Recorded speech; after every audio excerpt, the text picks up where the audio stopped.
On the second Saturday in February, we welcome you into Miller Field in Columbia, South Carolina for Game 2 of the AAC Series of the weekend. Point University and Columbia International squaring off here in the Midlands. Hello, everyone. Kay Crenshaw alongside my broadcast partner, Braden Malloy. And Braden, you go back to Game 1 yesterday, an offensive explosion across the board. These two teams combining for 25 runs on 29 hits, with Point getting the 15-10 win in Game 1. Looking here, Justin Parrish is going to take the mound for the Rams. I think the biggest key for him is not to do what they did yesterday and give up 11 runs through the first 3 frames. Yeah, it's hard to overcome a fast start from an opposite team like that. Once you get down 11 runs in the first 3 innings, it kind of sets the mood for the game. You're always fighting back over the next 6 innings, and that's just a hard thing to do. For talking with head coach Jonathan Johnson of the Rams pregame, he said, the biggest key to today's game is going to be Parrish, how he commands the zone. He's got tough off-speed pitches in his repertoire. I think the biggest thing also is pretty good, tough defense behind him. If they can limit the errors, only had one yesterday, and Braden, you and I were talking about that in the pregame, was really yesterday just balls were finding holes. There wasn't really defensive mishaps or anything like that. So if these two teams can really just limit the hits in terms of not letting free bases, especially free 90s, whether it be walks or hitting batters, that's going to be the biggest keys here today. Let's take a look at the starting lineup first for the Point Skyhawks. Yeah, so we got leading off for the Skyhawks, we got senior outfielder Dylan Brown. Then we got batting second is senior infield Vincent Voparti Litoni. Batting third, we have Jacoby Smith. He's their senior catcher. Batting fourth, we have their senior infielder, Bo McClintock. Batting fifth, we have their senior outfielder, Ryan Leno. Batting sixth, we have their senior catcher, Kevin Howard. Batting seventh, we have their senior right-handed pitcher, Brandon Perez.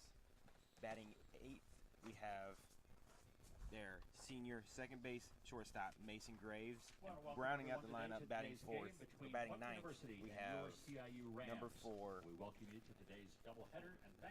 Blake Rupp, their senior outfielder. And now for the home team, the Columbia International Rams leading things off and playing shortstop, the freshman out of Batesburg, South Carolina, Rafi Gonzalez, the tremendous season he's had stepping up in such a young role, batting second and catching today, the talented Josh Hernandez. Batting third, the designated hitter Gabe Austin. Cleanup hole today, the right fielder Robert Bell. Batting fifth and playing second base, Cody Trujillo. Batting sixth and standing over at third, the hot corner, Buddy Bleasdale. And out in left field and batting seventh, Bryce Spittle. Straightaway center and at first base and batting eighth is Hunter Garrison. In center field, batting ninth, Sky Foster. On the mound today, first for the Point Skyhawks, Alex Williamson, entering today with a 6.56 ERA on the season, a 1-2 overall record in 4 games across 23 and a third innings pitch, allowing 27 hits, 17 earned runs while walking 11 and striking out 20. For the home team, we mentioned Justin Parrish taking the mound today in this decisive Game 2 of this series. Parrish, a 7.63 ERA on the season for the junior out of Tacoola, Georgia, a 1-2 overall record across 4 games in 2021, pitching in 15 and a third innings, allowing 21 hits, 13 earned runs while walking 6 and striking out 17. We're moments away from first pitch here in Columbia. We'll take a break. When we come back, it'll be time to play baseball here in Columbia. For Braden Malloy, I'm Kay Crenshaw. This is the CIU Sports Network, and we'll be back with first pitch in moments.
Back here on the CIU Sports Network, moments away from first pitch here at Miller Field, Columbia, South Carolina, as Point University, the Skyhawks, flew over to Columbia today, metaphorically speaking, obviously, coming over from the great state of Georgia to take on the Columbia International Rams. Justin Parrish, the junior right-hander out of Decula, Georgia, on the mound today for the Rams, really looking to pick up that big win. And what a start to March they had. Rode a 9-game winning streak coming into the third month of 2021, but lost 2 of 3 last weekend at St. Andrews and lost on Monday to USC Beaufort 12-2 after giving up all 12 runs in the 7th and 8th inning on Monday to take that loss, and obviously losing yesterday 15-10. Looking to right the ship here today, and the first batter that Parrish is going to face is going to be Dylan Brown, the center fielder for Point, hitting 184 on the season, senior out of Columbus, Georgia. Went 1 for 3 yesterday with a hit and an RBI. And it's time to play baseball here in Columbia. The first delivery from Parrish paints the bottom half of the zone for strike one.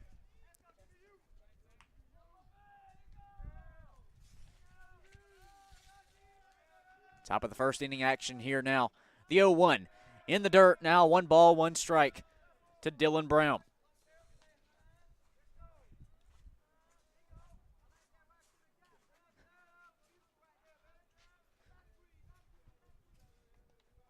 The 1-1. 2-1 count here to Brown, talking with head coach Jonathan John of Columbia International. Said if Parrish is able to command today, he's going to give his team a pretty good chance to win. That one fouled off for strike 2. It evens our count up at 2 apiece.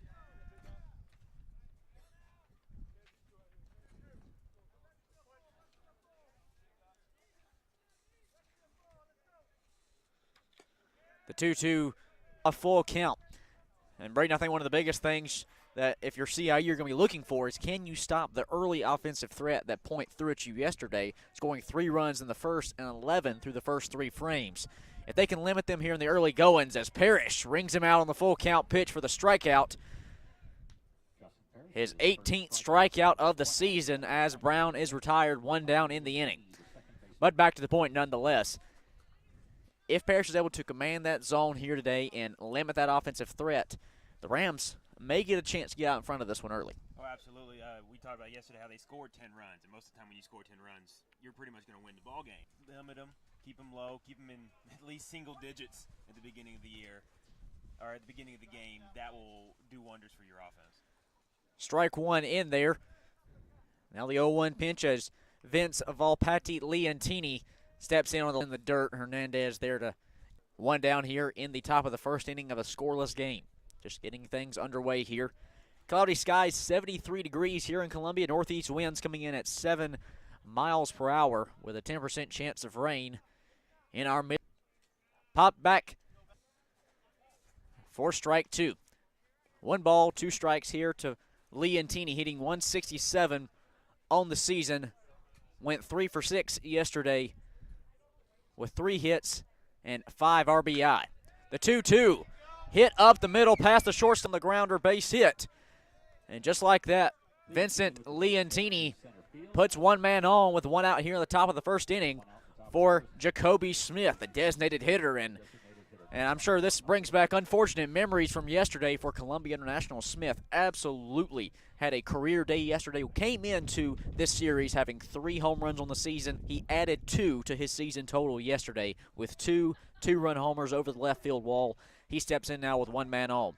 Parrish will check Leontini over at first, back safely. Still awaiting the first pitch in the at-bat.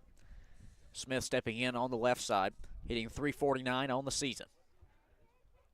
1 man down, the first pitch. Breaking ball outside for ball 1.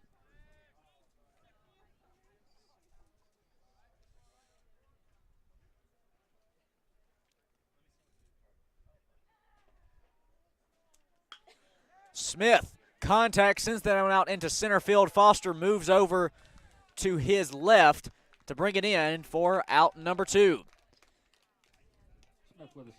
Now, I know if you're Parrish, you're looking for an out there, but in terms of the game he had yesterday, you'll take a single from him. My correction there, I thought Foster was able to bring that one in. I missed the one hopper out in center field. So that puts 2 men on here with just 1 out. I do apologize there. Back-to-back singles up the middle for the Point Skyhawks now. Bo McClintock, the first baseman, will step in on the left side. 2 men on. The lead runner is Leontini. He stands at second. Jacoby Smith at first. Swung on and missed from McClintock for strike 1. McClintock hitting .345 on the season. Went 3 for 5 yesterday with 2 RBIs. Got a chance to put the first run on the board here today. He's got 2 men on with just 1 out here in the top of the first inning. Batter will call time. McClintock now back in the box. Smith stands at first. Leontini stands at second. He's the lead runner. 2 men on, 1 out. The 0-1. Parrish, the delivery. Hard grounder up the third baseline. Just our count to 0-2 to Bo McClintock. 22 hits and 60 at-bats here in 2021 for McClintock.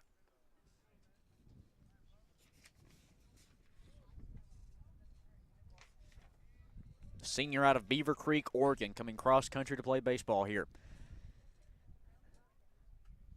2 men on, an 0-2 count. Parrish has kept it in front of him. And Braden, love to get your thoughts on this. Having Hernandez behind the plate, a talented catcher, not only offensively, leading the team with 8 homers on the season, but defensively, able to keep that ball in front of him in the battery, keeps the runners at bay without advancing any backs. Absolutely. He's a junior on the team, so he brings that veteran presence behind the plate. And when you have an off-speed pitcher such as Parrott, you're going to get a lot of balls in the dirt. Blocking them is crucial when you have runners on to keep them at bay and keep them out of scoring position, or at least off third base.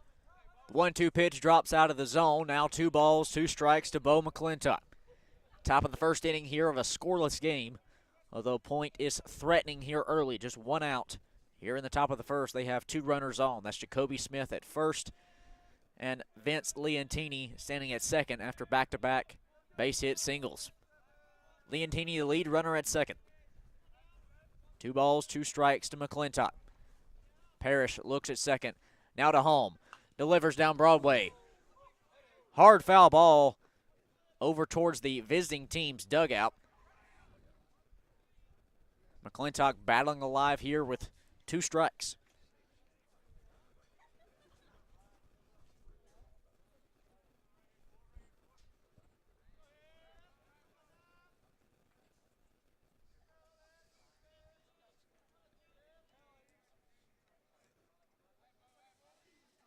McClintock 2 doubles and a triple in yesterday's 15-10 win for Point. Now facing a 2-2 count. Popped up into right center. Cody Trujillo, the second baseman, was running back, trying to make an over-the-shoulder catch into the outfield grass. He won't get there in time as it'll drop for a base hit single. Runners advance a bag, and that will load the bases for the 5-hole hitter Ryan Leno. We talked about it yesterday. It wasn't errors from the defense or anything. It was just balls finding holes, and so far their first 3 hits have just been balls finding holes, placing it where the defense is not. 3 straight singles for Point has loaded the bases for the Skyhawks and put Ryan Leno at the plate. He stands in the right side. Contact, sends it into left field. It's going to drop for a base hit. 1 run will score. The call comes in, moving Jacoby Smith around third. He scores. Now the throw back to third base will get McClintock in time for the second out of the inning.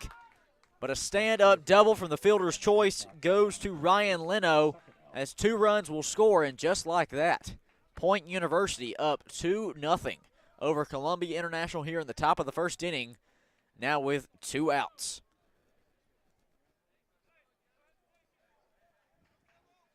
So a 2 outs, the batter is number 12. If you're a Parrish from CIU, this is not the way you wanted to start this game after the slow start you got off to yesterday. 2 more runs now in the first inning again. It's rough. Kevin Howard now at the plate. He stands in on the left side.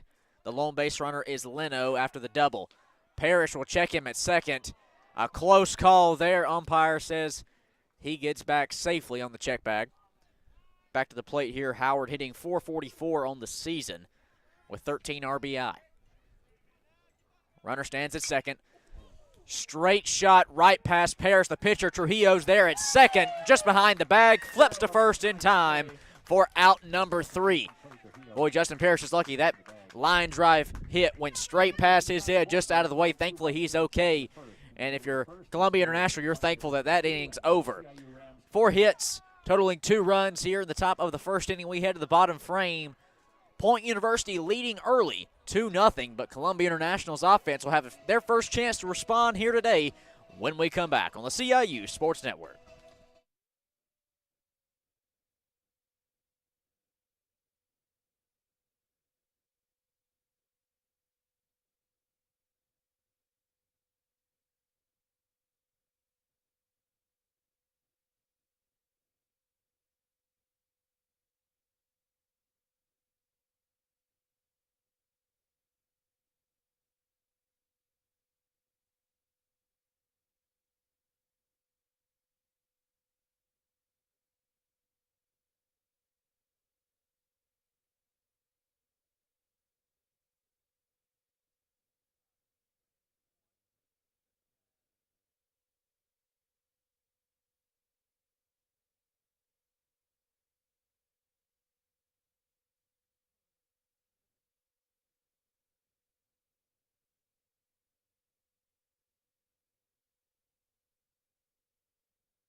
Back here on the CIU Sports Network, moments away from bottom of the first inning action here in Columbia.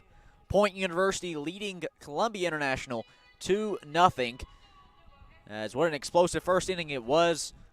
Back-to-back-to-back singles loaded the bases for the Skyhawks, and Ryan Leno, the left fielder, stepping up big with a 2 RBI double to give us the 2-0 score we have here.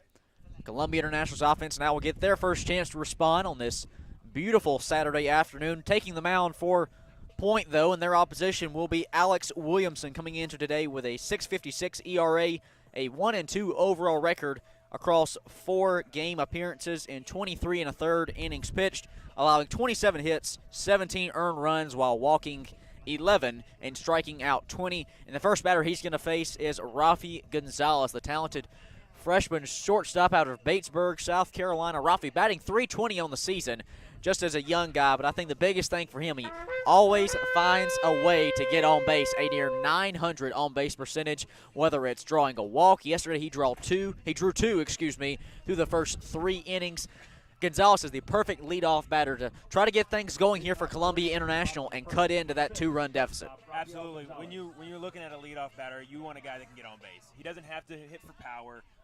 You'd like him to hit for average and be on base all the time. Like you said, he had 2 walks, but he scored 3 runs yesterday. So he might not have did it with the bat, but he does it with his legs. Gonzalez, Hernandez, and Austin, the 3 Rams, due up here in the bottom of the first inning. And the first pitch delivery from Alex Williamson will be straight down Broadway for strike 1.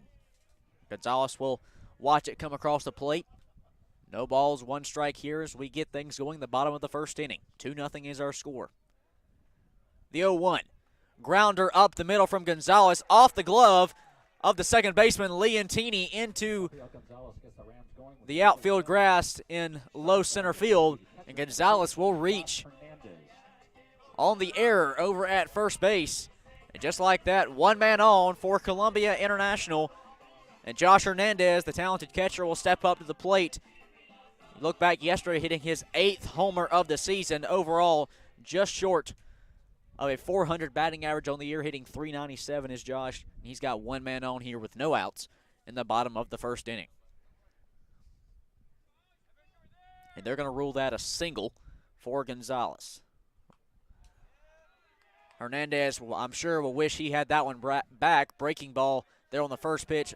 Broke on the inside. Hernandez went to check his swing. Just goes off the tip of his bat back into foul territory. Now an 0-1 count to Hernandez. One man on, no outs here in the bottom of the first. Williamson looking over at Gonzalez. Heads now towards home. Pitch drops in the dirt for ball one. You look at the lineup of Gonzalez and Hernandez. What's a better combo than a power guy coming right after a guy that can get on base consistently? Hernandez, 8 homers and 29 RBI on the season. He's got one man on and a 1-1 count. Here in the bottom of the first inning. No outs. Breaking ball just low of the zone for ball two.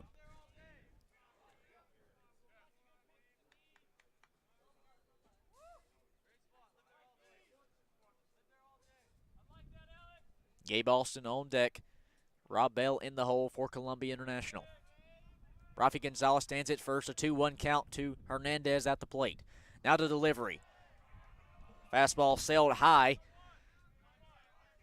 Now 3 balls, 1 strike.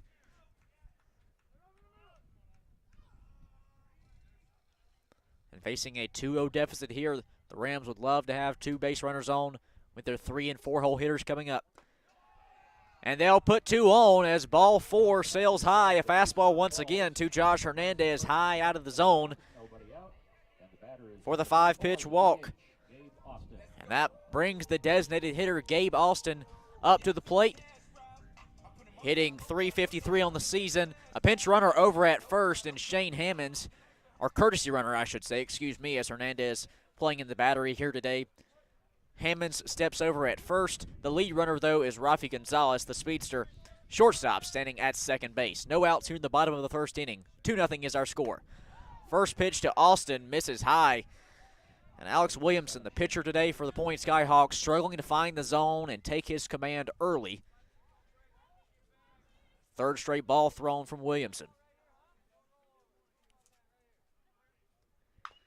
The 1-0 chopped foul down the left field line for strike one. Alston, a .353 hitter on the season. Went 1 for 5 yesterday with 1 hit.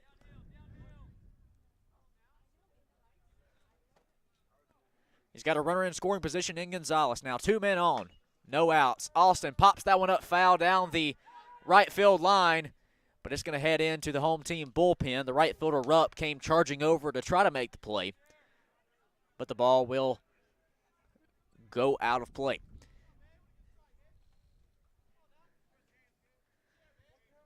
A 1-2 count here to Gabe Alston, the designated hitter. Rob Bell on deck for Columbia International. 2 men on, no outs in the bottom of the first inning.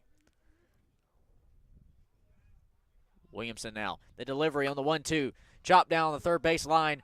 Just foul. Left of the bag. Alston will battle here with 2 strikes.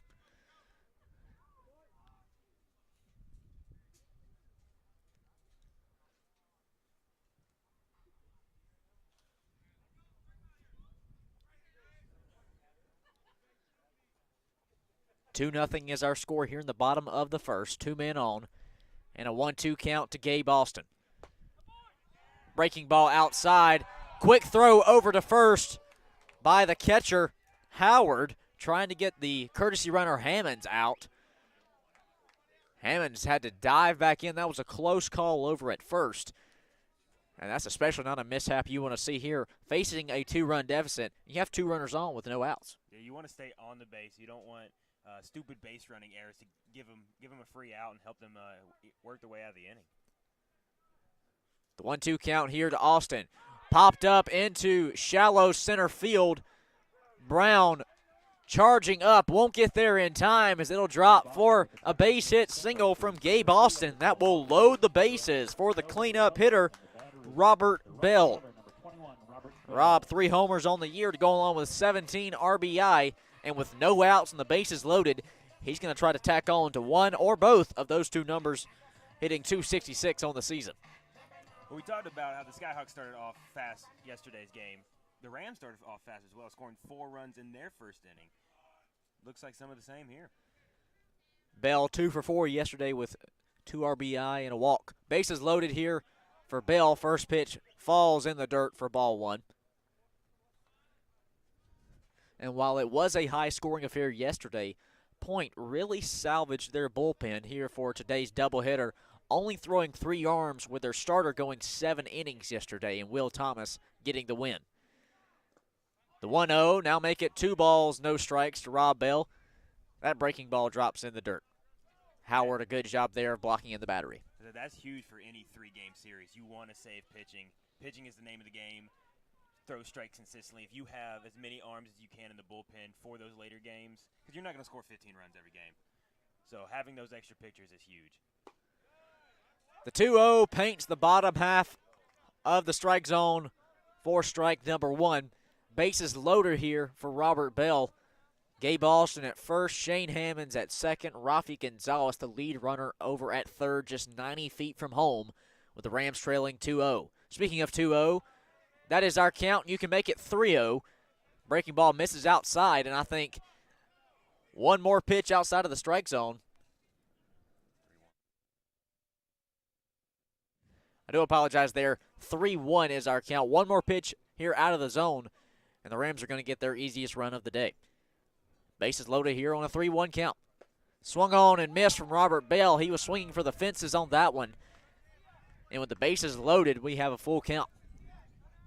Cody Trujillo, the second baseman, on deck hitting .292 for the Rams.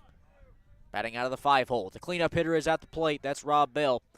He has the bases loaded here with no outs in the bottom of the first inning. A full count pitch. Williamson, the payoff pitch. Swing and a miss, and Robert Bell will be sat down on strikes. That's a big time out for Point to retire a power hitter with the bases loaded. Oh, that's huge. 1 out. That opened up a double play to get you out of the inning. No runs scored. So that is a big first out. No damage done.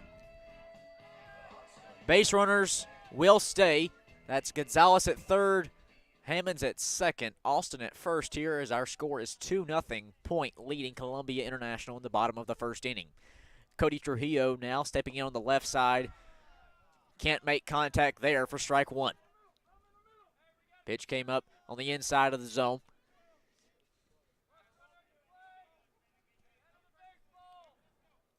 Trujillo batting out of the 5-hole here today.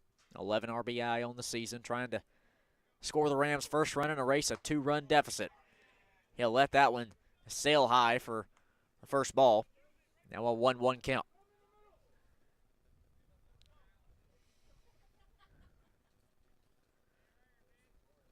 And just like yesterday, we're seeing some early offensive production from each of these two squads. Pitch drops in the dirt. Great job blocking there from Howard. Keep the runners at bay. Now a 2-1 count. Yesterday, these two teams combined for 7 runs in the first frame. We've got 2 so far from Point, and the Rams have the bases loaded with just 1 out. Trujillo at the plate. Popped that one foul for strike 2.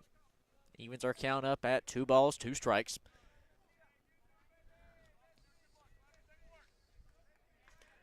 Trujillo, the senior, out of the upstate in Greenville, South Carolina.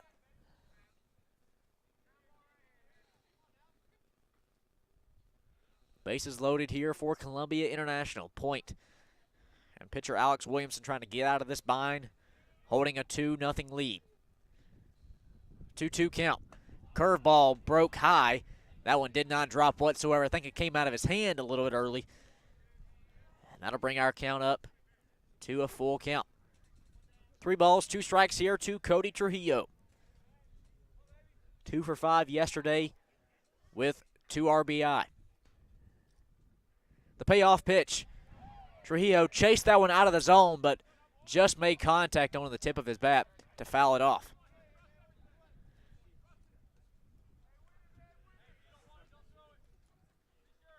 This is going to be a big-time pitch here, Braden. The payoff pitcher on the full count.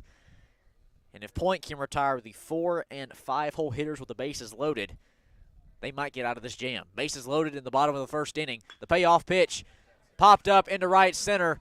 The right fielder, Rupp, moving over to his right, just in front of the outfield wall for the second out of the inning. But Gonzalez will tag up from third for the first run for the Rams. Hammonds moves over to third base. Alston remains at first. And with runners on the corners, Buddy Bleasdale, the third baseman, will step in to the left side here with 2 outs, and the Rams trailing 2-1 here to point. That's a huge at-bat by Trujillo. You could really see the veteran nature he has as a senior. He was getting pitched outside a lot. A couple of the balls he fouled back, he was reaching for it. So he decided, you know what, let's just take the ball that way, drive it deep enough, got the run in from third. A little sugar there over the sound system. Haven't heard that one in a while. A great throwback hit here on this Saturday afternoon. Runners on the corners here. Hammond's at third. Austin at first. Bleasdale watches ball 1 come in. The 1-0 count here to the third baseman. Bleasdale, the senior out of Manning, trying to tie this one up in the bottom of the first inning with 2 outs. Runners on the corners and a 1-0 pitch. Breaking ball drops outside to the right for ball 2.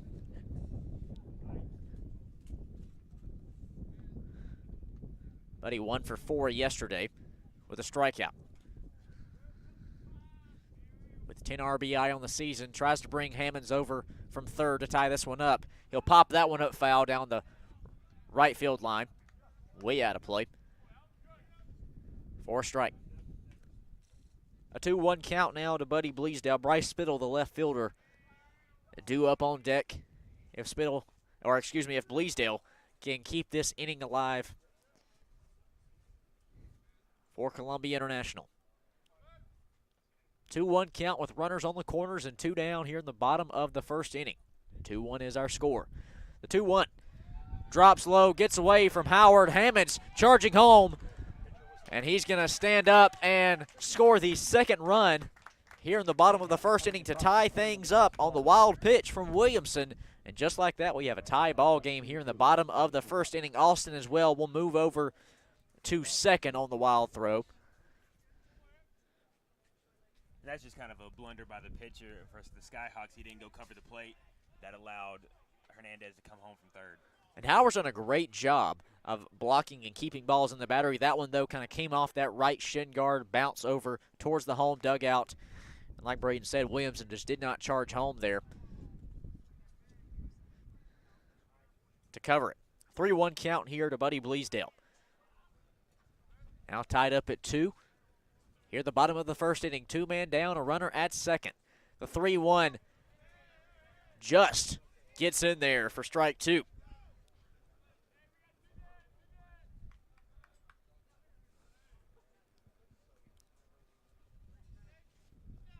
The full count pitch now to Buddy Bleasdale. Gabe Austin, the long base runner at second. 2 down here in the bottom of the first. The payoff pitch. Chopped foul. As Bleasdale stays alive.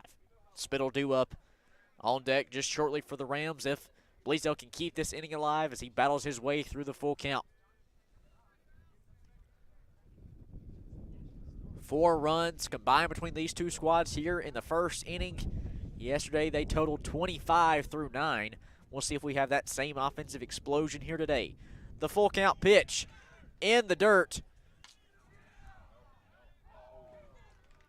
And as it dropped in the dirt and Bleasdale jogs his way over to first, Austin went to steal third, but the throw will be there in time for out number 3 as Austin is tagged out on the left corner. With 1 in the books, we're tied up at 2. Columbia International 2 runs off 2 hits, no errors for the Point Skyhawks defense. We head to the top of the second inning, tied up at 2. And when we come back, Point University will try to regain their lead here in moments on the CIU Sports Network.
Back here on the CIU Sports Network, top of the second inning action here in Columbia, and we're tied up at 2.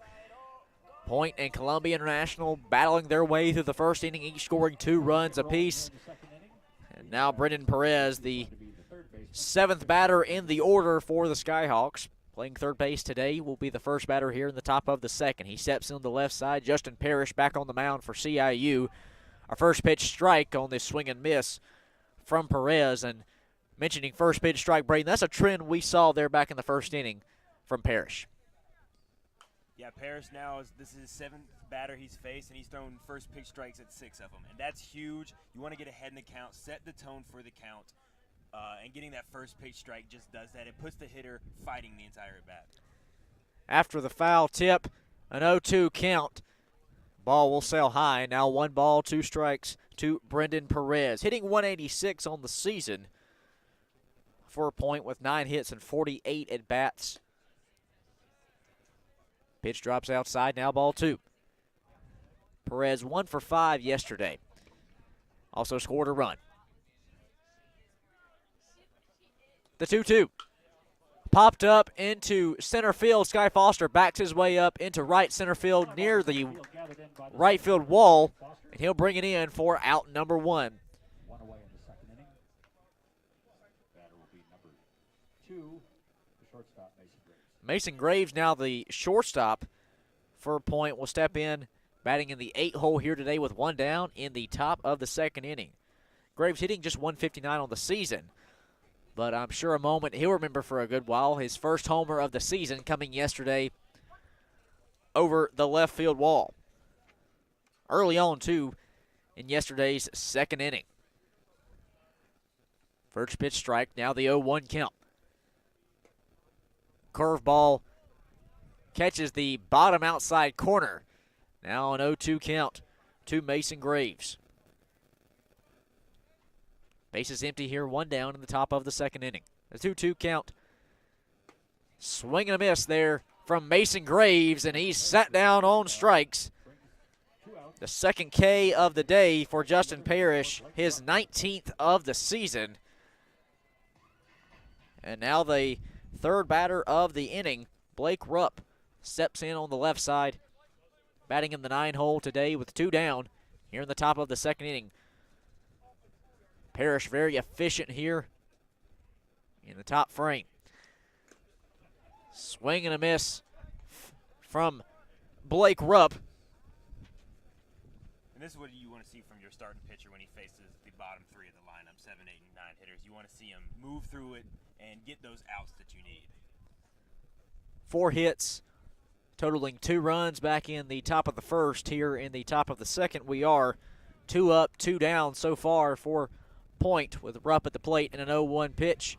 Now make it 2 strikes. Back-to-back swings and misses from Rupp, hitting .294 on the year, 15 hits and 7 strikeouts.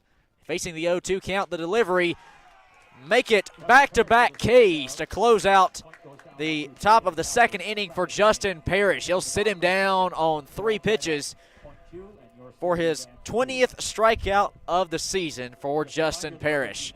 We head to the bottom of the second inning. Our score tied up at 2 after a 3-up, 3-down inning. Columbia International try to keep that offensive spark they started back in the bottom of the first. When we come back to take their first lead in this one, tied up at 2.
Bottom of the second inning back here in Columbia. Welcome back to Miller Field. Kate Crenshaw alongside Braden Malloy, bringing you the action from Columbia here today, as Bryce Spittle will step in on the left side of the plate for Columbia International to get things going here in the bottom of the second. Tied up at 2 are the Rams with point here today. Spittle batting out of the 7 hole. The 7, 8, 9 hitters due up for Columbia International. Hunter Garris on deck with Sky Foster in the hole. The first pitch here to Spittle, sailed high. Spittle had to check his swing there, almost went for it. Held back for ball 1. Spittle, a 191 hitter this season, 9 hits and 47 at bats. First 2 pitches in this at bat, though, both sail high and out of the zone. 2 balls, no strikes to the left fielder. Bases empty here, no outs to get things rolling in the bottom of the second inning of a tie ball game. The 2-0 gets in there in the bottom right corner of the zone for strike 1.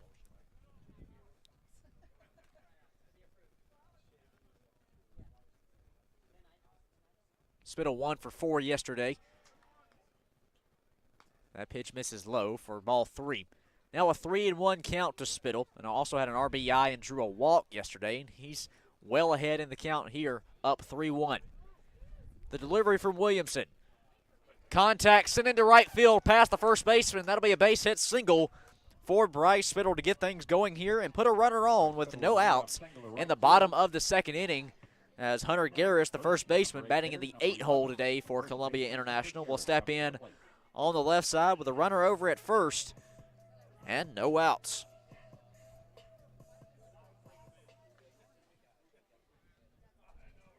Garris 2 for 5 yesterday with 2 RBI. He's got 1 man on. Spittle standing over at first. No outs here in the bottom of the second inning in a tied ball game at 2 apiece with point. Curveball misses outside. Now a 1-0 count to Garris. Sky Foster, the center fielder, and the 9-hole hitter on deck. The bottom 3 in the order here in the bottom of the second inning for CIU. 1 man on, no outs. The 1-0 misses high. Now a 2-0 count. And just like that, 5 out of the first 6 pitches in this inning from point pitcher Alex Williamson missing the zone.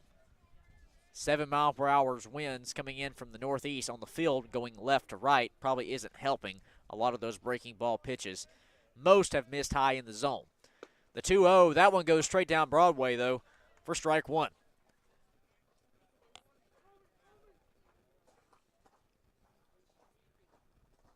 Two balls, 1 strike here to Hunter Garris.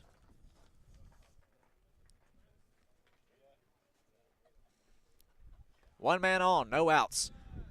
A hard swing and a miss there for strike 2. And that evens our count up at 2 apiece. Garris, sophomore, hometown kid out of Lexington, South Carolina.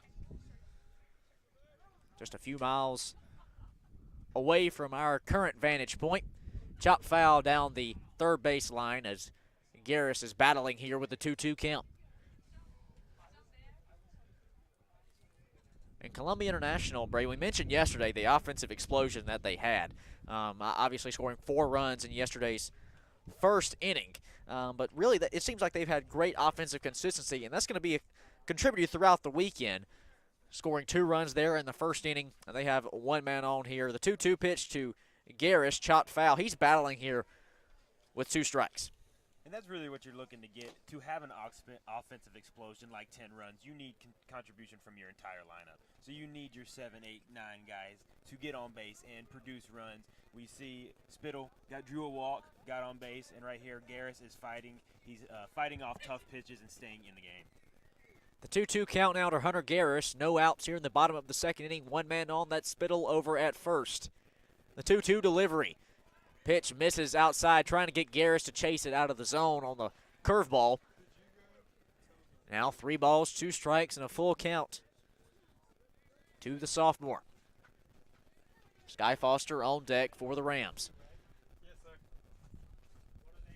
Full count now to Garris. The payoff pitch. He'll sit him down on strikes for a swing and a miss from Hunter Garris for out number 1 here in the bottom of the second inning. Now Sky Foster, the center fielder for Columbia International. Once again, another young guy who's stepped up big this year for the Rams, just a sophomore out of Orangeburg. Talking with head coach Jonathan Johnson pregame, you know, Foster really wasn't a guy they were really planning on bringing up here at the varsity level. But due to injuries, he chops the first pitch foul hard down the third base line. But due to injuries on the team, he's really stepped up big, getting his first extra base hit of his career yesterday with a stand-up double that scored a few. Really, Foster working his way into the lineup and taking advantage of the opportunity. Yeah, absolutely. Sports and baseball especially is a game of stay ready for when you get called. Always be ready because you never know when you're going to be needed. And coming in yesterday, getting his first career extra base hit is huge. Getting to the start again today, we'll see what he can do.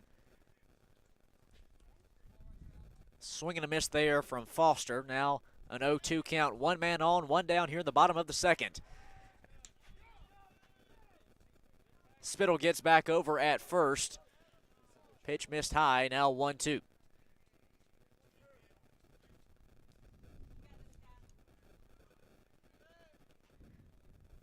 Spittle stands over at first. Rafi Gonzalez, the leadoff hitter, due up here shortly for Columbia International. Sky Foster at the plate, though, standing in on the left side, facing a 1-2 count.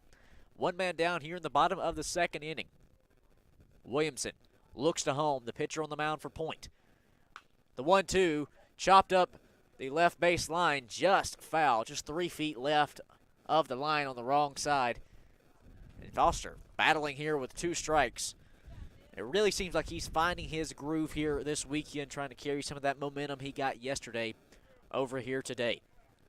And that's all you can ask for in a young hitter, just to go up there and give you a competitive at-bat. You're not looking for much. You're not looking for him to come hit 300 or 15 home runs or whatever in a season. You're just looking for competitive at-bats that can get you some hits, get you base runners, or at least raise the pitch count for the opposing pitcher. Foster fouls that one back to stay alive at a 1-2 count. You mentioned you're really not looking for big offensive production from your 9-hole hitter, but Foster hitting .357 on the season, 5 hits and 14 at-bats, but he'll be sat down there on strikes for a swing and a miss for strike 3. Back-to-back Ks for Alex Williamson. His 3rd of the day and 23rd of the season from the mound for the Skyhawks. And just like that, we're back around to the top of the order for Columbia International here in the bottom of the second inning, as Rafi Gonzalez will step in on the right side. 1 for 1 here today with a single and a run scored. He's got one man on, that's Bryce Spittle, standing over at first after he had the leadoff single to get things going, but after back-to-back strikeouts, he hasn't been able to advance any bags. First pitch in there for strike 1. A 2-2 score here on a Saturday afternoon. Tied up is Point and Columbia International. Rafi pops that one up into shallow right as Blake Rupp, the right fielder, comes charging up about 15 feet from where he started to bring it in for the 3rd out of the inning. After getting the leadoff single from Bryce Spittle, Columbia International can't come up with anything. 1 hit, no runs, and stranded 1 with Bryce Spittle left over at first base. As we close out 2 in the books, we head to the top of the 3rd inning, still tied up at 2. Point and Columbia International. When we come back, we'll head to the top of the 3rd inning in this AAC showdown.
Back here on the CIU Sports Network on a beautiful Saturday afternoon.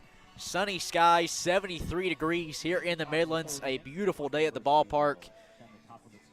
As we're heading into the top of the third inning, tied up at 2 with Point University and the CIU Rams. We're back around to the top of the order for the Point Skyhawks. Dylan Brown, the leadoff hitter, to get things going here in the third inning. 0 for 1 here today. Struck out on a full count back in the first. First pitch fouled back towards us here at the scorer's table for strike 1. Justin Parrish back on the mound for Columbia International. Really pitching efficiently here today, and that was what plagued the Rams early yesterday, giving up 11 runs through the first 3 innings en route to a 15-10 loss. Parrish, that pitch will miss outside, now a 1-1 count. Today, though, Parrish, the biggest key for him, we talked to Coach Jonathan Johnson pregame, and he said if he can command the zone and take care of those tough off-speed pitches here in this 7-mile-per-hour wind that we're having moving left to right, then he'll be able to put us in a good position to win, as Brown fouls that one off for strike 2. Parrish today across 2 innings, allowing 4 hits, 2 earned runs, while striking out 3. Yeah, he has been controlling the zone and just pumping strikes in there. And as a pitcher, that's all you can ask for. You got a defense behind you. They can't work unless you throw strikes. The 1-2 pitch misses just out of the zone, and the wind really picking up here in Columbia. We see the tent above us protecting us from the sun, getting a nice tan. It's being blown a little bit in the wind. I'm sure that affects the play on the field as well. A 2-2 count now with the bases empty for the leadoff batter, Brown. Pitch drops in the dirt. Now a full count once again to Dylan Brown, hitting 184 on the season with 8 hits and 8 RBI. He's got the bases empty here to lead off the top of the third inning.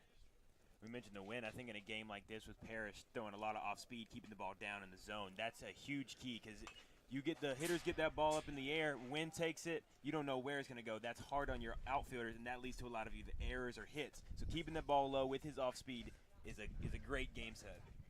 Brown stays alive here, fouls that one off on the full count. Pitch now back to the action.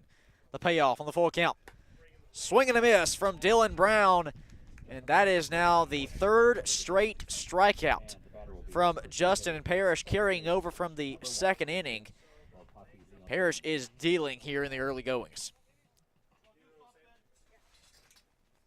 His 3rd straight strikeout, 4th overall of the day. And Vince Volpatti Leontini will try to break that trend as he steps in from the left side. Curveball in there for strike 1. 1 down here in the top of the third inning, tied up at 2. Point University, Columbia International here in game 1 of today's doubleheader. The 0-1 pitch. Hard swing and a miss. Missing contact there is Leontini. Just a 167 hitter on the season, but when he makes contact, he brings runs across the plate. 2 homers and 10 RBI on the year. He's 1 for 1 here today with a single. Straight up the middle. Fouls that one off to stay alive at an 0-2 count. It kind of sounds like a little stat, but he is now 10 of his first 11 batters he's thrown first pitch strike. Getting ahead of these batters, setting the tone, has been huge for Parrish this game. The 0-2 popped up into center. That wind pushed that ball in midair, and it'll drop for a base hit into the gap in right center field. Leontini will jog back over to first for the 1-out single. And we talk about what of an impact this win has had, not only on our broadcast tent, but just the gameplay right there. You saw that was a straightaway hit that would have went straight to Foster as he stands away in straightaway center. But that ball had a great curve on it out into right center field to drop for the base hit. And Jacoby Smith, now the designated hitter, 1 for 1 here today with a single. We'll try to put another man on or maybe even bring a run across here in a game that's tied up at 2. Vince Leontini, the lone base runner, standing over at first. 1 down here in the top of the third. Parrish checks him over at first. Leontini back safely. Smith hitting .349 on the season, 21 RBI, and I think the biggest stat coming out of yesterday, Smith, 2 homers in yesterday's game, both 2-run shots over the left field wall. came in just having 3 homers on the season. He sent 2 out of the ballpark yesterday. Pitch in there for a strike to Jacoby Smith.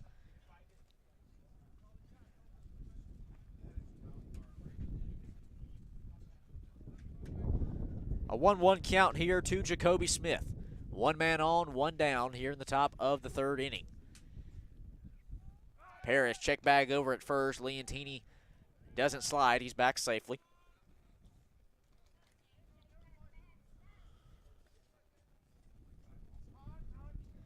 Time called there by the batter Smith, the senior out of Birmingham, Alabama. Hitting out of the 3-hole here today for Point. He's got 1 man on, 1 down. Smith pops that one up as Rob Bell, the right fielder, backs up towards the warning track, just 10 feet in front of the wall to bring that in for out number 2. Leontini will jock his way back over to first after the deep fly out. You can really just see the power that Smith has. I mean, that was really off the end of the bat, and it carried him out to the warning track. That's power that is going to prove a tough task for the Rams. Little tongue twister there. 2 down here in the top of the 3rd inning. Leontini standing over at first. He's the lone base runner. Bo McClintock, the first baseman, steps in on the left side. Time called there by McClintock. He'll step back in. Parrish on the mound for Columbia International. He's got 2 outs here in the top of the 3rd. McClintock 1 for 1 here today with a single, hitting .345 on the season. Parrish checks Leontini over at first. A close call as Leontini will slide back in. Blue says he's back safe. See, Parrish is really checking on him. Leontini has 7 stolen bases on the year, so he is a big threat to run. And McClintock sends that one out into left field. Spittle runs his way over, and as it hits off the left field foul pole, it is gone for Bo McClintock.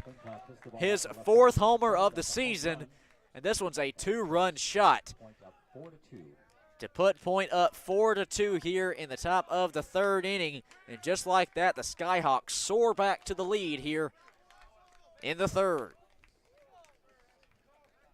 there goes some more of that power they displayed yesterday, hitting another one out to left field. This one just barely stayed fair, hitting off the foul pole, but 2 runs, 1 swing, you can't ask for more. And as Ryan Leno, the left fielder, will step up here with 2 outs, he'll take a first pitch strike. We've mentioned it before, that wind, really, that was a hard ball heading down the left field foul line. Maybe that 7-mile-per-hour wind might have pushed it back enough just to hit the inside of that foul pole for the 2-run homer for McClintock. Second pitch misses outside. Now a 1-1 count to Ryan Leno. 1 for 1 here today with a 2 RBI double back in the first. That one soars outside. Now 2 balls, 1 strike. And that was really the first mistake we've seen from Paris today, leaving that ball more up in the zone for it to be taken out of the ballpark. Other than that, he's pitched great. Missed contact there from Leno. Now 2 balls, 2 strikes to the left fielder. 364 batter on the season, hitting out of the 5-hole here today. Bases empty with 2 down here in the top of the third. 4-2 ball game. The 2-2 pitch drops low in the dirt. Now a full count to Leno.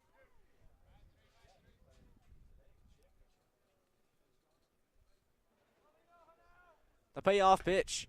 It misses outside, and with 2 outs here in the top of the third, a full count walk drawn by Ryan Leno puts 1 man on for Kevin Howard.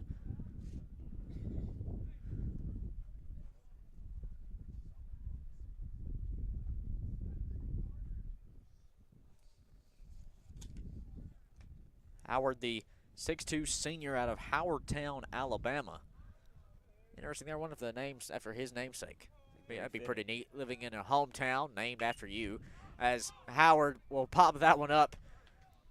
Rafi Gonzalez, the shortstop, backs his way up into the outfield grass just behind second base. and he'll bring it in for out number 3 of the inning. And your We head to the bottom of the third now. The Rams back behind the 8 ball, trailing by 2 as our score, .4 CIU 2. A 2-run deficit for the Rams as they'll come back and see if their offense can respond with the base of their order. 2, 3, and 4 hitters due up for the Rams when we come back on the CIU Sports Network.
Back here on the CIU Sports Network, bottom of the third inning, our score, point leading Columbia International, 4-2 here in Columbia. The Rams getting a chance to respond here after a 2-run homer from Bo McClintock in the top half of this third frame. Put point up for a 2-run lead. Josh Hernandez, the first batter in the box for the Rams. He'll foul that one back to the backstop hard for strike 1. Hernandez stepping in on the left side of the plate here. The 2, 3, and 4 hitters due up in this inning for the Rams, with Gabe Austin, the designated hitter, on deck, and Rob Bell, the cleanup batter, sitting in the hole. The 0-1 pitch here to Hernandez, pops that one up towards the first base dugout. McClintock and Howard, the catcher, charging over.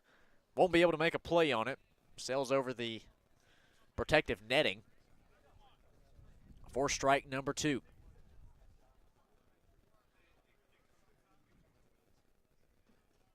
Base is empty here to lead off the bottom of the third for Hernandez. No outs in a 4-2 ball game. An 0-2 count here. The delivery. Curveball misses inside. 1 ball, 2 strikes now to Hernandez. Alex Williamson still on the mound for a point. Through 2 innings of work, allowing 3 hits and 2 runs while striking out 3 here today. Tried getting Hernandez there on the 1-2, but breaking ball drops into the dirt. Now a 2-2 count.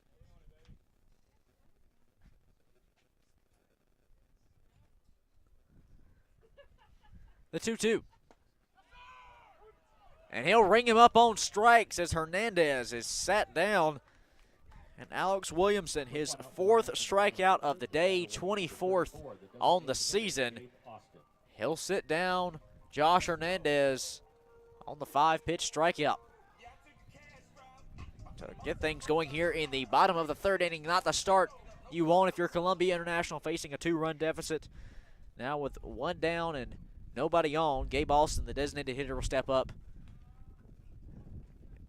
He'll take ball 1. Austin hitting .353 on the season coming into today. 1 for 1 with a single back in the first. Make contact with that one. It'll drop out to shallow center field. And it'll drop for a base hit. And boy, Braden, that wind really is picking up here on this Saturday afternoon. Beautiful conditions, 73 degrees, partly cloudy skies. It's shorts and t-shirt weather in South Carolina. Now, I'm not complaining. That breeze feels awfully nice. But but it is having effect on today's game. Oh, absolutely. That ball off that bat died immediately once it came off and just landed probably 20 feet in front of center field. Had no chance of getting all the way out there. A bloop single from Gabe Austin puts him over at first as Rob Bell will watch strike one come across the plate. Bell 0 for 1 here today with a strikeout. The 0-1 pitch with one man on, popped up foul over behind us, over the third base dugout. Now an 0-2 count to Bell.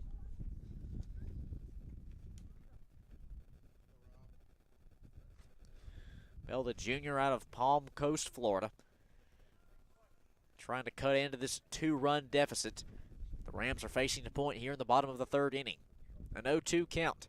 The delivery. Hard grounder to the second baseman, Leontini. He flips to Graves, the shortstop, to get the out at second. Now over to first. Won't be in time for the double play.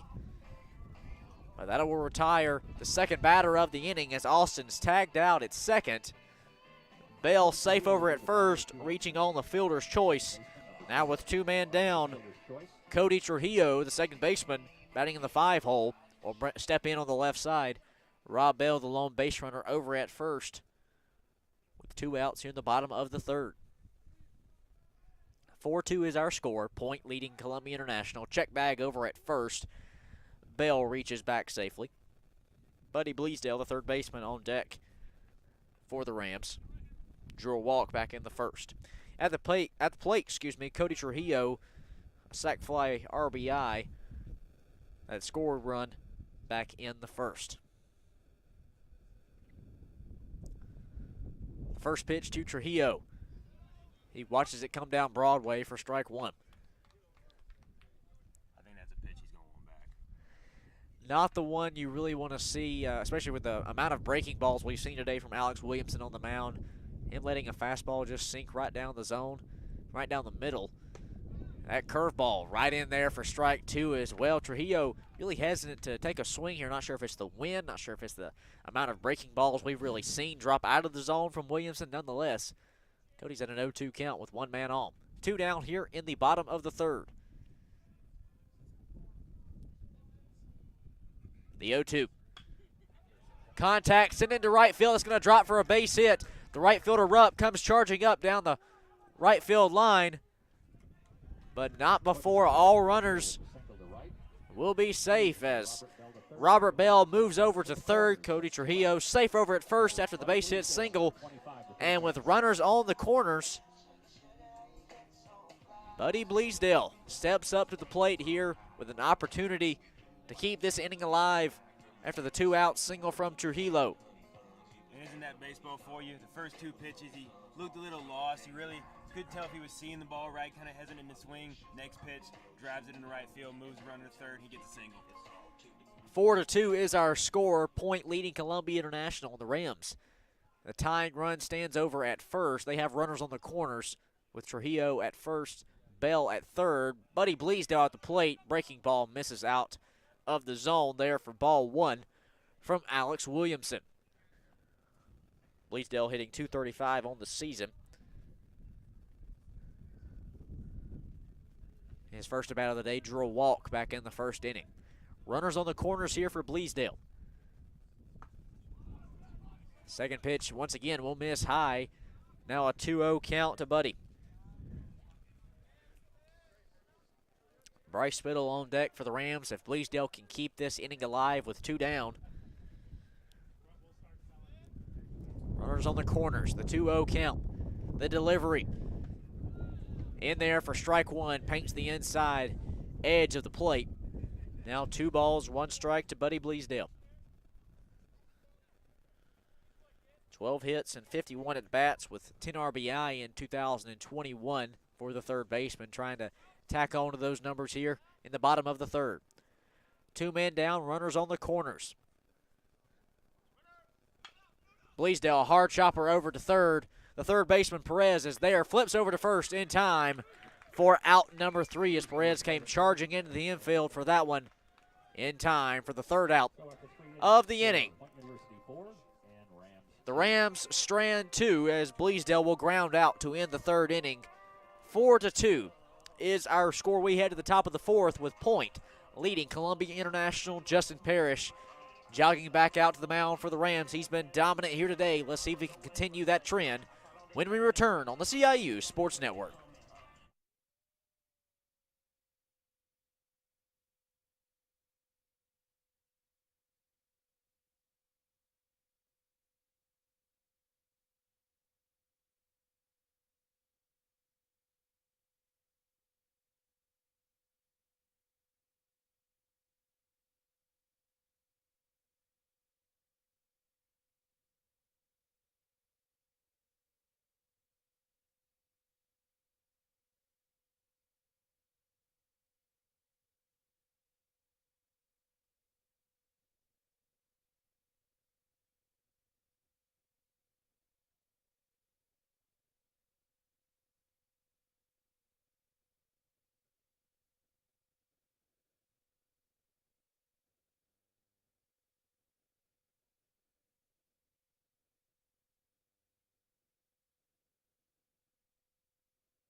Back here in Columbia on the CIU Sports Network, top of the fourth inning, our score, Point leading Columbia International 4-2 on this beautiful Saturday afternoon in the Midlands.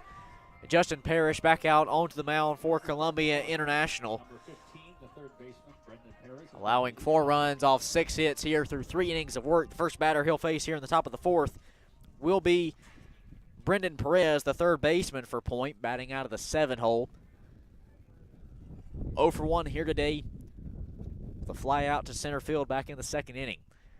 First pitch made contact, pops it up into left center field, and Sky Foster, the center fielder, moves up to bring that one in, just 15 feet in front of his original position to bring it in for out number 1. 1 pitch, 1 down for Justin Parrish. Pitch count less than 60 here through the early goings, Braden, and one of the biggest difference makers for Parrish has been the consistency of pounding the strike zone. Out of 55 pitches today, 36 first pitch strikes. Blooper into right field over the head of Trujillo. That'll be a base hit single for Mason Graves. Mason Graves with the single to shallow right center. And with 1 out, the batter will be the number 9 hitter. Coming into the game, the keys, we've talked with the head coach and talked throughout the game, we're controlling the zone.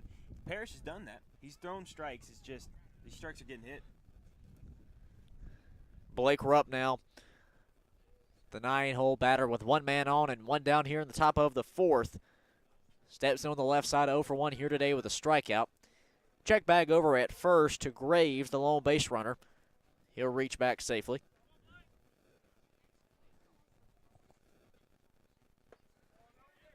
Breaking ball drops just low for Parrish for ball 1.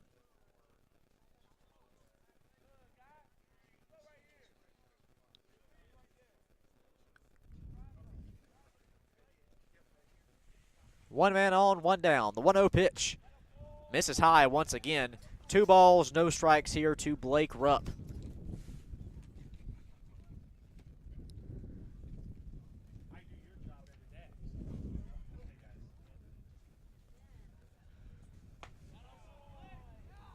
Pitch just missing on the inside. Now 2 balls, 1 strike. And the wind that we once mentioned moving in from the northeast, going left to right, is now really transitioned, going from straightaway center back towards home plate. We'll see how big of an impact that plays. Parrish check bag over at first. His throw was low and in the dirt. Garris did a good job there of scooping that one up. 4-2 is our score. A 2-1 count here with 1 down to Blake Rupp. He watches that one come across the plate for strike 2.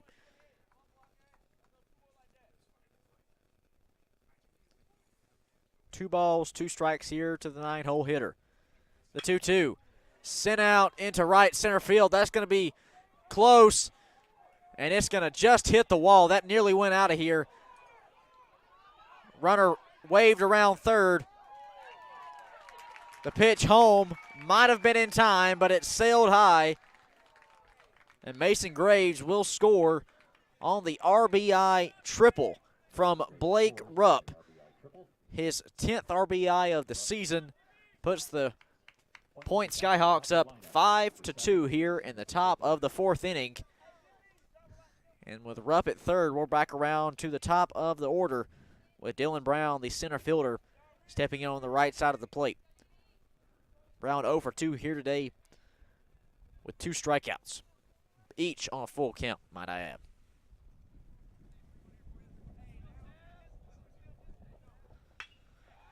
Brown, contact, kiss it goodbye. It's out of right field. Dylan Brown, his 3rd homer of the year. This one a 2-run shot, and just like that, Point continues to extend their lead. Now 6-2. Excuse me, 7-2. Here in the top of the 4th inning.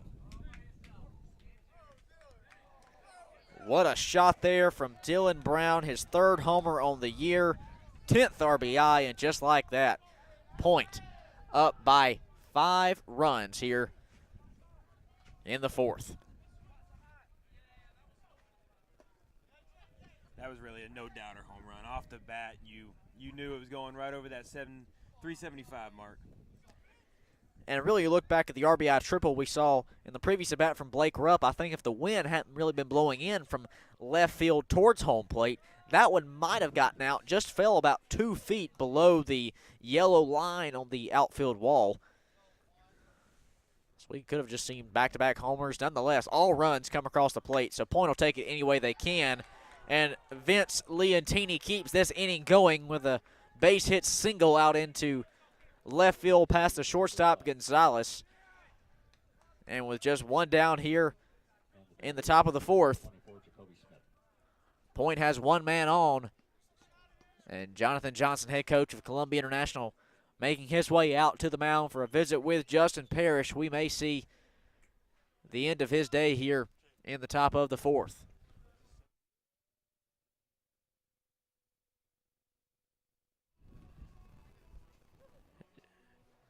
Parrish through 3 1/3 innings of work here today, 9 hits off total 6 earned runs while striking out 4.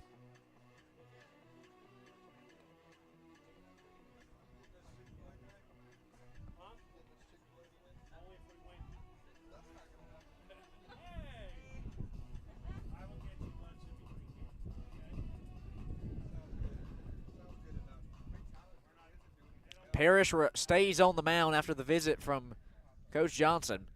And here in the top of the 4th inning, 7-2 is our score. Point leading Columbia International. 1 man on. The lone base runner is Vince Leontini. His 3rd single of the day. Standing over at first base, Jacoby Smith will step on the left side of the plate. 1 for 2 here today with a single. A quick check back over to first. Leontini back safely. You mentioned Parrish is staying in the game, but we do have the lefty Chandler Hunter, the junior, out there warming up in the bullpen. I think if this inning goes on for too much longer, we could see him coming in the game. Top of the 4th inning here. The first pitch to Smith, fouled off for strike 1 down the first base line.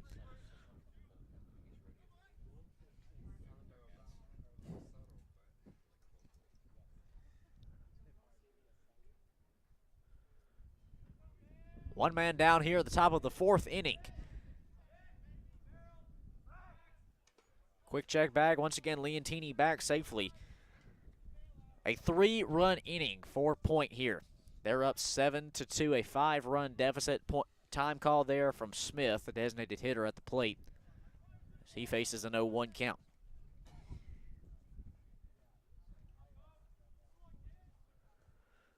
The 0-1 paints the outside edge for strike 2.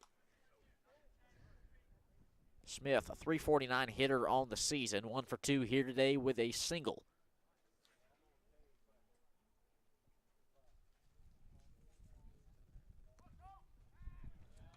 Leontini check back once again over at first. He's had 7 stolen bases on the season, so there's a reason Parrish is keeping an eye on him. With just 1 man down, could see the steal sign come in. A 0-2 count to Smith. The delivery to home. Pitch drops in the dirt. Hernandez, great job blocking there to keep it out in front of him in the battery. Keeps Leontini over at first. Now 1 ball, 2 strikes to Jacoby Smith.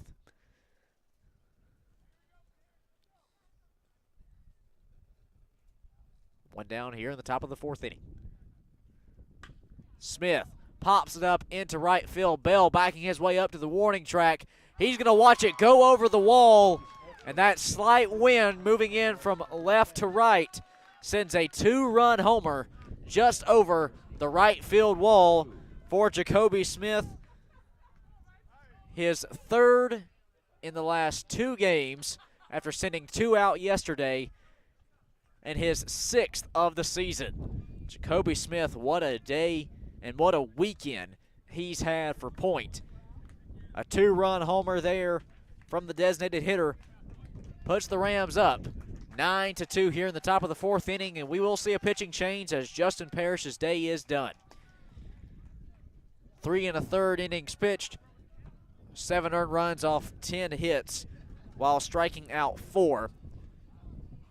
And we're going to see a new face take to the mound here for Columbia International, and that's going to be the left-handed junior Chandler Hunter out of Sumter, South Carolina. While he takes warm-up pitches here in the top of the 4th inning, we'll take a break. Our score, point leading Columbia International by 5 runs here in the top of the 4th, 7-2. We'll be back in Columbia in moments.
Back here on the CIU Sports Network, 9-2 is our score here in the top of the 4th inning. After what has been a home run fest here in the top of the 4th. 2 2-run homers here in this frame for point. 1 from Dylan Brown, the center fielder, his 3rd of the year.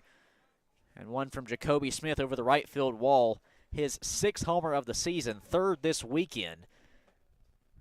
And that puts a new face on the mound for Columbia International here in the 4th. That's the lefty Chandler Hunter. Hunter, a junior with a 2.89 ERA on the season, 5 appearances, no decisions across 9 innings pitched, allowing 12 hits, 3 earned runs while striking out 7 and walking 3. Bo McClintock hits that one out into deep right field. Robert Bell backs his way up to the warning track to bring it in for the 2nd out of the inning.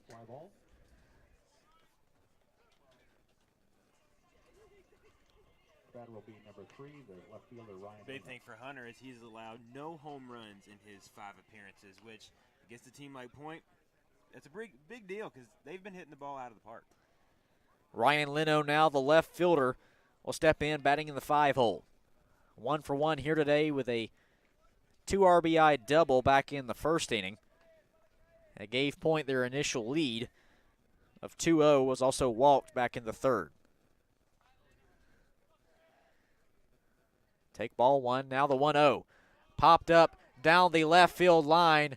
Gonzalez, the shortstop, calls for it. He moves over into the outfield grass just in front of the left field line to bring it in for the third out of the inning.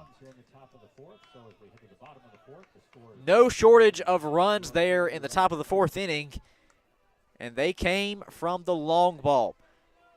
Dylan Brown and Jacoby Smith each with a 2-run homer over the right field wall. With the wind blowing here in the ballpark from left to right, kind of pushed those out a little bit further.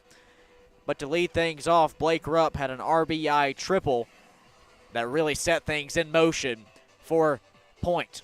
We head to the bottom of the fourth inning. Our score 9-2.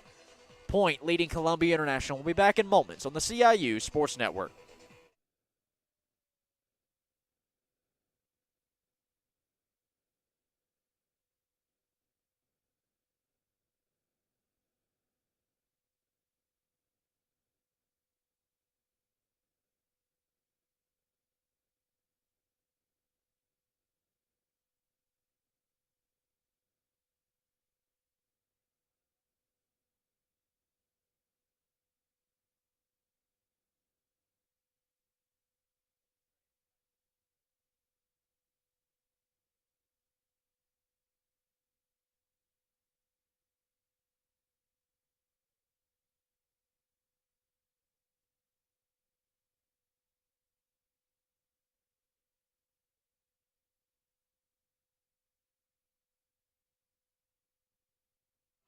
Back here on the CIU Sports Network, a good Saturday afternoon here to you from Columbia. Kay Crenshaw alongside Braid Malloy to get things going here in the bottom of the fourth inning. And up to just this past frame, a very tight and competitive game, but 7 runs in the top half of this fourth inning from Point, including 2 2-run homers over the right field wall, have really opened this one up. Our score 9-2. With the bottom 3 of the order due up for Columbia International. Spittle, Garris, and Foster set to take the plate here in the bottom of the fourth. Spittle steps in on the left side. Tried checking his swing there. Won't get it in time for strike 1.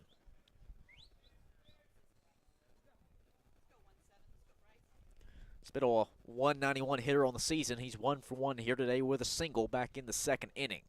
The 0-1. Ground ball in between the gap of third and short into left field, and Spittle now with his second single of the day to lead off the bottom of the fourth inning. And if the Rams want to cut into this 7-run deficit, that's definitely a strong way to get things going. Hunter Garris now, the first baseman batting in the 8 hole, will step in on the left side of the plate. 0 for 1 here today with a strikeout. The Rams obviously looking for a different finish to the fourth than they had back in the second when Spittle led off with a single. It was followed by back-to-back strikeouts and a pop-out to end the inning and strand Spittle over at first. Garris fouls that one back for strike 1. These Ram hitters got to keep in mind that you cannot get back the 7 runs in one swing. It's going to be a process. Just take your hits where they come. Don't be swinging for the fences. Gradually get that deficit. Alex Williamson, the pitcher, still on the mound, started this game for Point. Deals in there for strike 2. The curveball, now 0-2.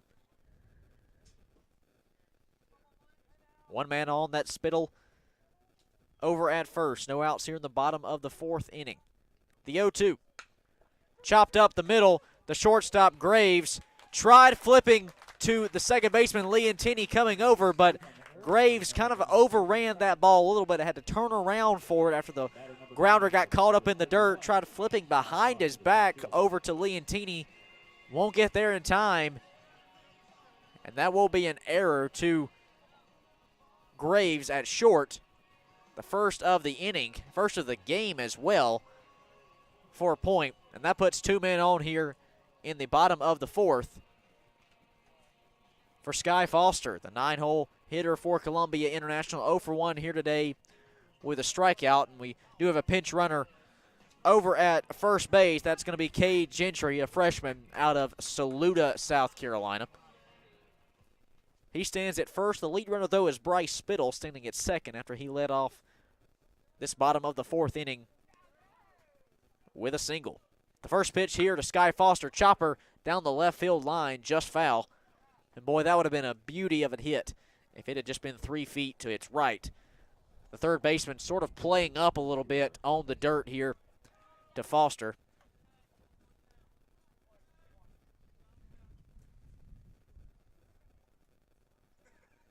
An 0-1 count here to Sky Foster. Chopper foul once again.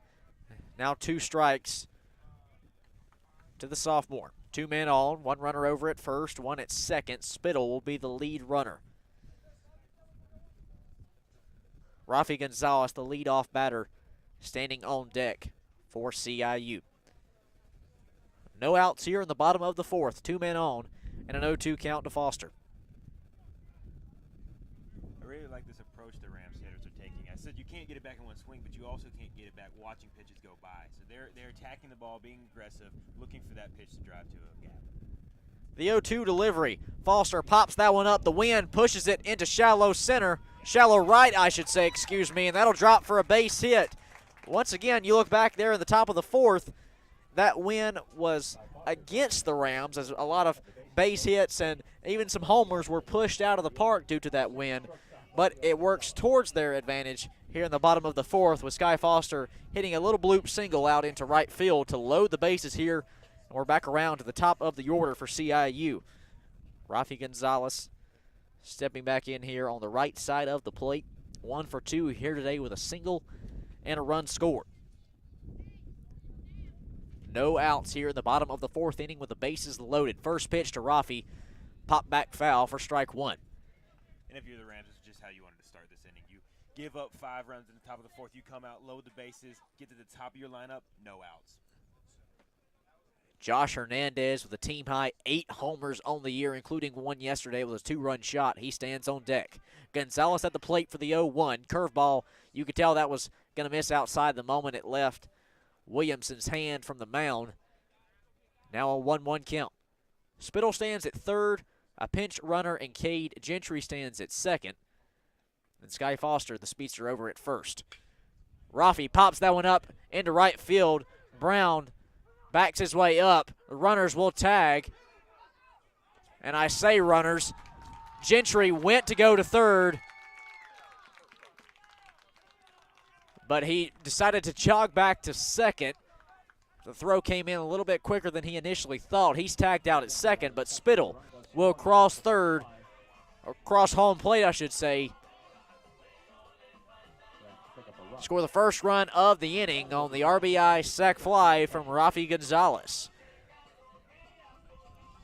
9-3 is now our score. I was going to say, that's just something you can't have happen when you're trying to mount this deficit. You got to be smart on the base pass. You got to be stop and freeze. You always learn in baseball, when you see a pop fly, go halfway and stop. And you just got to be smarter out there. First pitch, swing and a miss there from Hernandez for strike 1. And just like that, with no outs and the bases loaded, the Rams now with just 1 runner on and 2 down here at the bottom of the 4th. Scoring just 1 run there on that sac fly RBI from Gonzalez. Curveball drops outside. A good take there from Hernandez.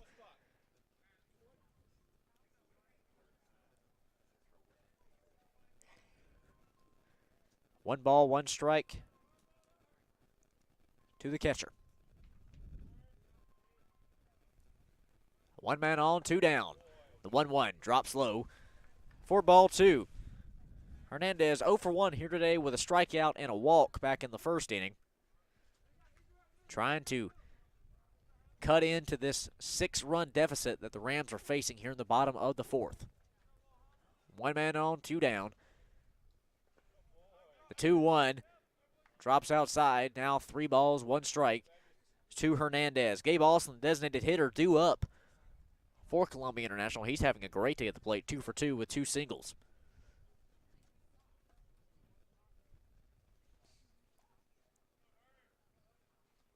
Swing and a miss there from Hernandez for strike 2. Now a full count to Josh. Trying to keep this inning alive and possibly bring some more runs across the plate here. The Rams trailing by 6.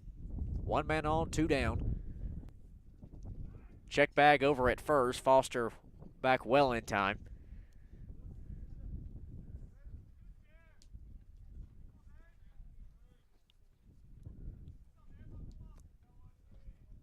Full count here to Hernandez. The payoff pitch. Swing and a miss. He'll sit him down on strikes. Williamson fired up on the mound to strike that batter out to close out the inning. We head to the top of the 5th now. Our score, Point leading Columbia International 9-3.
Back here in Columbia on the CIU Sports Network, top of the 5th inning, as Point leads CIU 9-3, a 6-run lead for the Skyhawks. So we get things going here with Kevin Howard, the catcher.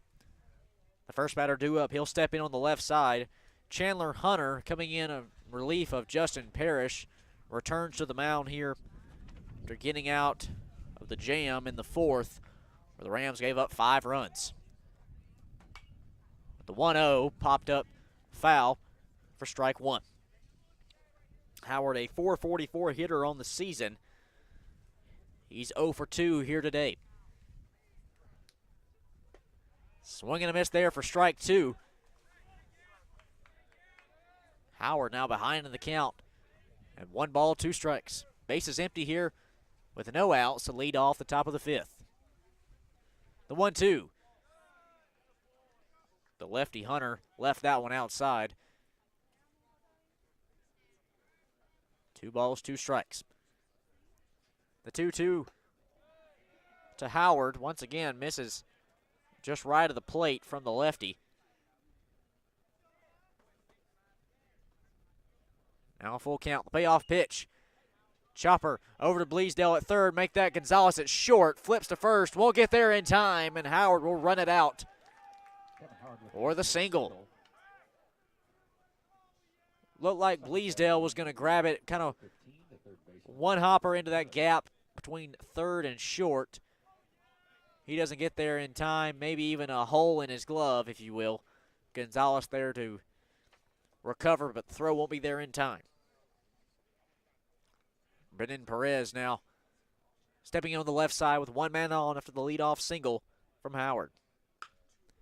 Contacts it into right field. Bell backing his way over to the wall. It's going to drop just in front of the outfield wall at the 375 mark.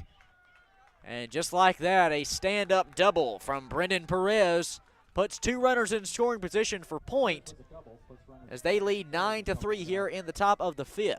I think if we put a tracker on that ball, the right field wall at 375, that ball probably went 370. If you're Chandler Hunter, this is just not what you were wanting to have or really could afford to have coming out. You got 1 run back. Your offense was kind of getting back going, getting runners on base. You needed a shutdown inning here, but your first 2 batters, now on second and third, no outs. It's not what you wanted. Graves now at the plate, check swing. They're going to say he held back for a 1-0 count. 2 men on, runners at second and third. Graves pops that one back for strike one. Now a 1-1 count. You have a pinch runner over at third, or should I say courtesy runner. That's going to be Brett Campbell, a freshman, 6'1", 175 out of McDonough, Alabama. Hunter's breaking ball drops low for a ball. And now a 2-1 count to Graves. 1 for 2 here today with a single and a strikeout.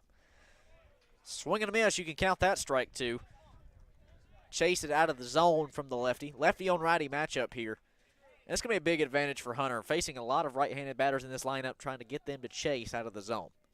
Absolutely. He can live over in that left-hander's batter's box. The 2-2 sailed way outside. Hernandez had to stretch over for that one to keep it at bay from a wild pitch. Now a full count with 2 men on and no outs here in the top of the 5th. But he'll sit him down on strikes. A full count strikeout throw from Chandler Hunter. His 8th strikeout of the season will sit down Graves here for the first out of the 5th. You see it right there. Last 3 pitches lived right on that outside corner. Couldn't touch it. Blake Rupp now, the right fielder, steps in from the left side. 2 men on, runners at second and third. Won't chase it outside. He'll let it drop for ball 1. Rupp 1 for 2 here today, and really he was kind of that kickstarter that got the engine going there in the top of the 4th inning for a point where they scored 5 runs. He led the way with an RBI triple, kind of setting the tone that was followed by 2 two-run homers over the right field wall from Brown and Smith. But Rupp there with his 10th RBI of the season. Now a chopper to Gonzalez at short. Rafi can't hold on to it. It's going to get away from him. That'll be an error on Gonzalez. 1 run will score as Rupp will reach on the error over at first. Now with runners on the corners and just 1 out here in the top of the 5th. Point now with their 10th run of the ball game here in the 4th inning. Very reminiscent of yesterday's game. They're at 10 runs through 4, and we're still at play. They had 11 through 3 frames in yesterday's game 1. The throw over to second base as Rupp went for the steal. The throw won't get there in time. A little bit to the right as well from Hernandez, the catcher. Blake Rupp will get the stolen base. Now runners at second and third, both in scoring position, as Perez, the lead runner, at third. Brown at the plate here for a 1-0 count. Chopper now down the right field line, foul. Lefty on lefty here for the 1-1 count. 1 ball, 1 strike. And unlike the previous 3 batters he's faced, Hunter really going to have to bring that outside pitch more inside to the plate unless he wants to hit Brown on the side. The 1-1. Chopper to the first baseman, Garris. He'll run it out for the second out of the inning. Perez will score from third. Rupp moves over to third as he advances a bag. And the run scores. An RBI, the 11th of the season for Dylan Brown.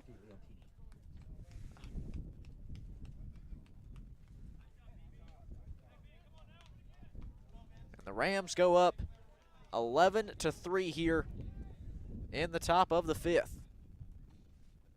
With a runner at third and 2 down, Vince Volpatti Leontini, the second baseman, 3 for 3 here today with 3 singles, all to right field.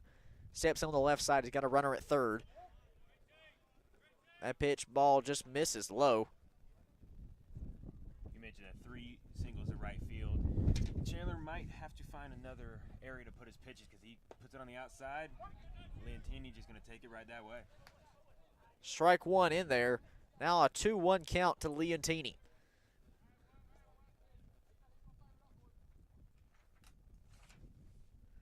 Runner stands at third, 2 down here in the top of the 5th. The 2-1 drops in the dirt. Now Leontini ahead in the count, 3 balls, 1 strike. Jacoby Smith, the designated hitter, on deck, just an inning removed from a 2-run homer over the right field wall.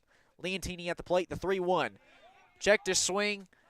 They're going to say he held back, and that'll be a 5-pitch walk for Leontini. That'll put runners on the corners now for Jacoby Smith, the designated hitter, senior out of Birmingham, Alabama, with an opportunity to just tack on to this huge lead for Point. They're up by 8 runs here in the top of the 5th inning. 11-3 is our score.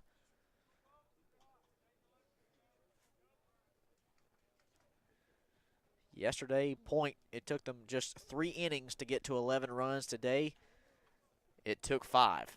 11-3 is our score, a 9-run lead for the Skyhawks. Runners on the corners, and the first pitch to Smith sails high and outside for ball 1.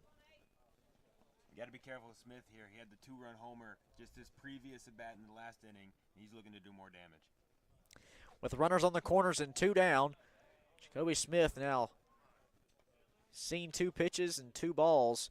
2 balls, no strikes to Jacoby Smith. The 2-0 popped up into the shallow outfield. Trujillo backing up from second to bring it in shallow center in the outfield grass to wrap it up in the top of the 5th. What an inning it was for Point as they tack on to their lead, adding 2 runs off of 2 hits with 1 error for Columbia International. We head to the bottom of the 5th inning. Point leading CIU 11-3, and the Rams will try to start climbing Mount Everest as they trail by 8 runs heading in the bottom of the 5th inning. We'll be back on the CIU Sports Network.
Top of the 5th inning here in Columbia on the CIU Sports Network. 11-3 is our score. Point leading CIU, and the Rams will try to start climbing Mount Everest here, facing an 8-run deficit with their 3, 4, and 5 hole hitters. Gabe Austin, the designated hitter, steps in first on the left side. Alex Williamson started this one for Point. He's back on the mound and still dealing. First pitch in there for strike 1.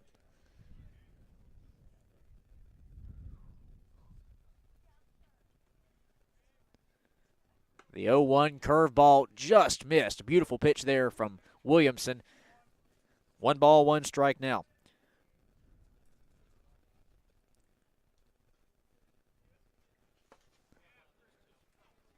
Swing and a miss, chased that one down low, was Austin. Now 1-2, Rob Bell on deck. The right fielder 0 for 1 here today with a strikeout, not to mention Cody Trujillo in the hole. 1 for 1 with a single and an RBI. Base is empty here to lead off the bottom of the 5th.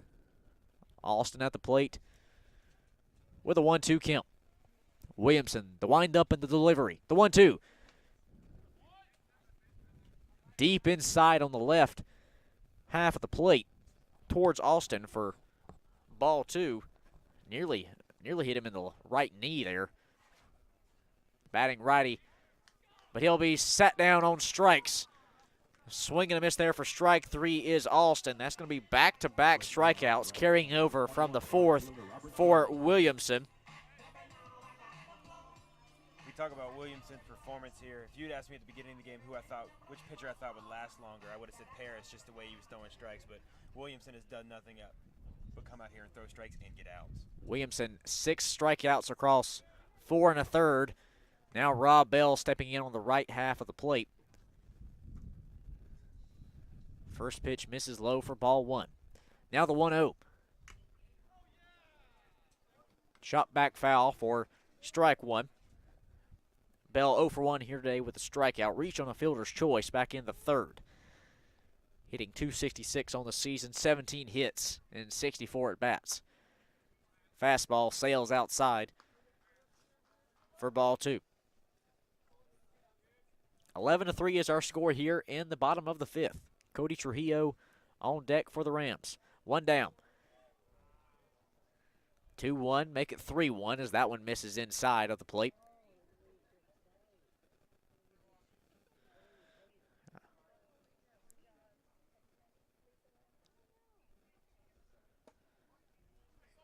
And on 5 pitches, Rob Bell will take a free 90 as he's walked. And that'll put him 1 man on for Cody Trujillo, the second baseman. 1 for 1 here today with a single, not to mention an RBI. You'll take it if you're Rams. To score runs, you need base runners. Bell, the lone man, over at first as they try to cut into this 8-run deficit. 11-3 is our score. Trujillo, a hard grounder into the gap between short and third into shallow left for a base hit. Cody Trujillo with his second single of the day puts 2 men on here in the bottom of the 5th inning for Buddy Bleasdale. You've got to start somewhere. Like you mentioned, Brayton, you're not going to score 8 runs in one swing, but putting 2 men on with just 1 down here is a great way to start the bottom of the 5th. Bleasdale 0 for 1 here today with a walk. 10 RBI on the season, looking to tack on to that one here. He's got 1 man in scoring position. That's Rob Bell, the lead runner at second. Trujillo over at first. Bleasdale, a hard line-out shot to the shortstop, Graves.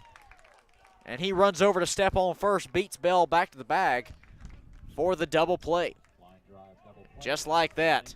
What was a promising start ends in a double play. We head to the top of the 6th inning. Our score, point leading Columbia International, 11-3. We'll be back for more action on the CIU Sports Network.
Top of the 6th inning here in Columbia on the CIU Sports Network. 11-3 is our score. Point leading Columbia International on this beautiful Saturday afternoon. Bo McClintock, the first baseman, will get things going here in the top of the 6th for Point. A few defensive changes to bring you for Columbia International as McClintock chops that one foul down the third baseline for strike one. Gabe Austin, the designated hitter, is now in the battery catching.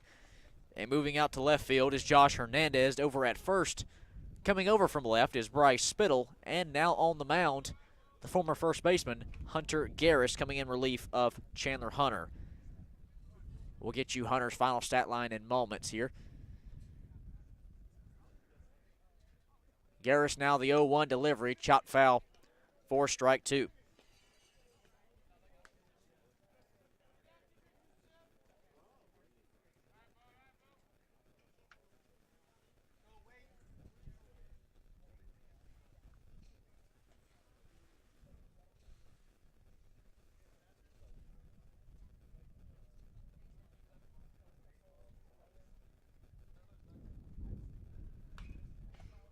The 0-2 chopped hard foul down the left field line. McClintock battling here, facing an 0-2 count. Chandler Hunter, 2 2/3 innings pitch here today in relief of Justin Parrish, allowing 2 hits and 2 runs, just 1 earned, while striking out 1 batter. Hunter Garris now on the mound for Columbia International. He's got McClintock in an 0-2 count. Hard hit ball down the third baseline. Boy, was it an inch foul. Just left of the left field line. And Braden on the season. Garris has been a consistent and solid pitcher this year for Columbia International. Yeah, he has. I mean, 3.21 ERA, but he's been in 9 appearances. He has 14 innings pitched. Only seven runs allowed. He's going to need to come in here and stop the bleeding. 11-3 is our score here in the top of the 6th inning. McClintock at the plate with an 0-2 count. Curveball hangs outside from the lefty Garris for ball 1.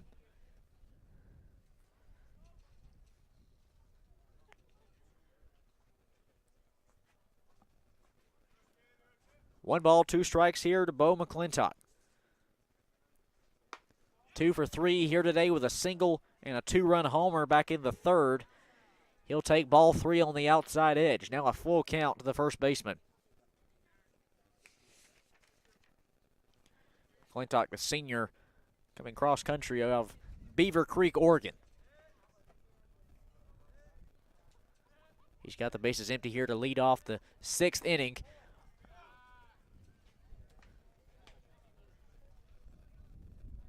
Watches that one sail outside for ball 3.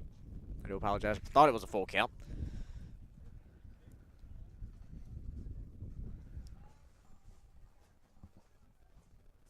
McClintock will call time, step out of the box here. 3 balls, 2 strikes to McClintock, hitting .345 on the season. Now with 24 hits and 63 at-bats. McClintock pops that one up into right field. Bell backs up, the wind working against him, but he'll catch it at the warning track for out number 1. Robert Bell gathers it in the warning track in right field for the first out. Ryan Leno now. Ryan Leno, the left fielder. The left fielder steps in 1 for 2 here today with an RBI double back in the first inning. Not to mention drawing a walk in the third. Garris has 1 down here in the top of the 6th. As Leno steps in on the right side. First pitch curveball outside for ball 1.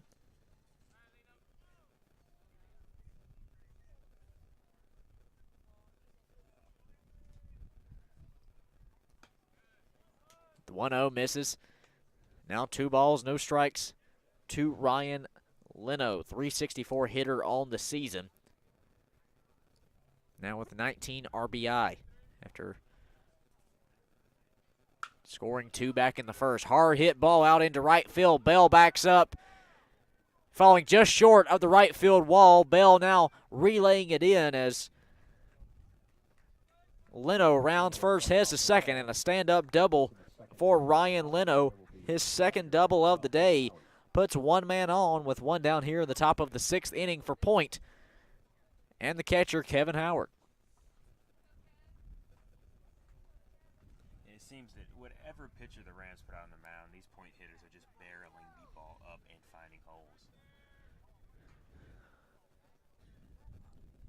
Garris now the third pitcher of the day for Columbia International.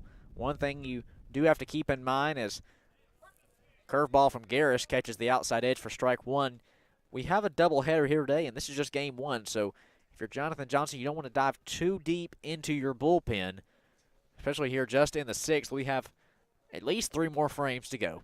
I won't count them out yet. At least 3 more frames to go, not to mention plenty of more baseballs still to come before the sun sets on this Saturday evening. Howard fouls that one back towards the backstop for strike 2.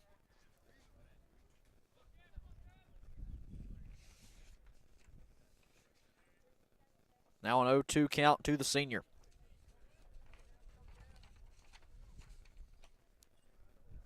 One runner on. That's Leno at second after his stand-up 1-out double. One down here in the top of the sixth, and an 0-2 count now to Howard. Time called from Howard as he'll step out. And really, that's been a consistent trend we've seen from a lot of point batters. Taking time, umpire awarding it to him to step out of the box really disrupts the rhythm of CIU pitchers. 0-2 here to Howard, one man on, standing at second. That's Leno. One down, swing and a miss from Howard. He'll try to run it out. Now flip over to first. Well, from Spittle to Bleasdale. Pitch was high. Bleasdale had to come off the bag to save it. Nonetheless, Leno will advance over to third. Howard out at first. Now with 2 down, Point has yet another run, standing just 90 feet from home. And Brendan Perez stepping to the plate.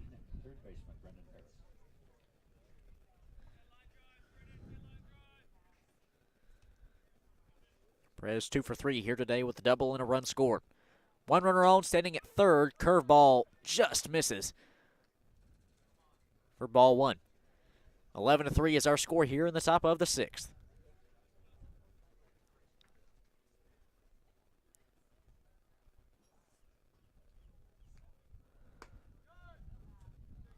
Garris misses outside now. 2 balls, no strikes to Brendan Perez, hitting 186 on the season. And a stand-up double back in the 5th inning.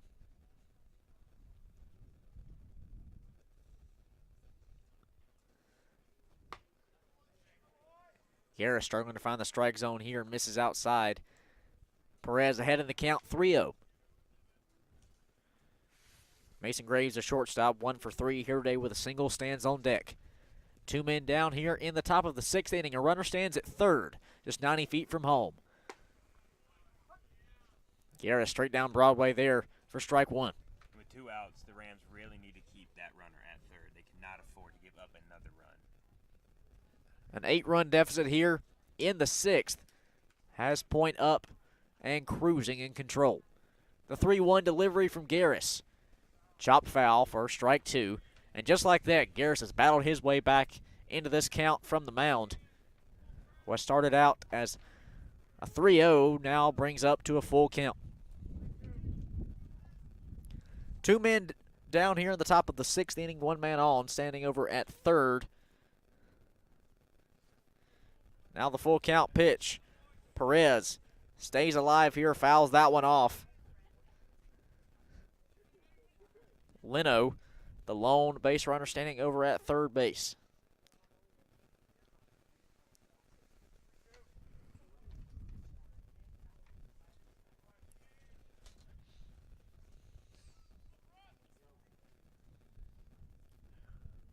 Two down and a runner at third. The full count delivery.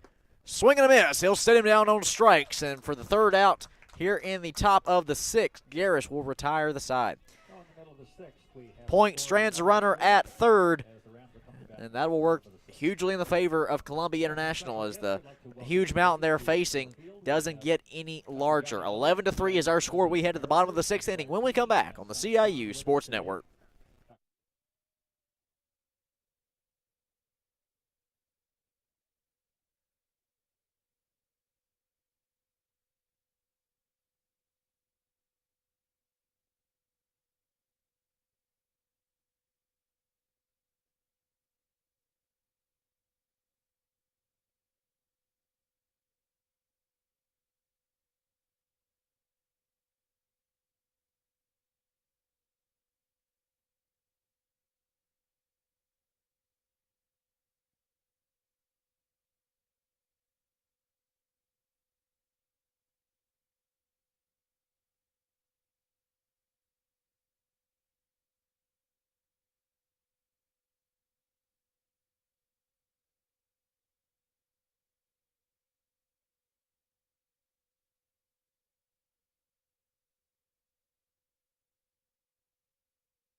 17, the left fielder. Bottom of the 6th inning here in Columbia as we welcome you back to the CIU Sports Network. Bryce Spittle lead things off for the Columbia International Rams. 11-3 is our score. Point well in control of the first game in today's doubleheader on this beautiful Saturday afternoon. Spittle steps in 2 for 2 here today with 2 singles. Alex Williamson still on the mound. Started this game for the Skyhawks, and he's been dominant here today. 8 hits, allowing just 3 runs while striking out 6. Spittle sends that one contact into deep right center field, and Spittle rounds first, heads to second. The throw from Brown just now getting in. Spittle stands in for the stand-up double, and just like that, the Rams are in business to get things going here in the top of the 6th. Hunter Garris now pitching for the Rams. Started the game over at first base. Checks in the 8 hole in the lineup. 0 for 1 here today with a strikeout. He reached on an error back in the 4th inning. With no outs here in the bottom of the 6th inning, Bryce Spittle stands at second after the leadoff double. The Rams trailing 11-3 to point. First pitch now to Garris. Chopped down the third base line, foul. It'll go down as strike 1. And we're going to see a pinch hitter on deck here momentarily for Columbia International as Austin Paradise, a freshman out of Trenton, South Carolina, will check in for Sky Foster momentarily. Back to the plate, the 0-1 count to Garris. 1 man on, that's Spittle standing at second after his leadoff double. Chopped to the third baseman, Perez. He flips over to first for out number 1. Spittle will stay at bay at second. Now with 1 man down here in the top of the 6th, a pinch hitter for Columbia International, as I mentioned, Austin Paradise. What a last name to have. A beautiful baseball name, and with the great weather we're having, it feels like paradise. He'll step in on the right side of the plate. In for Sky Foster. So this is Austin Paradise first at bat of the season. What a day to have it. He can try to get things going here in the bottom of the 6th inning with the Rams trailing 11-3. 1 man on, 1 man down. Paradise watches ball 1 drop out of the zone. A 1-0 count here for Austin Paradise, the freshman. As Brady mentioned, his first at bat of the season. Rafi Gonzalez stands on the deck for the Rams. 1 man on, 1 down, and a 1-0 pitch. Fouled back from Paradise for strike 1.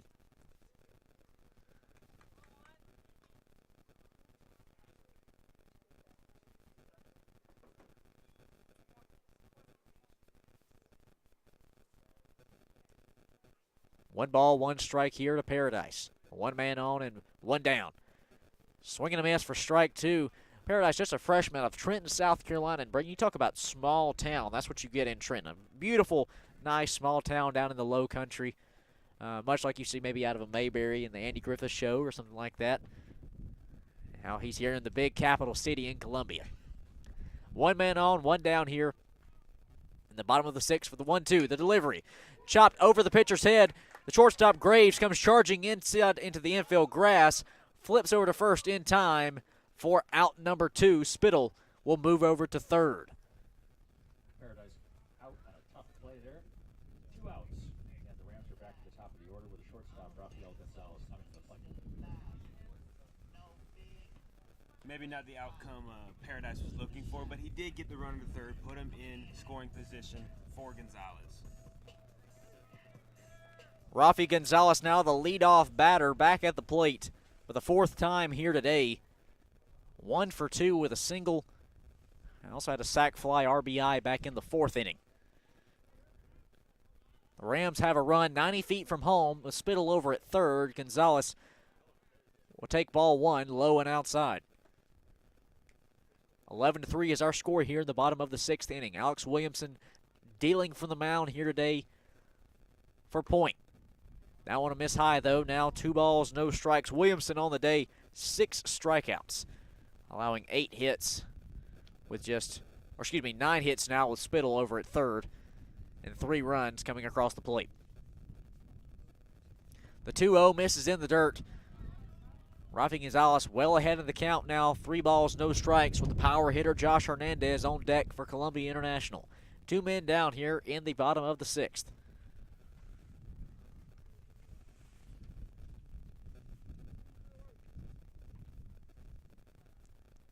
The 3-0. A 4-pitch walk drawn by Rafi Gonzalez puts runners on the corners now here in the bottom of the 6th for Josh Hernandez. Hernandez 0 for 2 today with 2 strikeouts and a walk. But if he finds the right pitch, you can kiss it goodbye. A team-high 8 homers on the season, hitting .397 in 2021 with 29 RBI. He's got runners on the corners here with 2 down. In the bottom of the 6th inning, the Rams facing an 8-run deficit. 11-3 is our score. Runners on the corners, Gonzalez at first, Spittle at third. A curveball taken by Hernandez for strike 1. Yeah, Hernandez hasn't really been able to find the contact yet today. He's had 2 strikeouts, and even when he got on base, it was just a walk. So he's really looking for that pitch that he can barrel up. Curveball misses outside now. A 1-1 count to Josh Hernandez. 25 hits and 63 at-bats on the year. He's got runners on the corners here at the bottom of the 6th. Pitch low in the dirt for ball 2. 2 balls, 1 strike here to Josh Hernandez. 2 men down the bottom of the 6th. Gabe Austin, the designated hitter, on deck if Hernandez can keep this inning alive for CIU. They've got a runner 90 feet from home at third, and Spittle. Gonzalez over at first. Swing and a miss from Josh Hernandez for strike 2. Evens our count up at 2 apiece.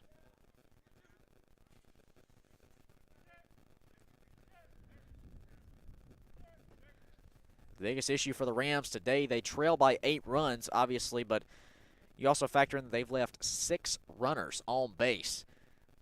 And yeah, you're not going to win too many ball games while stranding runners.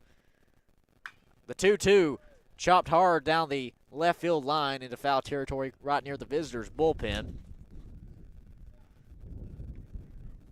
Hernandez battling here with 2 strikes on a 2-2 count and 2 down. Runners on the corners. Spittle at third. Gonzalez at first here in the bottom of the 6th inning. Alex Williamson on the mound for point. 6 strikeouts on the day. Delivers the 2-2. Hangs low. Hernandez watches it for ball 3. Now a full count. Josh Hernandez trying to keep this inning alive and bring a run across the plate for CIU. Runners on the corners in the full count. 2 down. Pitch sails inside for ball 4. And Josh Hernandez will draw the full count walk. Back-to-back free 90s for the Rams. Will load it up for Gabe Austin, the designated hitter. 2 for 3 here today with 2 singles. He's really been hitting the ball well this season, especially as of late. .353 batting average, 12 hits in 34 at-bats. He's got the bases loaded here with a prime scoring opportunity. He doesn't have much to work with. 2 down in the bottom of the 6th inning. Back-to-back walks for the Rams. The first pitch to Austin drops low for a ball. Robert Bell, the cleanup hitter, who is 0 for 1 today with a strikeout, standing on deck if Austin can keep this inning going. Bases loaded for Gabe Austin. The 1-0 chopper to Perez at third. Goes off his glove. He can't hang on to it. That's going to go down as an error.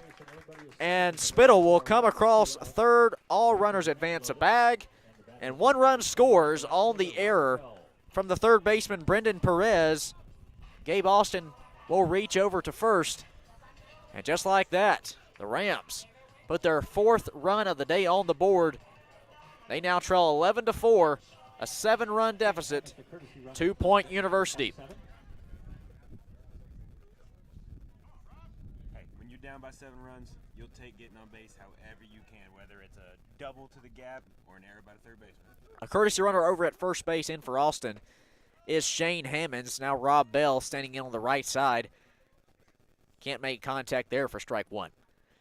Bases loaded here in the bottom of the 6th inning.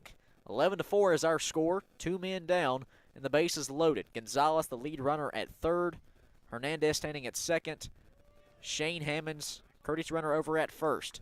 Back-to-back swings and misses there from Rob Bell.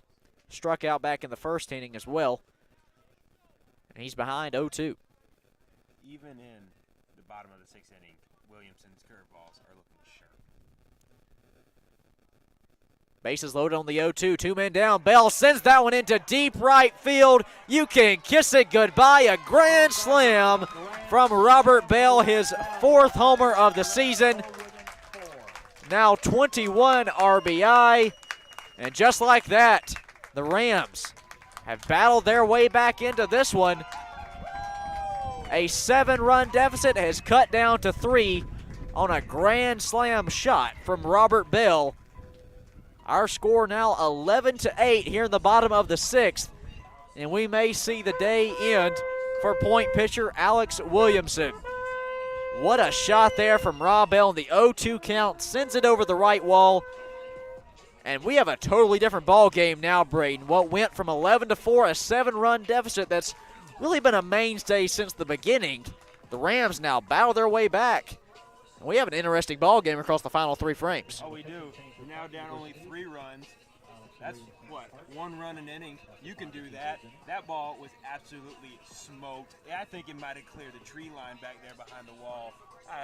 If I guess, it was pushing 390. That was crushed. And after 2 off-speed pitches that were down in the zone, he kind of whiffed at, stayed back on it, and just let it ride. An absolute moonshot there from Robert Bell. 11-8 is now our score after the grand slam from the right fielder, his 4th homer of the season. And we do, in fact, see a pitching change. For point now is Adam Castillo, a sophomore righty from La Habra, California, will take to the mound for point. Yeah, with Castillo on the mound, not a lot of game experience. He's appeared in 4 games, but only has 4 innings pitched. However, no earned runs in those innings, which when you bring him in, right now the Rams offense, they're getting that momentum back. They're getting in, they're seeing the pitches well. He's going to be asked to come in here and shut it down, stop this comeback, keep this lead, and proceed on. Wrapping up the day for Alex Williamson, who up to that last moonshot grand slam from Robert Bell had thrown a pretty good game. His day is done after 5 2/3 innings pitched, allowing 10 hits, allowing 8 runs, only 6 of those earned with 2 errors from his defensive backing, striking out 6. When we come back, we'll see if the Rams can keep this offensive spark going. A 2-out grand slam from Robert Bell puts the Rams in prime position to battle their way back into this one. 11-8 is our score in the bottom of the 6th.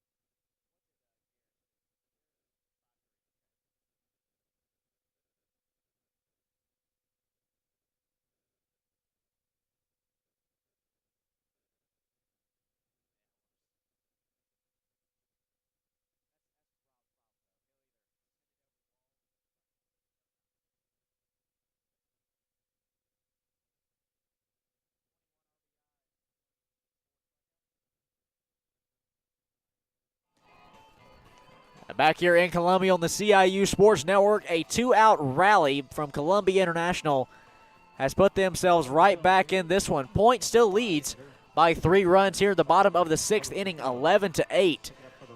But a 2-out grand slam shot from Robert Bell over the right field wall has made this a completely different ball game. Brand new pitcher on the mound for point now is Adam Castillo, and the first batter he's going to face is Cody Trujillo, the second baseman for the Rams.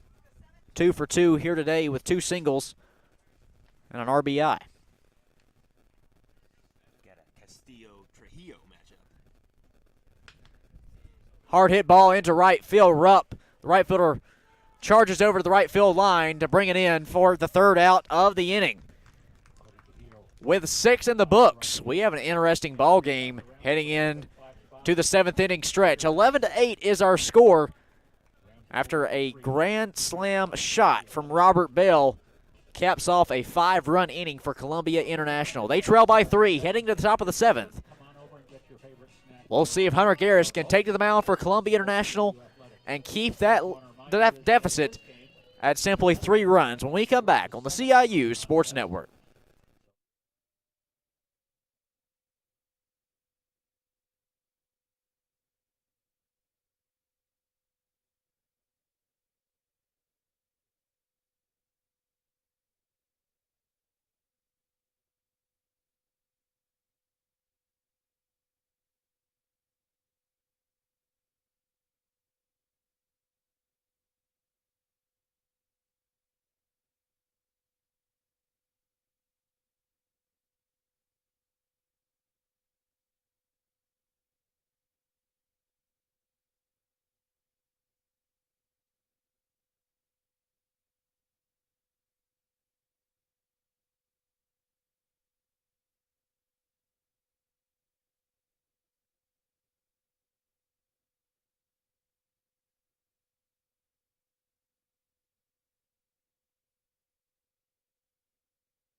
Back here on the CIU Sports Network from Columbia as we welcome you back to Miller Field, top of the 7th inning between Point and Columbia International in this AAC baseball matchup. We take the diamond here. 11-8 is our score. Point leading CIU. Just a 3-run lead for the Skyhawks as Hunter Graves steps in on the left side. First pitch to him. In there for strike 1. Hunter Garris on the mound, coming in relief. The third pitcher of the day for CIU. The 0-1 here. Popped up foul over the first baseline. Spittle, the first baseman, jogs over, tries to make a play on it. The ball will sail over the right field fence, though. Out of play.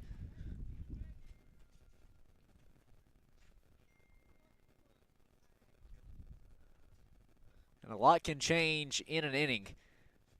Here now on the top of the 7th, Point with a 3-run lead. This point in time, just an inning ago, they held a 7-run lead. Just like that, a grand slam shot cut it straight in half. And a free 90 taken by Mason Graves on the walk. Puts one man on to lead off the 7th inning here for Point.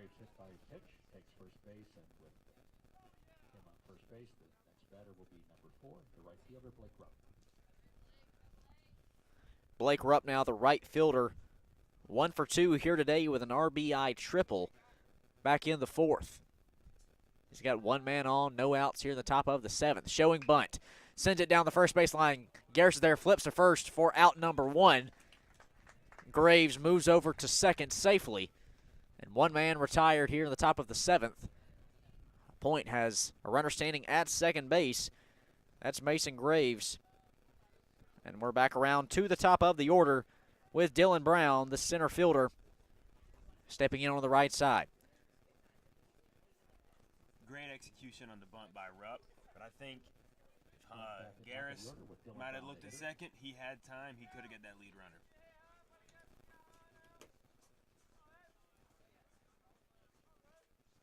Garris standing at delivers to home, and therefore strike one.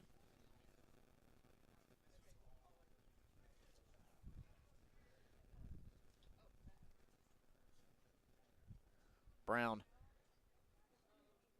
1 for 3 here today with a 2-run homer over the right field wall back in the 4th inning.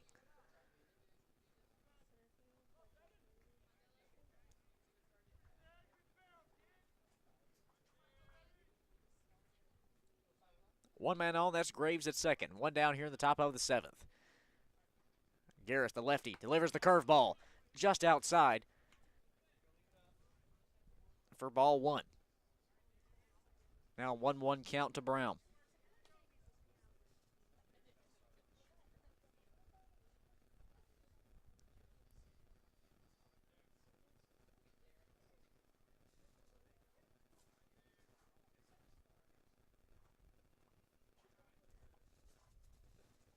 The 1-1 sails high and outside. Gabe Austin, the catcher, has to come off his knees to grab it. Now 2 balls, 1 strike.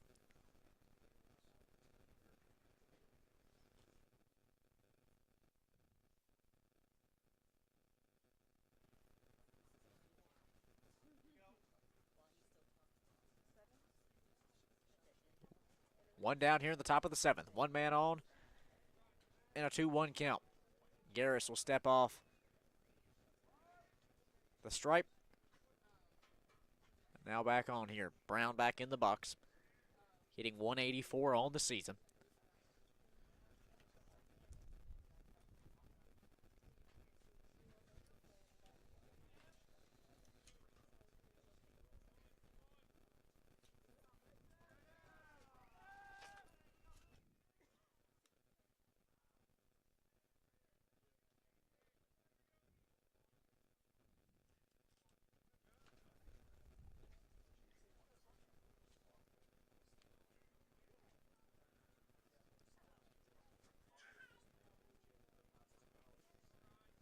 Garris now, the 2-1.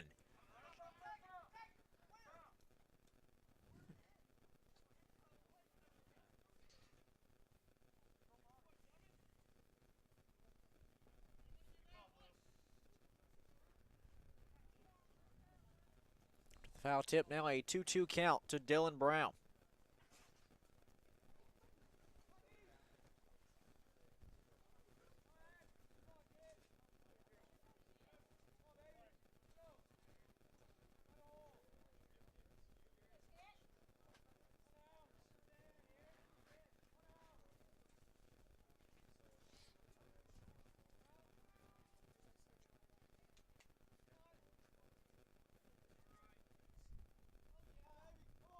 The 2-2 to Brown. Curveball in there for strike 3. Brown now struck out the 3rd time today. That's Garris's 2nd strikeout, or excuse me, 3rd strikeout himself, as he's been dealing from the mound.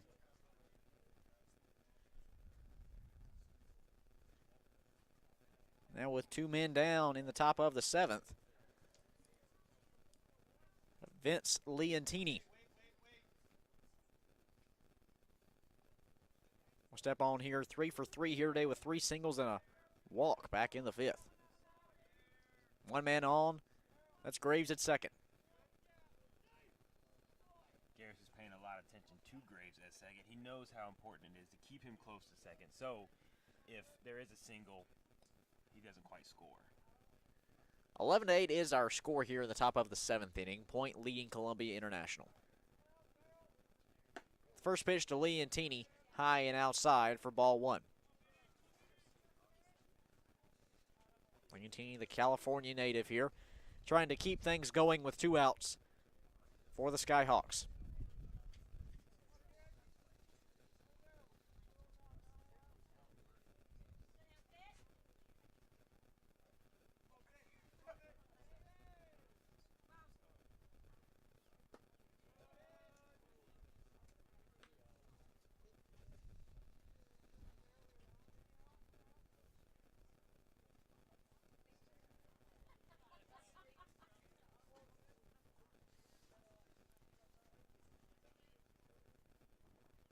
Leontini trying to battle here.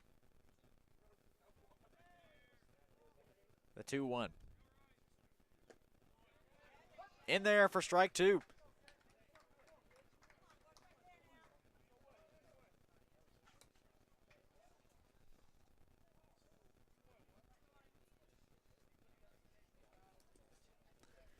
Do apologize, strike 1 there, 2-1 count.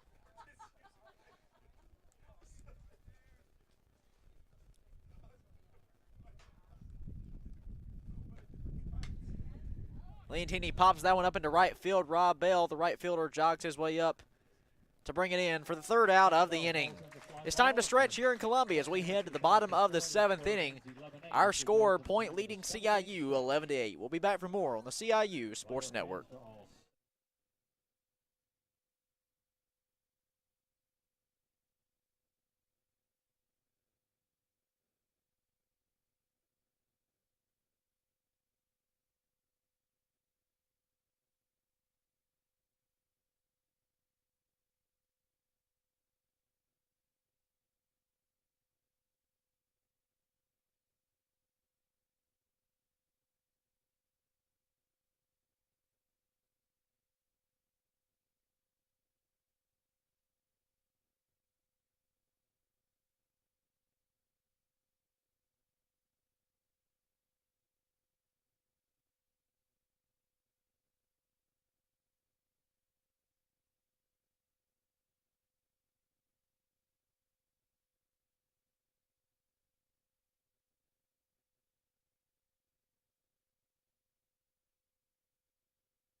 Back here in Columbia on the CIU Sports Network. It's time to stretch here in Columbia as we head to the bottom of the 7th inning. Our score, point leading CIU 11-8. Now on the mound for the Point Skyhawks is Adam Castillo. And while he hasn't had much experience this year, with little action he's seen, he's been quite dominant, Braden. Oh, absolutely. In 4 1/3 innings, he's faced 18 batters, held him to 1 hit. That's an opponent's average of .076, and that's just complete dominance if you look at the numbers. The first batter he's going to face here in the bottom of the 7th is Buddy Bleasdale, the 3rd baseman for the Rams. 0 for 2 here today with a walk. Bleasdale, though, hitting .235 on the season, 12 hits in 51 at-bats. He'll try to get things going here for the Rams, and what a difference an inning can make. You look back, the Rams sent a grand slam shot over the right field wall courtesy of Robert Bell, his 4th homer of the season. As Bleasdale hits a hard grounder to the 3rd baseman, Perez. He can't hold on to it. There must be a hole in his glove today. His 2nd error as Bleasdale will reach over to first on the error. Perez really struggling there on the hot corner today. As I mentioned, that's his 2nd fielding error. And it's going to put the leadoff runner on for Columbia International and the 7-hole hitter, Bryce Spittle. 3 for 3 today with 3 singles, really seeing the ball well on this Saturday afternoon. Hunter Garris, the first baseman turned pitcher, now on deck. The first pitch to Spittle here. Lets it sail high for ball 1.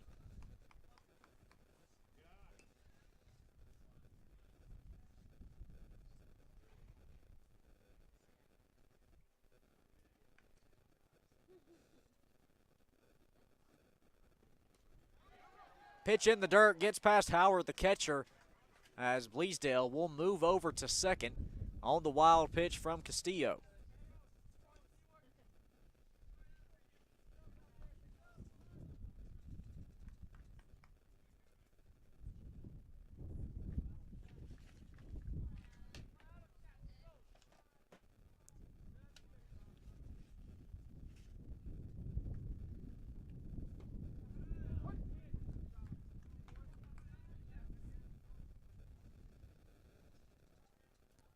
Strike 1 to Spittle there, a 2-1 count now.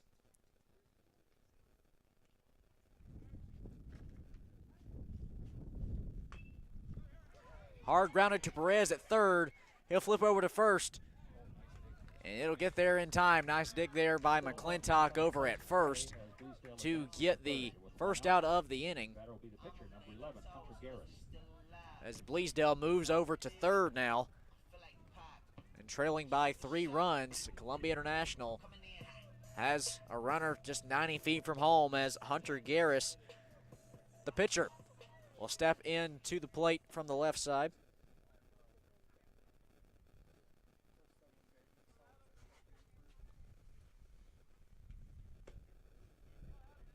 First pitch sails outside, ball 1.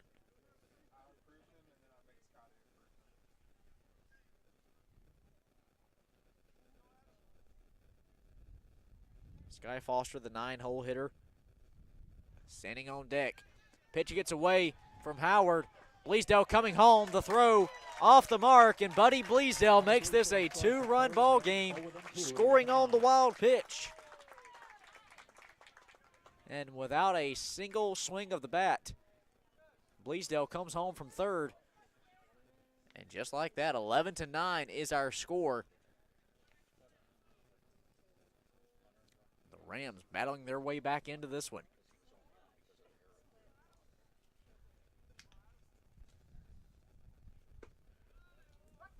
That pitch comes across the plate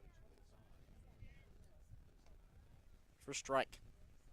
Now 1-1 count here to Hunter Garris. Castillo had only come into the game allowing no wild pitches, and yet he's thrown 2 here in the same inning, consecutive batters. That one foul back for strike 2. Now a 1-2 count to Garris.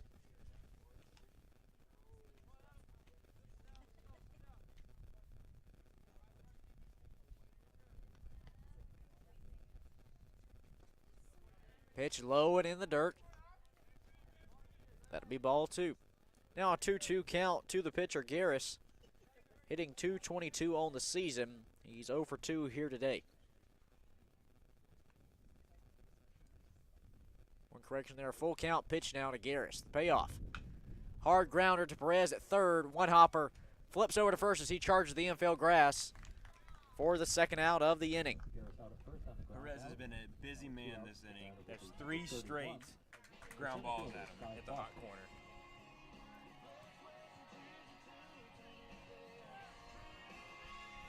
(11-9) our score here in the bottom of the 7th. The 9-hole batter, Sky Foster, playing center field here today, steps in on the left side of the box. 1 for 3 with a single. Swing and a miss there for strike 1 as he chased one out of the zone on a curveball.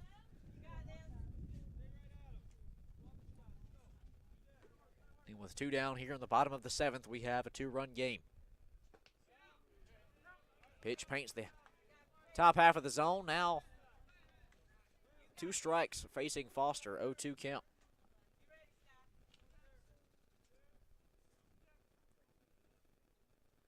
The 0-2 drops low for ball 1.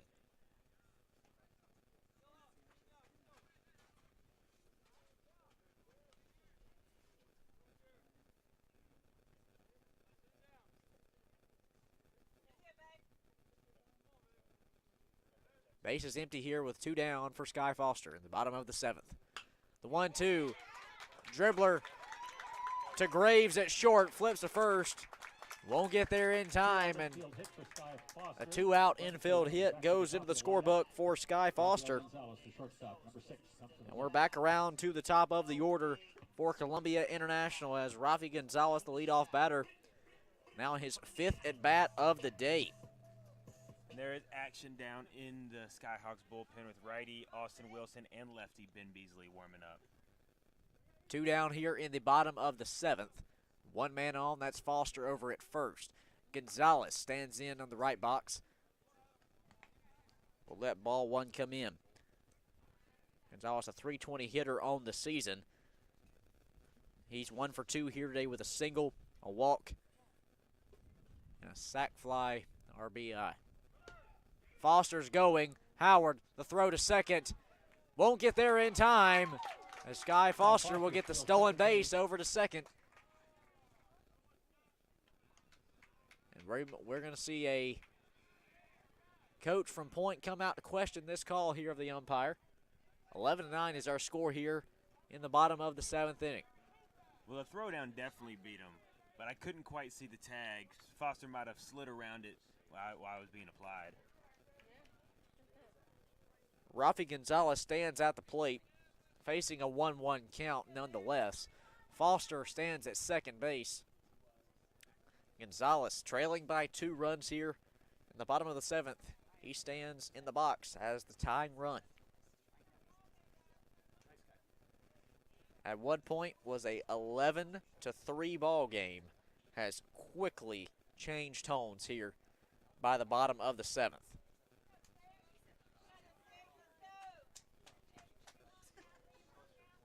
Umpire is going to stick to his original call, rule Foster safe at second, and Rafi will step back in on the right half of the plate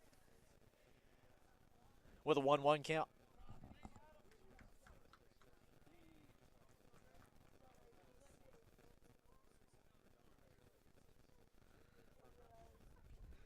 Eleven and 9 is our score here in the bottom of the 7th.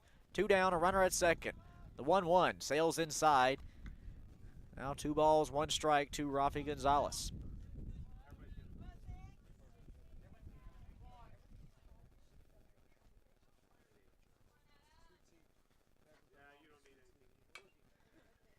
Hard chopper foul from Gonzalez for strike 2. Now a 2-2 count.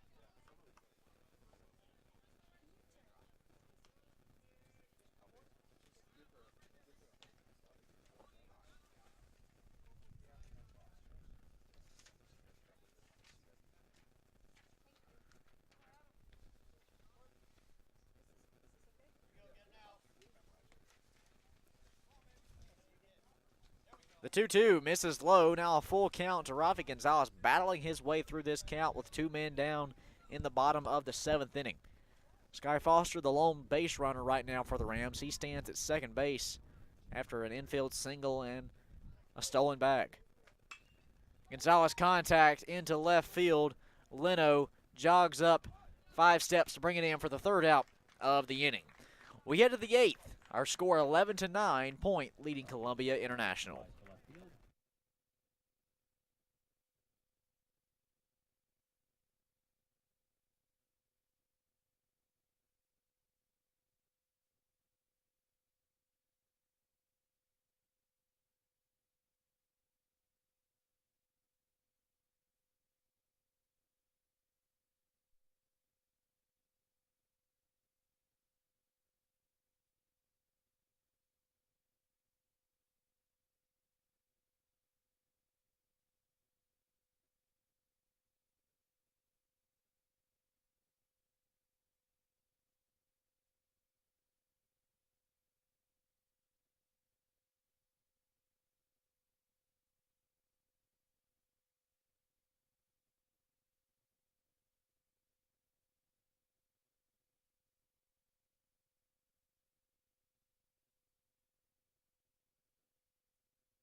Back here in the top of the 8th inning from Columbia on the CIU Sports Network. Our score 11-9. Point leading Columbia International. 1 defensive change for the Rams.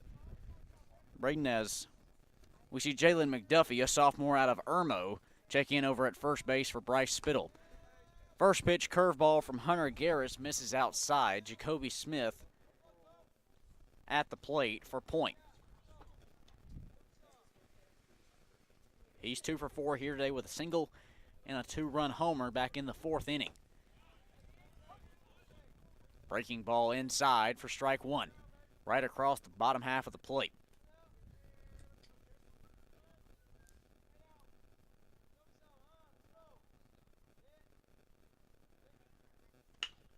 Hard ball up the middle. Trujillo's there to stop it. Won't make it in time for the throw as Jacoby Smith reaches on the single. Get things going here in the top of the 8th. Now Bo McClintock, the first baseman, will check in on the left side with 1 man on and no outs. In the top of the 8th inning, leading by 2 are the Point Skyhawks. McClintock 2 for 4 here today, once again with a single and a 2-run homer, much like Smith. Identical stat lines today. McClintock also with 2 pop-outs to right field. Wind is blowing left to right here today at the ballpark. First pitch to McClintock, sails outside for ball 1. McClintock, the first baseman, hitting .345 on the season. Cool moment for McDuffie as this is his first game appearance of the season. Of the season. 1 runner on, no outs in the top of the 8th. Garris had the tag over at first, but he's going to be called for a balk. Smith did not beat the tag back, so if there had been no walk, he would have been tagged out, but nonetheless a free 90.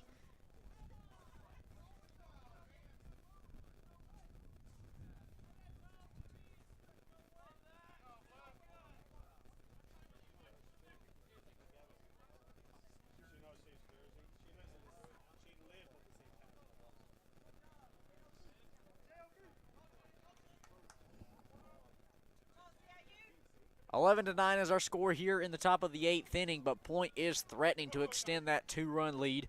They have a runner on second in Jacoby Smith. Bo McClintock at the plate with just a 1-0 count after the balk. Smith now going as McClintock fouled that one off back behind us here. Smith will jog back. He was heading for third. Swing or not. Now we have to jog back after the foul ball.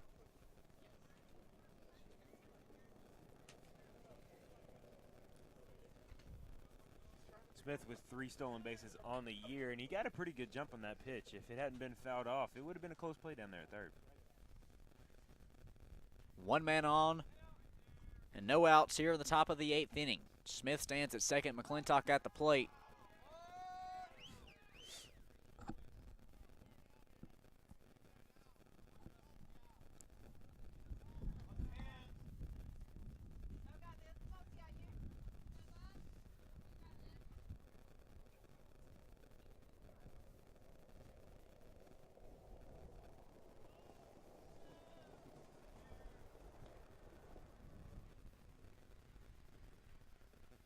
Smith's going.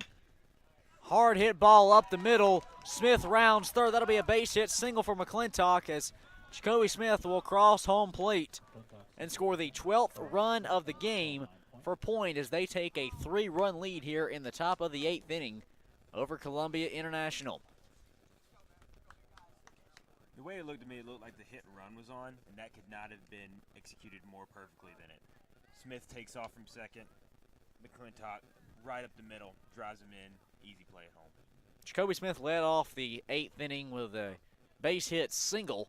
A balk moved him over to second.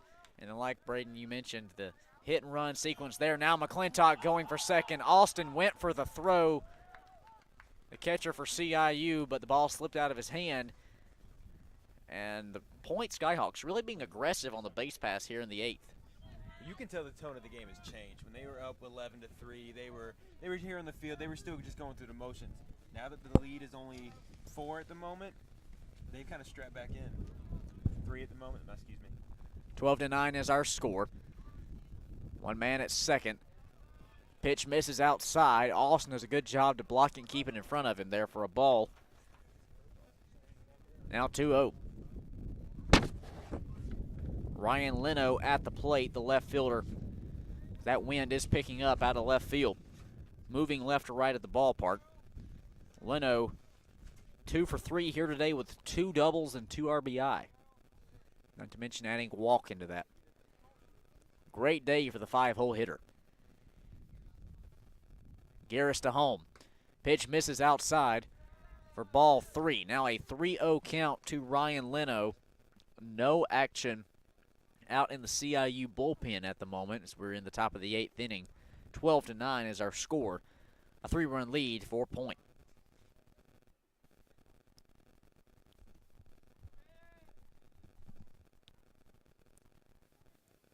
The 3-0, one man on, no outs in the top of the 8th.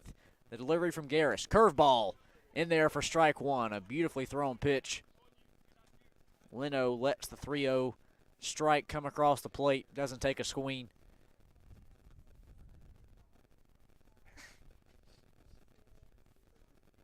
We are seeing some action, though, in the Point bullpen. We could see a change there.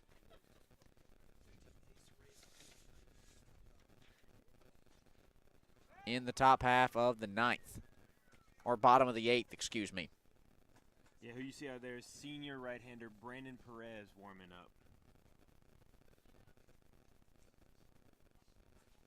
Perez had been playing third today. We'll see if he makes the defensive change in the bottom frame. No outs here in the top of the 8th. One man on at second. That's McClintock. Curveball. Outside. For Leno. A full count now to the left fielder. Hitting .364 on the season.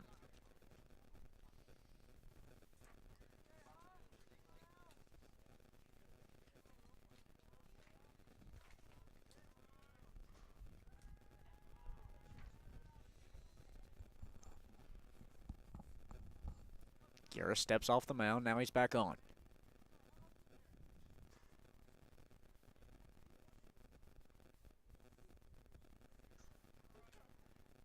Curveball misses on the full count pitch. And that'll put 2 men on with no outs here in the top of the 8th inning for Kevin Howard, the catcher. 4-point hitting, .444 on the season. He's 1 for 4 here today with a single.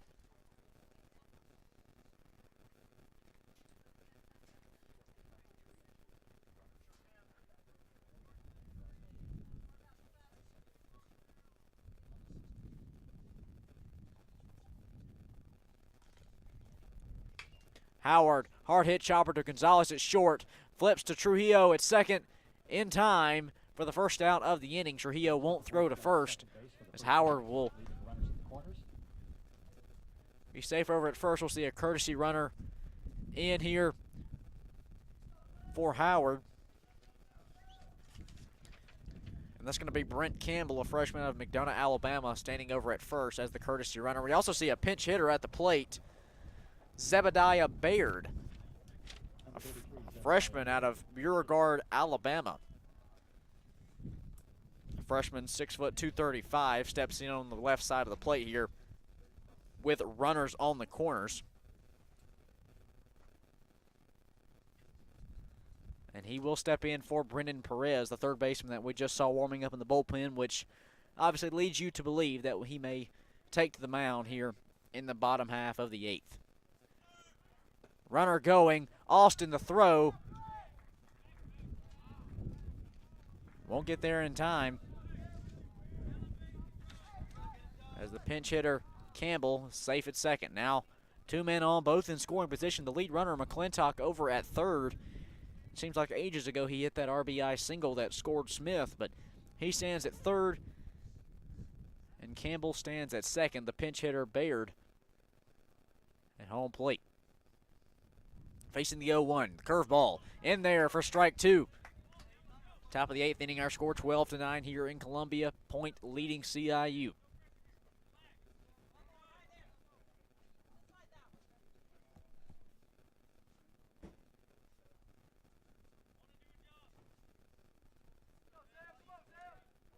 2 men on, 1 out in the top of the 8th. An 0-2 count. The delivery. Swing and a miss. 4 strike 3.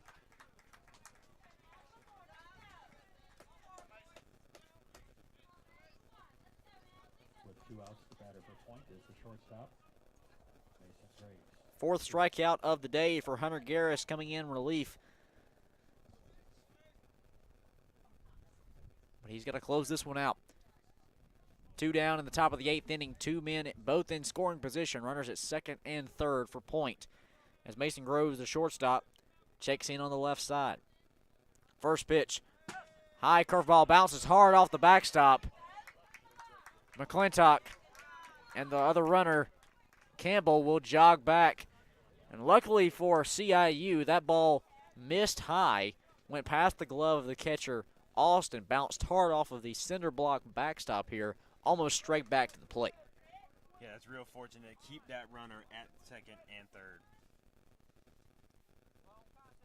The 1-0 count now after the wild pitch. Runners at second, third, 2 down in the top of the 8th. Garris, the 1-0, curveball, strike 1 in there. Evens our count up at 1 apiece.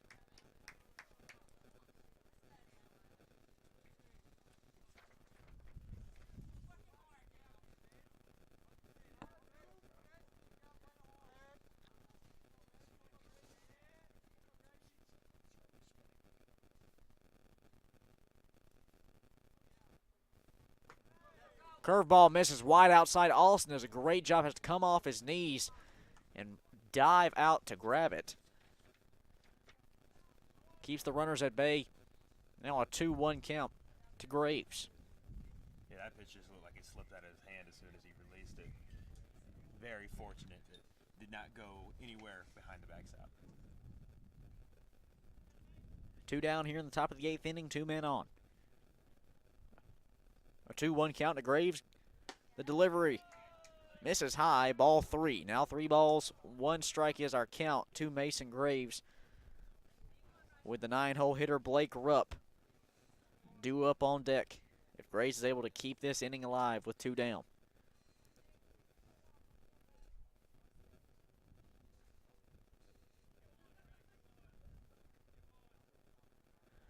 The 3-1 misses high and outside for ball 4, and Mason Graves will draw a 5-pitch walk to load him up here with 2 down in the top of the 8th inning.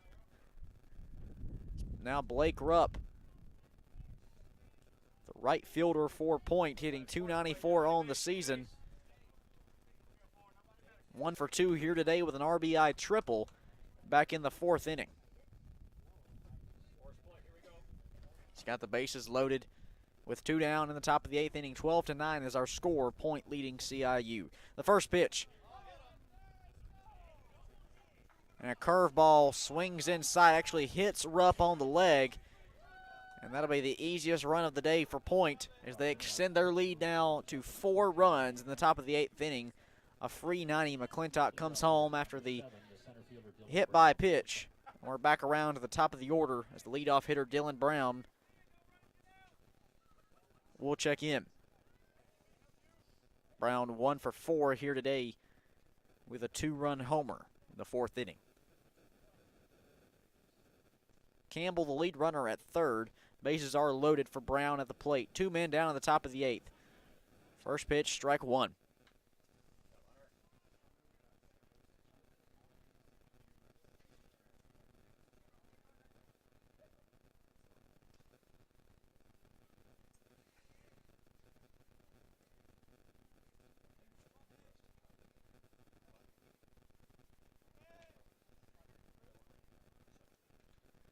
The 0-1 misses outside. Now 1 ball, 1 strike for the bases loaded here with 2 outs.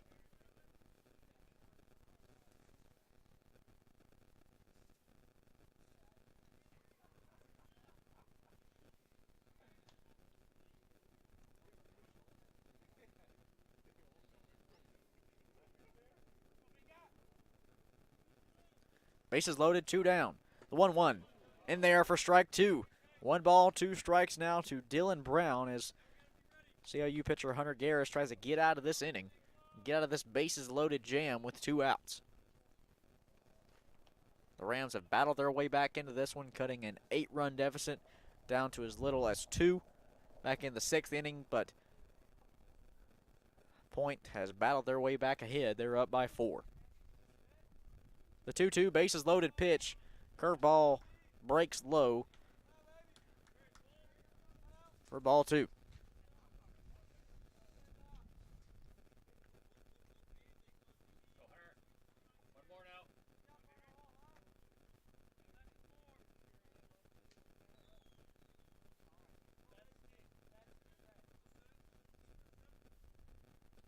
Bases loaded, 2 down. A 2-2 count to Dylan Brown. Garris the delivery. Popped up into the shallow outfield. Gonzalez jogging back, but the left fielder Hernandez calls for it, and he'll bring it in for out number 3. We head to the bottom of the 8th inning. Our score, Point leading CIU 13-9 as the Skyhawks leave the bases loaded here in Columbia. We'll be back for more action on the CIU Sports Network.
Back here in Columbia on the CIU Sports Network, bottom of the 8th inning here in this AAC baseball matchup.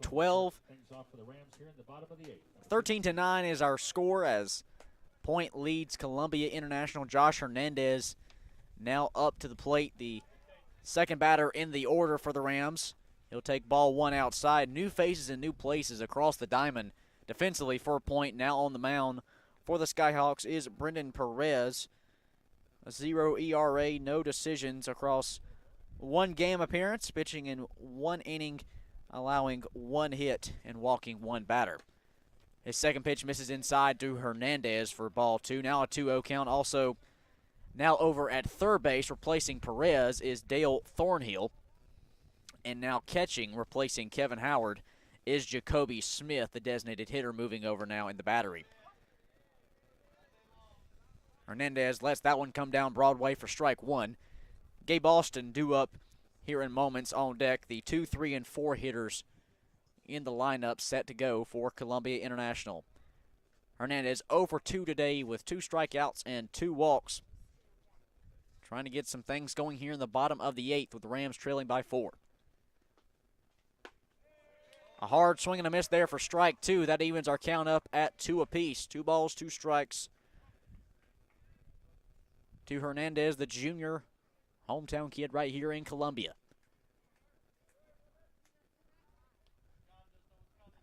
Base is empty here. No outs for Hernandez on the 2-2 to lead off the bottom of the 8th. Pitch hangs low in the dirt. Hit the dirt just ahead of the plate. Smith there to block it up to bring us to a full count. Hernandez, a .397 hitter on the season, 25 hits and 29 RBI. He's facing a full count now. The payoff pitch fouled back. So Hernandez is battling his way in this one. Josh Hernandez, known not only for his defensive specialties, but also his offensive power. A team-high 8 homers on the season, including a 2-run shot over the left field wall in yesterday's Game 1 of this series. 3 balls, 2 strikes here, the full count to Hernandez. The payoff pitch popped up foul as Hernandez continues to battle here to lead off the bottom of the 8th inning. 13-9 is our score. Rams trailing by 4. Hernandez up here battling. That's really been what's keeping the Rams in this game. They've had 12 at-bats that have resulted in 3 balls and 19 at-bats where they've seen 3+ pitches. So the patience and the vision at the plate of these Rams hitters is really keeping them in the game. Hernandez will chop the 3-2 pitch foul just down the left field line. Short chopper. He'll step back in now on the left side of the plate. 3 balls, 2 strikes. Hernandez 3 straight foul balls as he battles his way in this full count. Adam Castillo on the mound for point.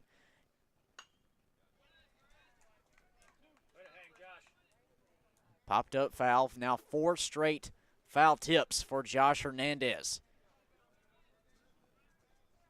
Brennan Perez in his first inning of action here today on the mound for the Point Skyhawks. After 4 straight foul balls, Hernandez still battling here in the full count. No outs here in the bottom of the 8th inning to lead things off. Perez looks to home plate, delivers the full count pitch. Hernandez contact the shortstop, Graves. It's going to take a one-hopper over his head once it hits the dirt. Kind of bounced off his glove there, and Hernandez will be safe over at first.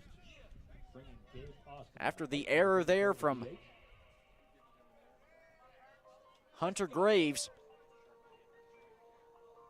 And that'll bring Gabe Austin up to the plate with 1 man on. The 4th error of the game for Point defensively. You see Graves try to backhand that one. You're always taught is in the infield, if you can square your body and get around it, that's the preferred method. Because if it does take a crazy hop, bounce right off your chest, right in front of you, you can still make the play. First pitch to Austin's a fastball outside for ball 1. Bottom of the 8th inning here, 13-9 is our score, with Point leading Columbia International. Austin 2 for 3 here today with 2 singles. Pitch misses high. Ball 2 as Jacoby Smith, now the catcher, going to jog out for a quick conversation with the pitcher Perez. And as we wrap this one up here, possibly soon, we still have it's a 4-run deficit, but we are in the bottom of the 8th inning. We will have game 2 coming your way just about 30 minutes after we wrap this one up. And we'll send that one as long as we have sunlight in the air. Obviously, today might be a little different than future games with daylight savings time coming up tomorrow. So, sunset scheduled for 6:30 p.m. here in Columbia tonight. So we will play as much baseball as we can until we just can't see anymore. 13-9 our score. The 2-0 pitch to Austin. In the dirt for the wild pitch. Gets passed by Smith. And Hernandez will advance over to second.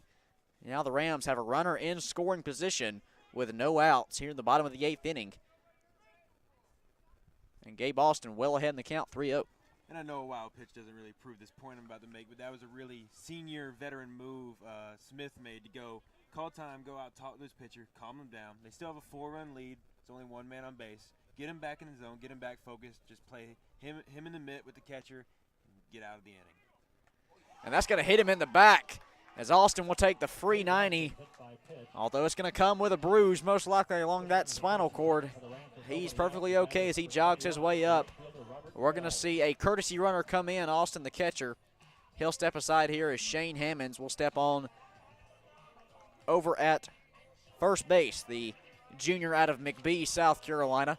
Now with 2 runners on here in the bottom of the 8th inning. 13-9 is our score, with Hernandez standing at second. The lead runner, Robert Bell, the right fielder, will step in on the right side of the plate. And what a difference maker Bell has been in this game. You look back in the 6th inning, a grand slam sent over the right field wall, the first ever in CIU baseball history. Made this a completely different game, and just one swing of the bat can change everything, like we saw from Bell. And obviously, you know, for me, Braden, that takes me back to a year ago today, where something that we never thought would happen took place, where sports were taken away from us, and one thing can change everything. A year ago today, Columbia International, their inaugural baseball season, was set to host Bryan College in an AAC matchup here at Miller Field. The game was canceled due to COVID-19, and no one knew what the next year would hold for us. But now here we are a year later, and we're back playing baseball, and it's just a great thing to really have sports back where really you never really thought it was going to be taken away from us. Absolutely. I remember that day last year, just kind of sit in my house and just get notification after notification of these leagues are closing, these sports teams are finishing their year. And it was really disheartening, because me and you were sports fans. We love just to watch the game. So not being able to have that was really sad. But all the work that everybody's put in, with whether it's the doctors and the nurses on the front line, or all the ADs and the sports teams in the athletic field, they put in so much work getting these people back, getting the teams back. I mean, you see we have a full crowd here. Being able to enjoy baseball on a great day like this, it's just exciting to watch. A great showing here at Miller Field today. Obviously, social distance and mask wearing taking place to still take the precautions of COVID-19. But back to the action, a 3-1 count here to Robert Bell with 2 men on and no outs in the bottom of the 8th. The 3-1. Robert takes it high and outside for ball 4, and just like that, the bases are loaded in the bottom of the 8th inning for Cody Trujillo. Brendan Perez coming in here to pitch for point to start off the inning, looking to close this one out, holding a 4-run lead. Instead, he will leave after what has been a tumultuous inning for him. Bases are now loaded. Hernandez at third. Hammond stands at second. And Robert Bell standing over at first after the 5-pitch walk, as Cody Trujillo, the second baseman, batting .292 on the season, and who is 2 for 3 here today with 2 singles and an RBI, will step up to the plate with the Rams trailing by 4 here in the bottom of the 8th inning. Bases loaded, no outs for Trujillo when we come back after the pitching change here on the CIU Sports Network.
Back here in Columbia on the CIU Sports Network, bottom of the 8th inning, our score, Point leading Columbia International 13-9.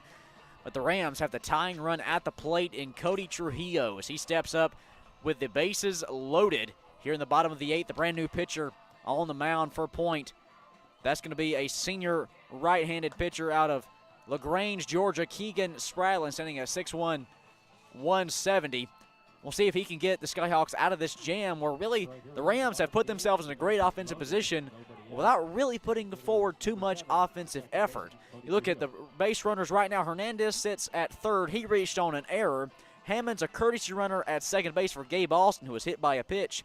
And Robert Bell, who stands 90 feet away over at first base, drew a 5-pitch walk to bring us where we are now. Cody Trujillo, the second baseman, 2 for 3 here today with 2 singles and an RBI, steps in the left batter's box with the bases loaded and no outs in the bottom of the 8th inning. First pitch fouled back for strike 1. 13-9 is our score here in Columbia, and what has been a very exciting game. Neither one of these two teams are willing to budge an inch. Point out to, at one point, an 11-3 lead, an 8-run deficit. Columbia International battled their way back, especially courtesy of a big-time grand slam over the right field wall from Robert Bell to really put themselves back into this one. Trujillo will take that one outside for ball 1. Jacoby Smith did a good job of getting out of his stance to block that one, keep the runners at bay with the bases loaded. And Point, once they got close to a 2-run deficit, they go on and add 2 runs in the top of the 8th. And here we are in the bottom of the 8th, the Rams saying, well, now it's our turn. And a good old-fashioned Old Western duel pitch goes in the dirt. Smith blocks it there to keep it in front of him for ball 2. Now a 2-1 count to Cody Trujillo with the bases loaded. No outs in the bottom of the 8th inning. 4-run ball game, Point leading CIU. This is a big at-bat by Cody here. The big thing is he's got to keep in mind he can't be trying for the grand slam. Don't be dipping that's when you end up dipping your shoulder, popping up, just hit a lazy fly ball. He's not a power guy anyway. He needs to square it up, find a gap, get a run or 2 in, and that's just as good. New pitcher on the mound for Point is Keegan Spradlin, as his 4th pitch will miss outside. Now a 3-1 count to Trujillo. Spradlin, though, entering with an 8.16 ERA across 9 games, 14 innings pitch. Trujillo contact out into right field, straight away fly out to Rupp. Hernandez will come home to score. Hammonds moves over to third. And just like that, a sacrifice fly from Cody Trujillo scores 1. And our score is now 13-10. Columbia International still trailing, though, by 3 runs as Buddy Bleasdale will check in on the left side with runners on the corners. Bell at first, Hammonds over at third. With 1 down here in the bottom of the 8th inning. Spradlin, though, 14 innings pitched, are allowing 20 hits, 13 runs, while striking out 14 batters. Runners on the corners here with 1 down in the bottom of the 8th inning. 13-10 is our score. Buddy Bleasdale at the plate. 0 for 2 here today as he'll take strike 1 with a walk.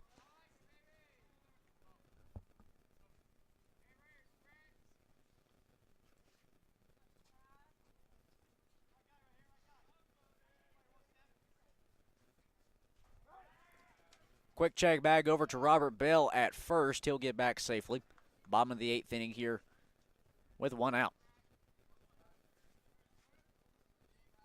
No 1 count to Bleasdale Hills. This game has eclipsed the 3-hour mark. We shall have 1 more to go. Curveball, beautiful in there for strike 2. Now an 0-2 count to Buddy Bleasdale.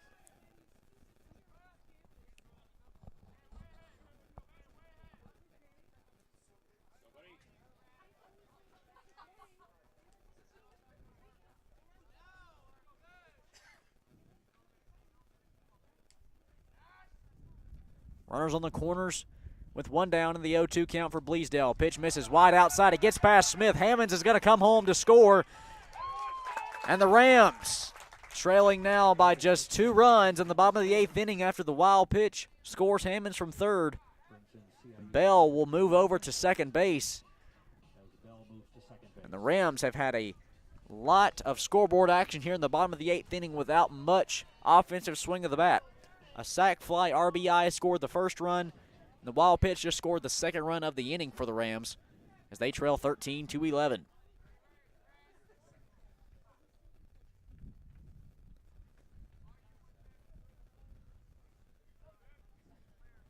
One-two count to Bleasdale. Runner at second with one down. Pitch in the dirt once again on the breaking ball, hanging low for ball 2. Evens the count up at 2 apiece. Bleasdale hitting .235 on the season, 12 hits and 51 at bats for 10 RBI. Bryce Spittle soon to be on deck for the Rams. One down here in the bottom of the 8th inning. Bleasdale take a time and step out of the box. 13-11 ball game, a high-scoring affair. You look back yesterday in Game 1, we thought these two teams combining for 25 runs yesterday was a feat. Here today, we're at 24 with a full inning and change still to play. Breaking ball on the dirt for Bleasdale once again. That'll be ball 3. And now count all full up. 3 balls, 2 strikes for Buddy Bleasdale, with Robert Bell, the lone base runner for the Rams, standing at second base. You see that patience I was talking about earlier. Had a 0-2 count and worked it back to 3-2, and is now battling. That's what you need in the batter's box when you're trying to come back from a deficit.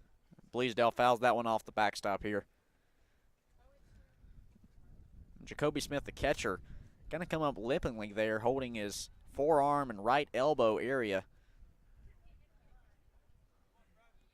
I think he might have fouled it off his arm. Coaching staff coming out to check on him there. I didn't see quite where the ball was tipped off of, but Jacoby Smith is nursing kind of that right elbow area. That is his throwing arm. He will stay into the game. And now a full count now with one down. Buddy Bleasdale will make his way back into the box. 13-11 is our score.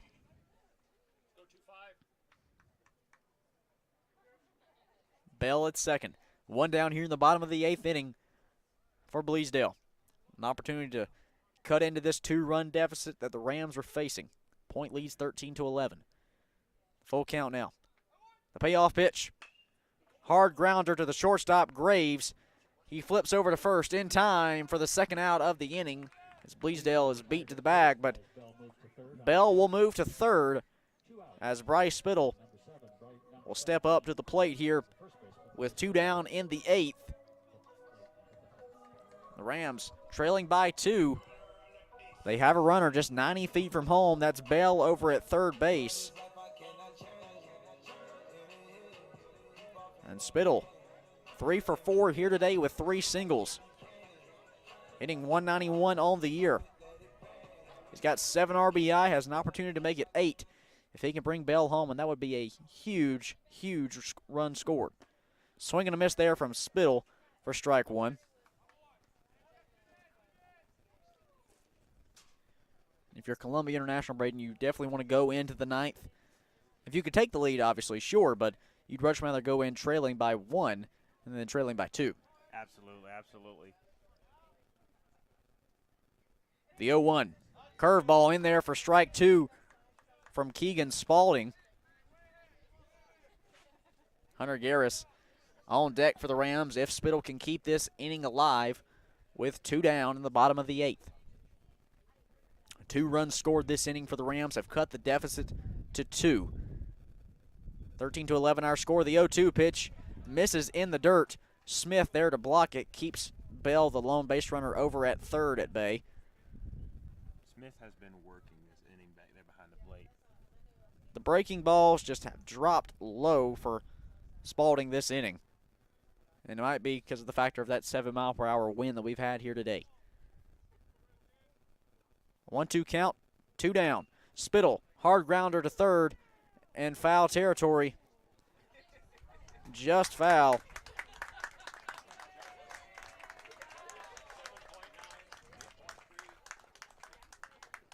So they'll bring it back on a 1-2 count with 2 down.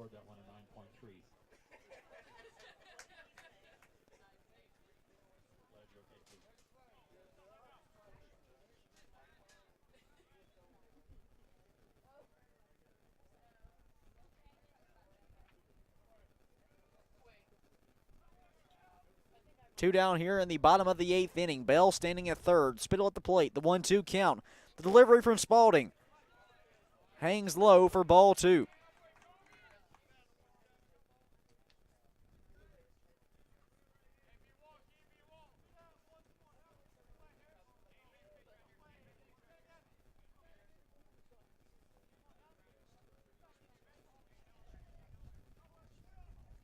Rams trailing by 2. Tying run at the plate. Runner at third. The 1-2. Swing and a miss from Spittle. He'll be set down on strikes, and the Rams leave a runner at third just 90 feet from home, and they go to the top of the 9th inning, trailing point 13-11. When we come back, we'll see a new face on the mound for Columbia International and Christian Orr as he tries to close this one out, and the Rams set up for a comeback victory in the bottom of the 9th. 13-11 is our score, point leading by 2. We'll be back on the CIU Sports Network.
Back here in Columbia on the CIU Sports Network, top of the 9th inning. In this AAC matchup on the diamond here today is Point leads Columbia International 13-11. And what has been a high-scoring game, which has just been the narrative of this series. You look back yesterday's game 1, 25 runs combined between these two teams as Point got the 15-10 win. And now here today going into the top of the 9th, 24 total runs. Our score 13-11, Point leading by 2. New face on the mound for Columbia International, the 4th pitcher of the day, and that's going to be Christian Orr. Yeah, and Christian, he comes into the game with a 7.84 ERA. He's pitched 10 in the third innings, allowed 15 hits, and 9 earned runs. The Rams are hoping he can come in, maybe find more control, not allow so many hits, and keep this game at a 2-run deficit. Sophomore out of Atlanta, the first batter he'll face is Vince Leontini. And his first pitch will miss high and outside for ball 1. Leontini 3 for 4 here today with 3 singles and a walk. He'll take strike 1. 1 ball, 1 strike now to Leontini, hitting 167 on the season. Hard grounder straight to Gonzalez at second. Rafi will flip over to first. In time for out number 1. With 1 out, the batter will be number 24, Jacoby Smith. 13-11 is our score here in the top of the 9th inning, 1 man down, as Jacoby Smith, the catcher, will check in on the left side of the plate here. 3rd batter in the order for a Point. They're getting the 2, 3, and 4 guys here in the top of the 9th inning. If you want to preserve that 2-run lead, that's definitely the position you want to be in. Orr's first pitch to Smith paints the outside edge for strike 1. Smith 3 for 5 here today with 2 singles, but his 2-run homer over the right field wall has been the difference maker in this one, with Point leading by 2. Strike 2 gets in there now. An 0-2 count as Orr is ahead from the mound. Smith a .349 hitter on the season.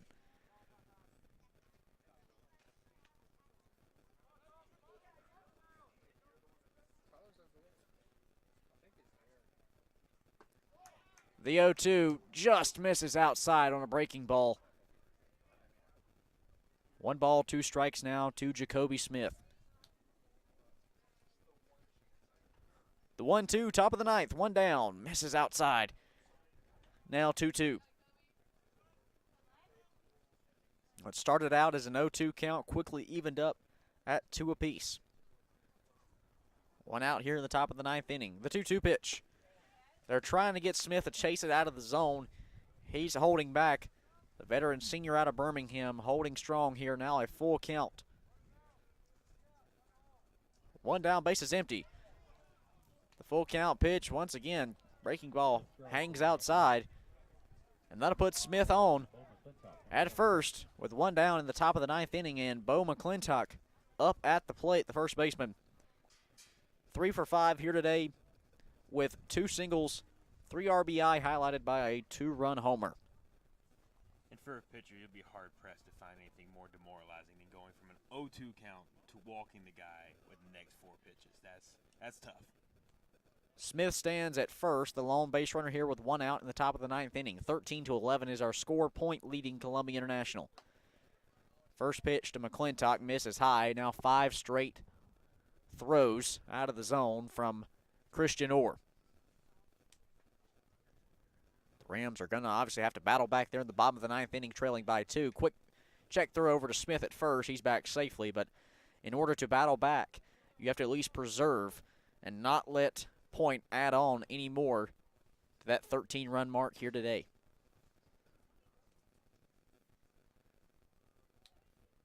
One 0 count to McClintock now. The pitch, fastball high for ball 2.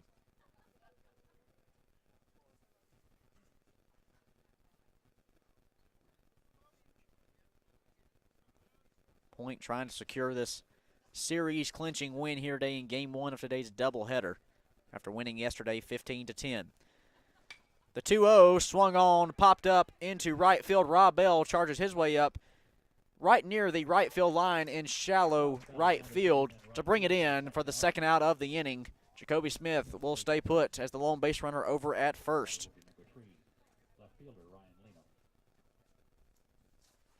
Ryan Leno now, the left fielder, will check in with 2 outs in the top of the ninth inning to try to keep this game going. We're going to see a courtesy runner over at first base.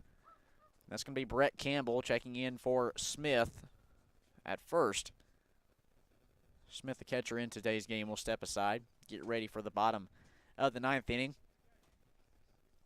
You can see the frustration from McClintock there, who's had a great day with the 2-run homer early in the game, but on a 2-0 count, the pitcher's thrown 6 straight balls.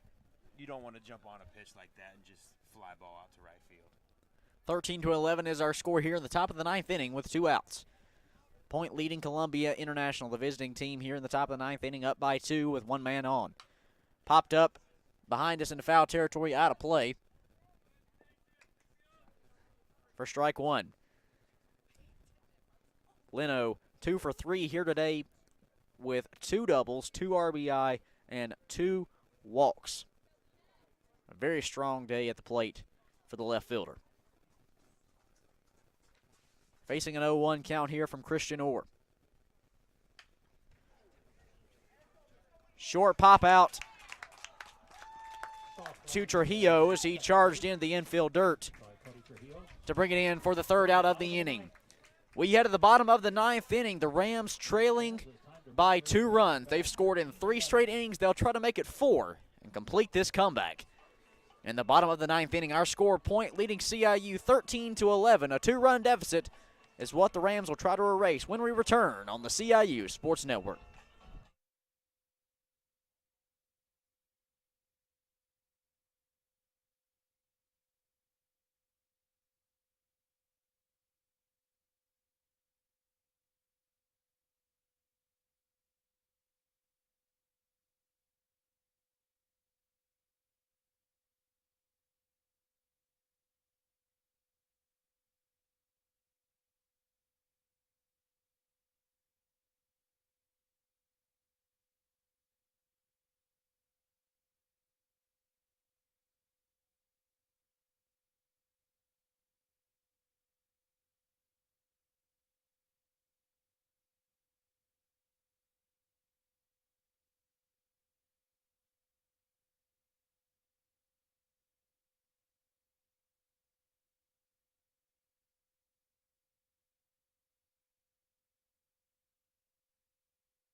Back here in Columbia on the CIU Sports Network, we're in the bottom of the 9th inning now after what has been a long day. This game now past the 3.5-hour mark, and if you look at the scoreboard, you'd understand 24 runs combined between these two squads here today as Point leads Columbia International 13-11, and the Rams on their last straw, trailing by 2 runs here, and they're going to try to make the comeback with the 8, 9, and 1 batters in their order as Hunter Garris is due up first, the first baseman. He's 0 for 3 here today, hitting .222 on the season. First pitch to him, straight down Broadway from Spadlin for strike 1. Sky Foster on deck. Rafi Gonzalez stands in the hole for Columbia International. Pitch hangs low for ball 1. Evens our count up at 1 apiece. 1 ball, 1 strike to Hunter Garris.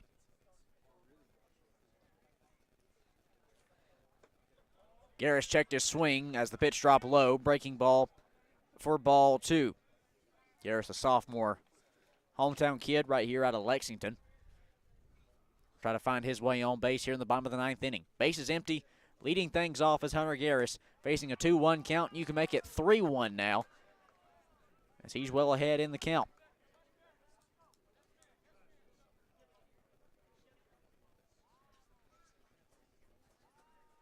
The 3-1. Straight down Broadway there for strike 2. Hunter Garris now a full count. And this is what you want if you dream of being a baseball player. Full count, bottom of the 9th inning with a chance to help make a comeback. Garris contact, sends it into foul territory down the right field line as he battles his way here on the full count.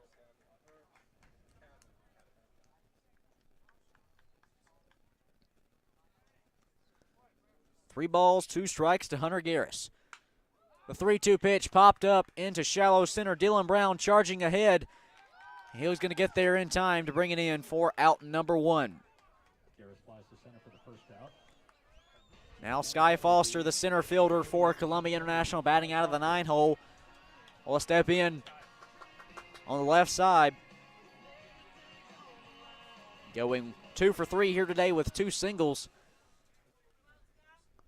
Now with 1 out in the bottom of the 9th. First pitch misses inside from Spadlin for ball 1. Rafi Gonzalez on deck, and the power hitter Josh Hernandez in the hole. A quick one-hopper into the outfield for Sky Foster, and the Rams have a base runner with just 1 out in the bottom of the 9th inning. And Rafi Gonzalez, the leadoff hitter, due back up as we've bounced around to the top of the lineup here. Gonzalez, he's going to try to keep this comeback attempt alive here in the bottom of the 9th inning for Columbia International. Remember at the beginning of the game when we said if we could just get competitive at bats out of Sky Foster, that's all we'd want for him. Now he went 3 for 4, and he's on base in the bottom of the 9th. 13-11 is our score. Rafi fouls that one back for strike 1. Gonzalez 1 for 3 here today with a single as well as an RBI and a walk.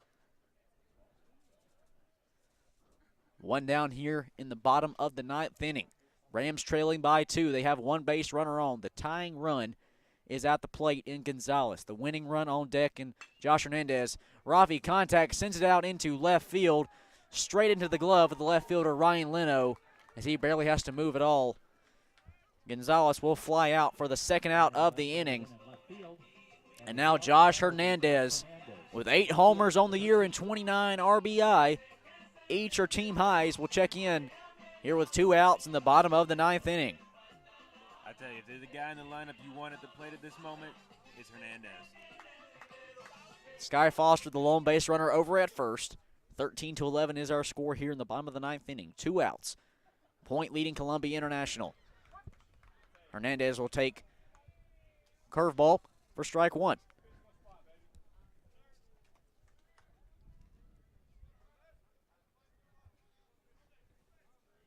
Gabe Austin on deck for the Rams if Hernandez can keep this inning alive. Bottom of the 9th, 2 outs. An 0-1 count. Pitch misses outside for ball 1.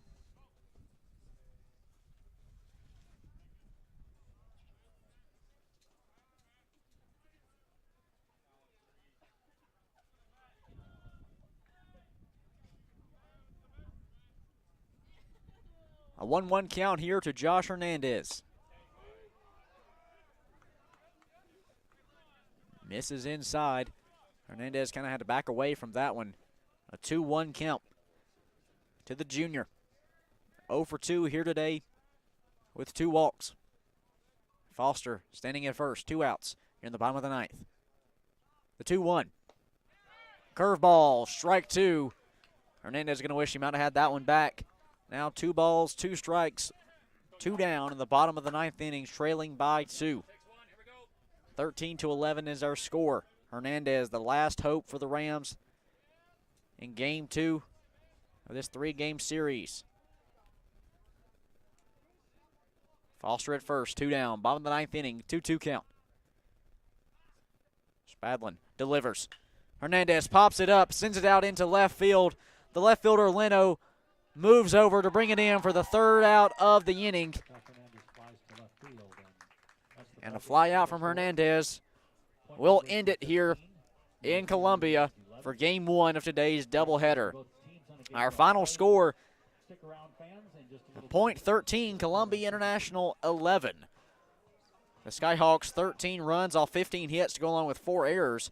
On the flip side for Columbia International, 11 runs off 12 hits, just 1 error. Strong defensive performance here today, but multiple home runs across the board for the Skyhawks, including 2-run homers from both Jacoby Smith and Bo McClintock. Get them the series clinching win here in Game 2 of the series, Game 1 of today's doubleheader. We'll take about a 30-minute break here on the broadcast comeback for Game 3 and the final game of today's doubleheader. Currently, folks, 3:40 p.m. We will play until the sun doesn't shine anymore. Sunset currently scheduled for 6:30 here in the Midlands. So we'll see how many innings we can get in that second game. But we'll bring you all the action we can here on the CIU Sports Network. Once again, final from Game 1 of today's doubleheader. Point defeats Columbia International 13-11. For Braden Malloy, I'm Kay Crenshaw. We'll be back in about 30 minutes, folks, for Game 2 right here on the CIU Sports Network.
And welcome back in to Columbia on the CIU Sports Network. Just moments away from first pitch in Game 2 of today's doubleheader.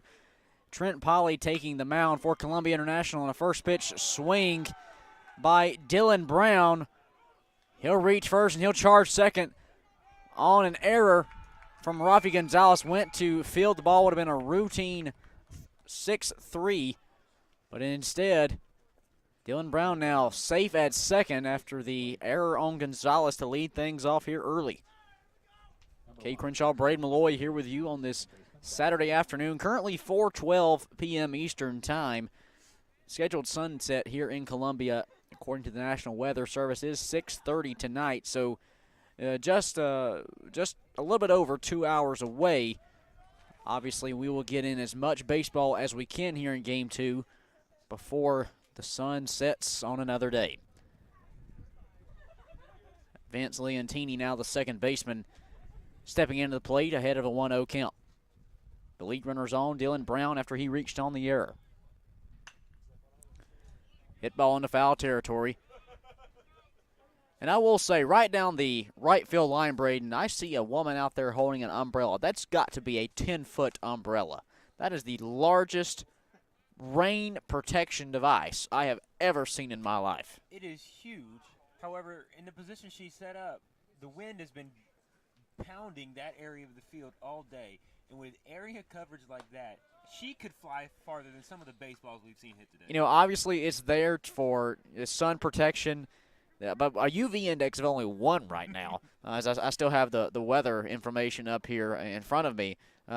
She might be able to do away with the umbrella at this point, but she is definitely trying to handle things over there. Brown, the runner goes. Hernandez flips a third. The throw was just short of getting there in time, as Brown will get the stolen base now. A 2-1 count to Vince Leontini. I wish we had a camera angle over there on that large umbrella. That's definitely a sight to see, folks. Scoreless game here in the top of the first inning. A runner over on third base as Dylan Brown reached on the error and now stolen base has him 90 feet from home. And Vince Leontini at the plate, the second baseman, ahead in the count. 3-1. You look back in Game 1 of today's game, 3 for 6 with 3 singles was Leontini, trying to bring across the first run of the day for the Skyhawks. Straightaway line-out drive to Rafi Gonzalez for out number 1. The runner will stay put at third base. A hard line out there from Leontini. Now batting in the 3-hole, the designated hitter, Jacoby Smith, who continues to have a very impressive weekend, came into this weekend series with just 3 homers on the year, and now you make it 6 total after he hit 2 yesterday in Game 1 and then hit a 2-run shot earlier today in Game 2. He pops that one up foul. That's going to be right here near us. Hernandez backs his way up near the backstop to bring it in for the second out of the inning in foul territory.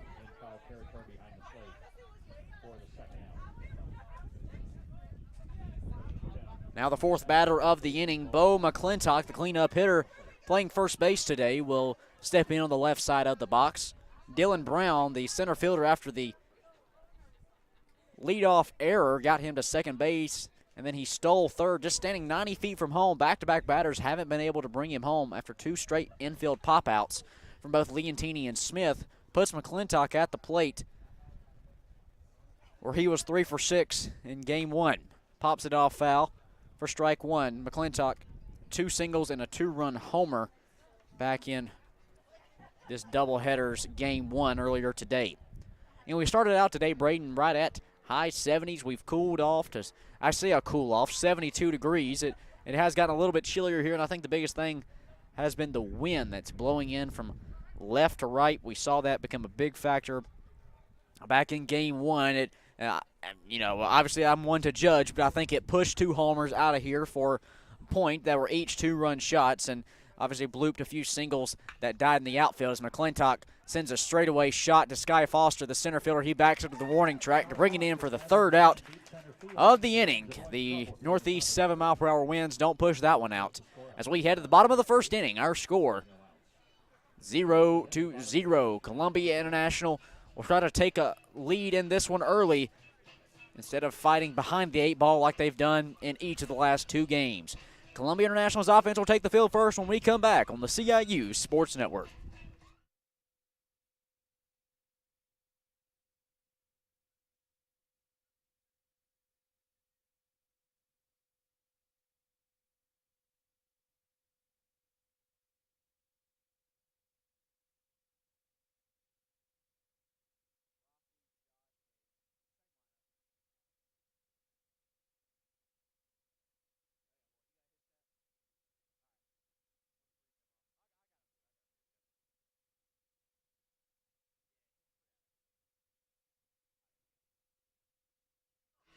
Back here in Columbia on the CIU Sports Network, bottom of the first inning of a scoreless game here in the final game of this 3-game set in AAC play with Point and Columbia International here in moments. The hosting Rams offense will take to the field and try to get ahead in this one after trailing after the first inning in each of the last 2 games. They'll try to get ahead of the 8 ball instead of playing from behind here in moments. First, though, on the mound for the Point Skyhawks, Chase Rains comes in today with a .969 ERA, a 1-1 overall record across 6 game appearances and 13 innings pitched, allowing 20 hits, 14 earned runs, while striking out 12 batters and walking 5. And the first batter he's going to face is Rafi Gonzalez, the talented freshman shortstop out of Batesburg, South Carolina for the Rams.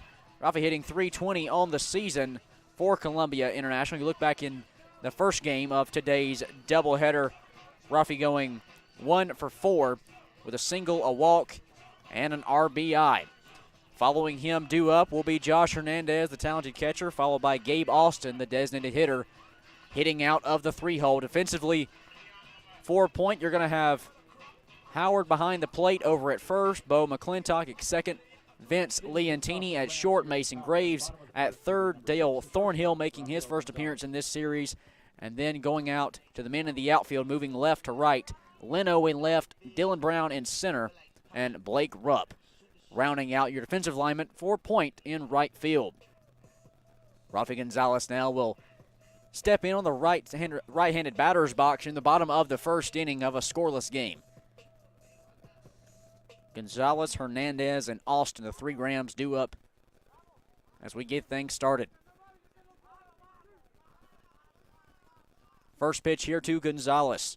Rains delivers straight down Broadway for strike 1.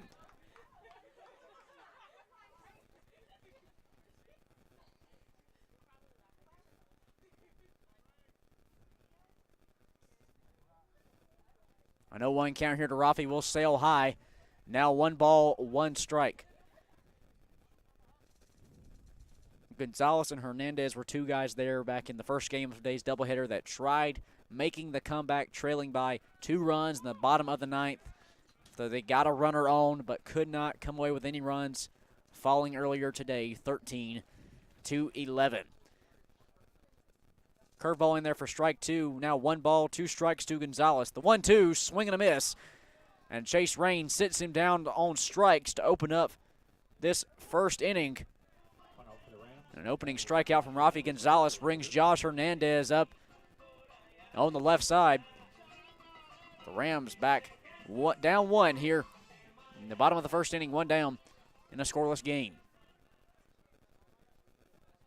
You're the Rams. This is your first game out of the 3 of these that you have not let Point score in the top of their first half. So you're really looking to get ahead of it, jump on them, and have them play from behind the rest of the game. In games 1 and 2, Point, like you mentioned, Braden, scoring 3 runs in the top of the first inning of each game.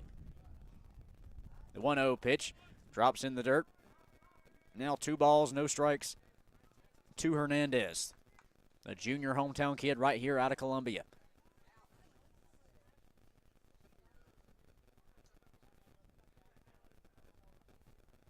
Curveball popped up foul by Hernandez for strike 1. Now a 2-1 count to Hernandez.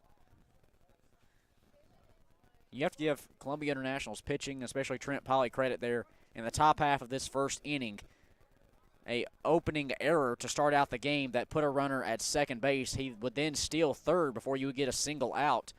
but 3 straight retire batters for 3 straight pop-outs, including 2 in the infield, to close out that inning, strand that runner at third, and keep this at a scoreless game to give your offense that first chance to get ahead. 2-2 count now to Hernandez.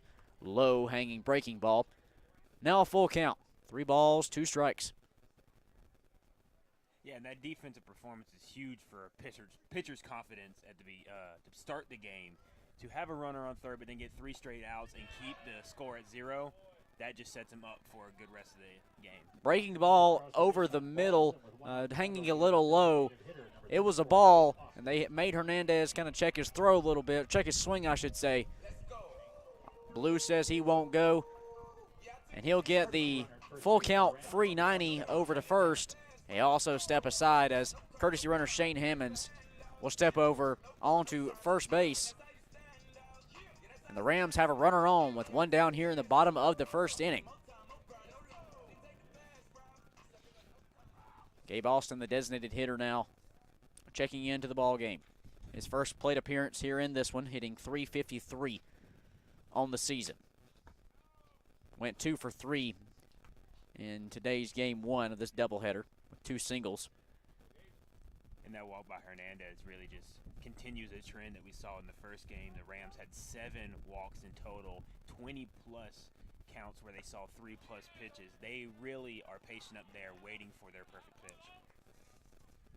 2 throws and a 2-0 count now for Austin. Getting ahead here early. Hammonds, the lone base runner, over at first.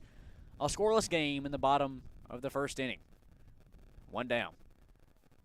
The 2-0 pitch, the delivery in the dirt for ball 3.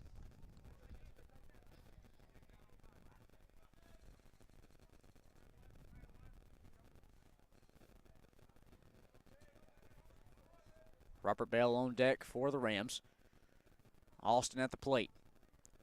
The 3-0 pitch, straight down Broadway for strike 1.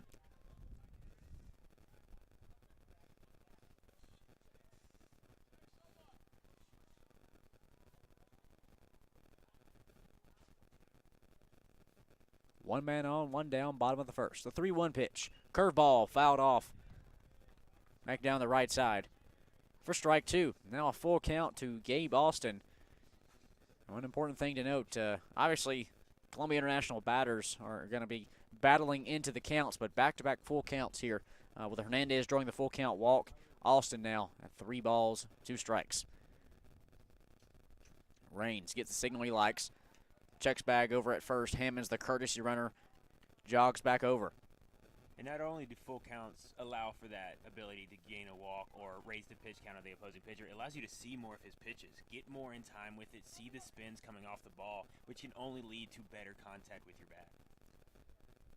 The full count swung on and missed from Gabe Austin, and that's 2 first-inning strikeouts from Chase Raines. Now he's got 14 on the season as Austin is retired on a full count strikeout.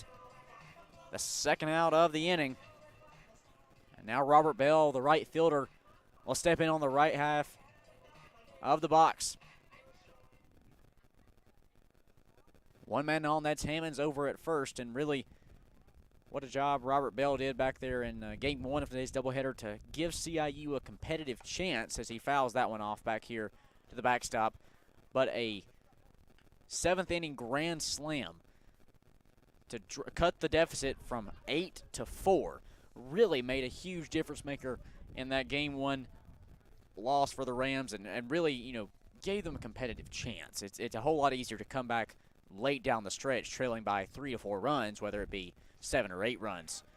Pitch hanging low in the dirt, gets away from Howard the catcher as Hammonds makes his way over to second on the wild pitch. But Robert Bell, what a tremendous moonshot swing he had there in game 1 over the right field wall.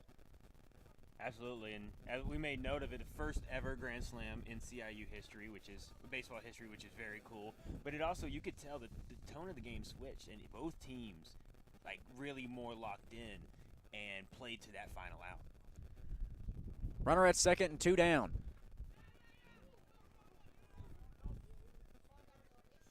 Pitch goes in the dirt and bounces up off of Howard although he's able to grab it before Hammond is able to advance a base.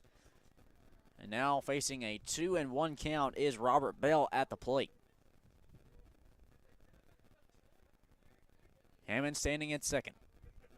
The lone base runner here with 2 down in the bottom of the first inning of a scoreless game. Rains, the 2-1. Breaking ball in there for strike 2.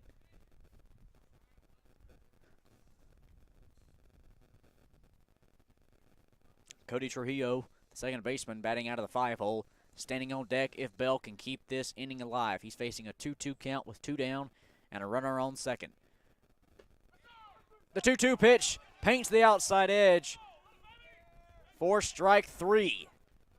Bell didn't like that one, but 3 first-inning strikeouts from Chase Rains. He's been dominant through 1 for point. We'll see if he can keep it going as we continue throughout today's game. 1 frame in the books. We head to the top of the second inning. No runs, no hits across the board for that one. And we'll be back in moments on the CIU Sports Network.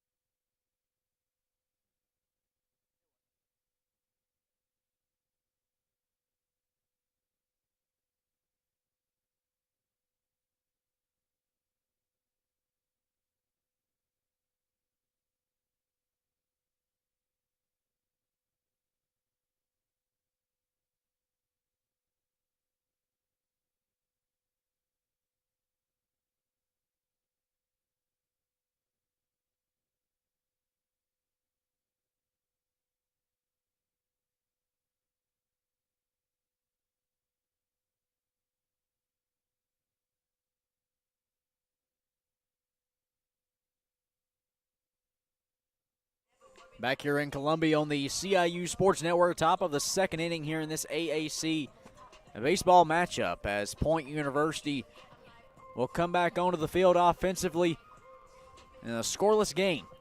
The first time we've said that the entire time in this series. You look back in games 1 and game 2 of this weekend, Point 3 runs scored in each of the first innings of those 2 games. Scoreless through 1 were both teams here today. We kick off the top of the second inning now. Ryan Leno, the left fielder, will step in the right-hander's batter's box here, hitting .364 on the season.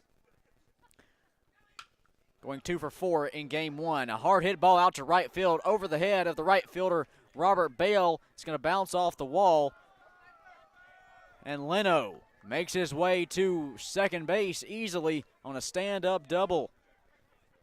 I was just about to mention, going 2 for 4 back in game 1 of today's doubleheader. Those 2 hits, both doubles.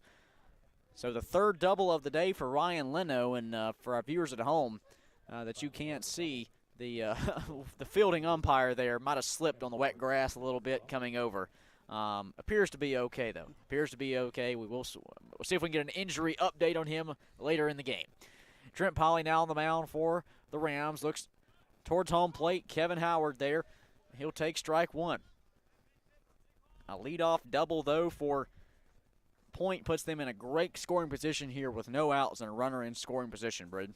Yeah, now we're getting back to the offense that we've seen in the first 2 games. Extra base hits, runners in scoring position, constantly pressure on the pitcher for every single pitch of the inning.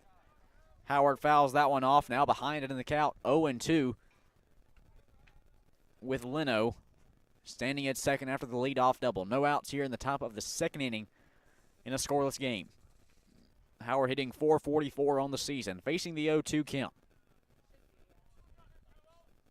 Hitting out of the 6-hole here today. Polly, the right-hander for Columbia International, will step off the stripe. And I'll take back his position here, 0-2. No outs on the top of the second. Check back to second base. Leno will get back there in time safely. Polly, a .347 ERA this season for Columbia International across 8 games and 23 1/3 innings pitched, allowing 26 hits and 9 earned runs while striking out 23. He's got Howard at an 0-2 count. Popped up, a blooper into right field. It's going to drop for a base hit. Leno rounds third, heading home. The throw won't get there in time. He stood up. And Ryan Heleno scoring the first run of today's game here in the top of the second inning as Point takes a 1-0 lead over Columbia International on the RBI single from Kevin Howard.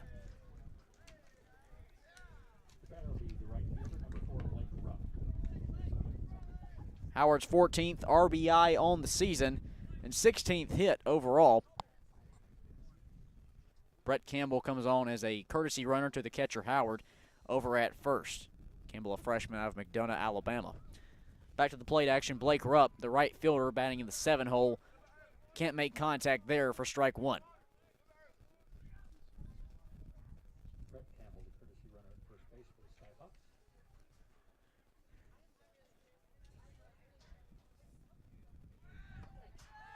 The throw over to second now.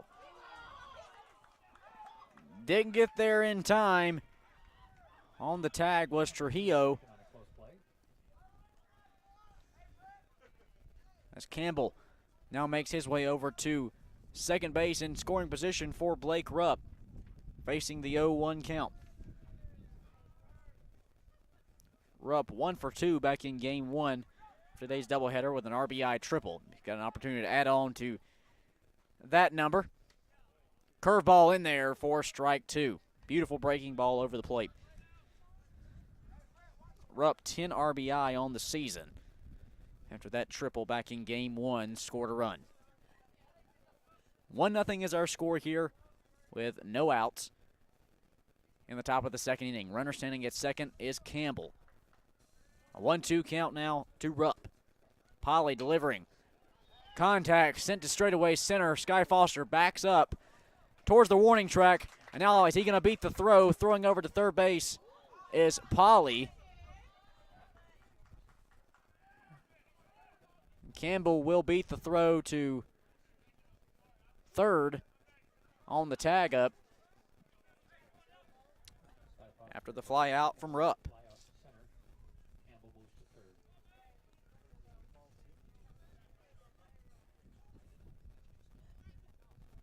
Mason Graves now, the shortstop, steps in on the left side.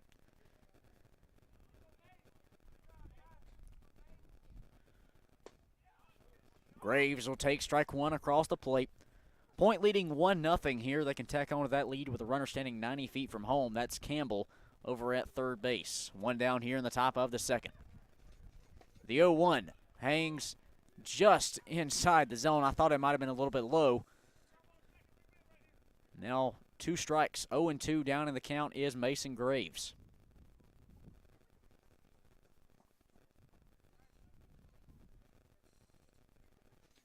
The 0-2 pitch in there for strike three as Graves watches it come across the outside of the plate. First strikeout of the game for Trent Polly, 24th on the year. And now the 9-hole hitter, the third baseman, Dale Thornhill, will step in on the left side. With the runner at third, he'll take ball one high.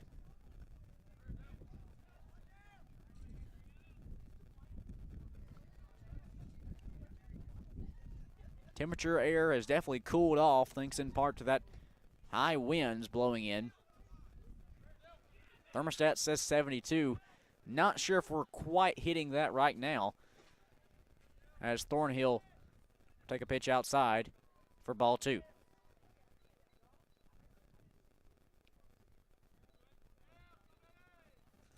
The 2-0. Hanging breaking ball. Now 3-0.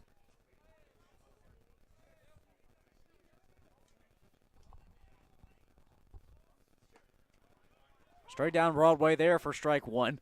Polly trying to battle his way back into this one. 2 down and a runner over at third. 1-0 is our score here in the top of the second inning. A 3-1 count to Thornhill.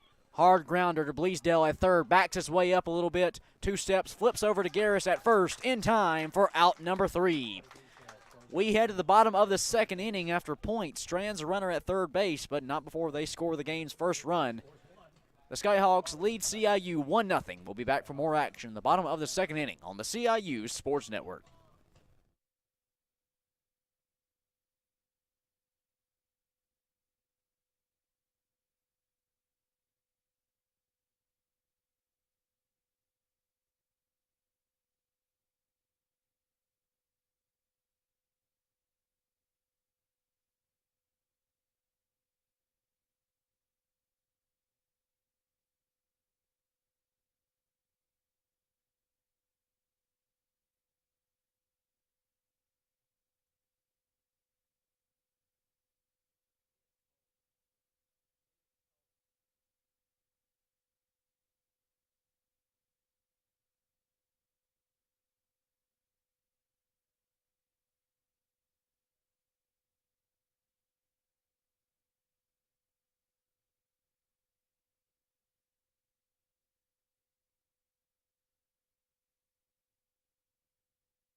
Back here on a chilly Saturday evening in Columbia on the CIU Sports Network. 1-0 is our score here in the bottom of the second inning. Cody Trujillo stepping in on the left side.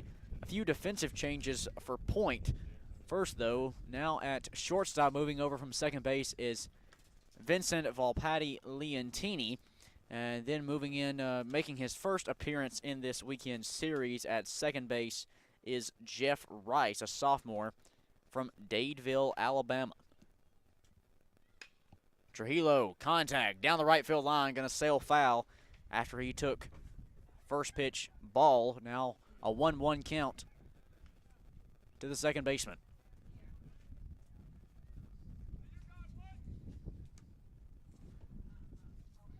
Trujillo, the senior out of Greenville, South Carolina. Buddy Bleasdale standing on deck for the Rams. Swing and a miss there from Trujillo. Now it's strike two. 1 ball, 2 strikes to Cody Trujillo. Chase Raines was dominant in the first inning for Point, as facing 4 batters with 3 strikeouts.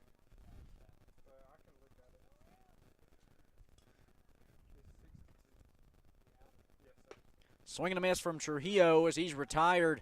That is now the 4th strikeout in 5 batters for Chase Raines. Only had 12 coming into today's game in 13 innings pitched.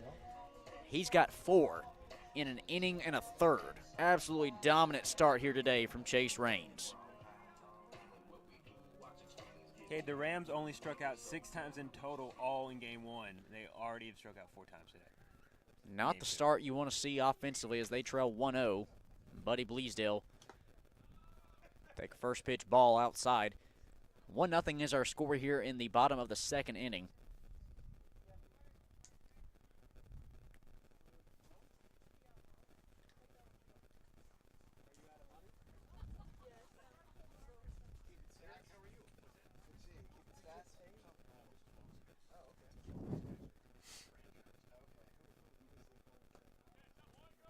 Breaking ball drops in the zone for Bleasdale. Now a 2-0 count to the third baseman.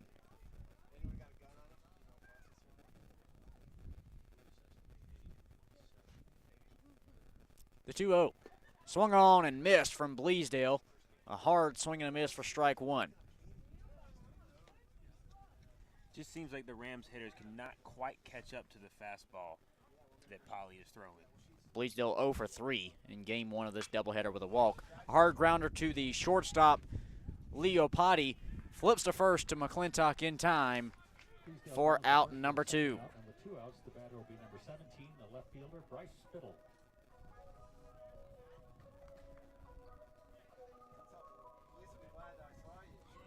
Now Bryce Spittle, the left fielder, will try to get some action going offensively for Columbia International. So far through 6 batters, you've got 4 strikeouts and a walk. First pitch from Raines to Spittle. Breaking ball hangs low. 1-0.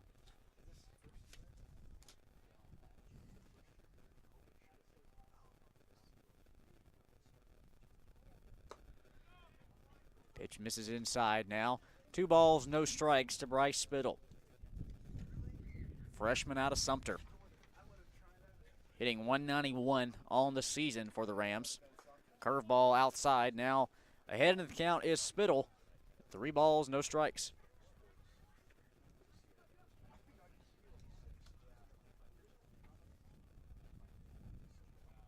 The 3-0.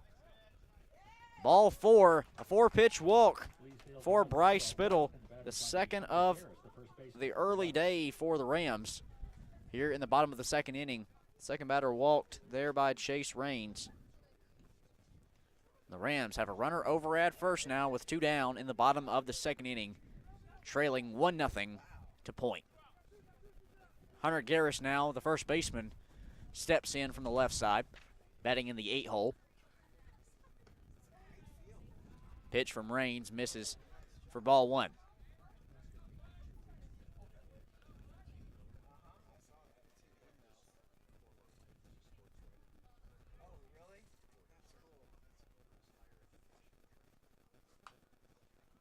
Garris pops that one up foul, I believe over our heads. Everybody seems to be okay behind us here. 1-0 is our score, and a 1-1 count is what Garris is now facing. 1 man on, that's Spittle over at second. Sky Foster, the 9th batter in the order, standing on deck. Rams trailing 1-0 here in the bottom of the second. 1 ball, 1 strike. The delivery outside for ball 2.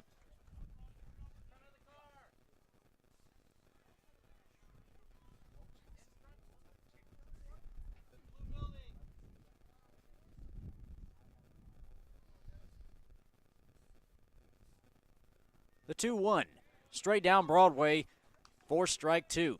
One thing I will say, I do hear some folks behind us trying to tell somebody how to find that foul ball that I mentioned went behind us. The only phrase I heard, Braden, was, it's in front of the car. So I'm definitely glad it is in front of the car instead of through the car's front windshield, obviously. Correct. The 2-2 misses low now, a full count to Hunter Garris. I don't think we quite have the insurance to handle a situation like that. Definitely don't have that insurance policy in place. There again, that's above either of our pay grades.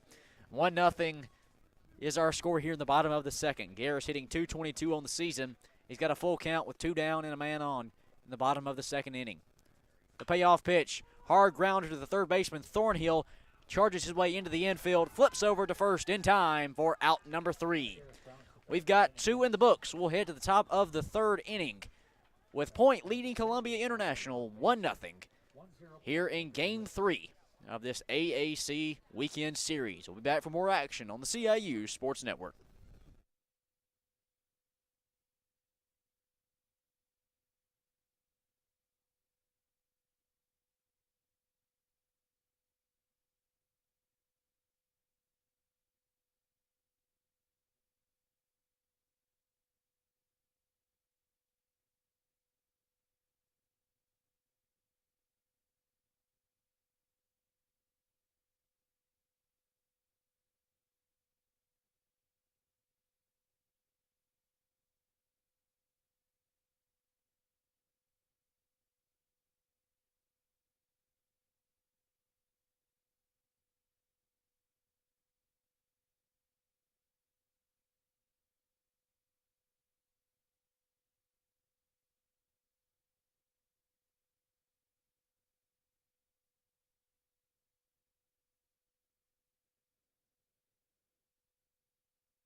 Sweet Home Columbia on this Saturday evening.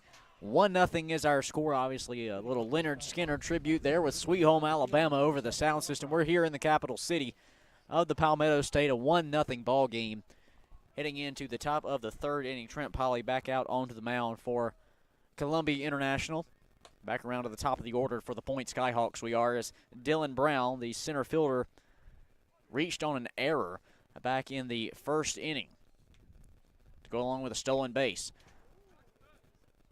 Took the first pitch outside for ball 1, fouls that one off to even the count up at 1 apiece.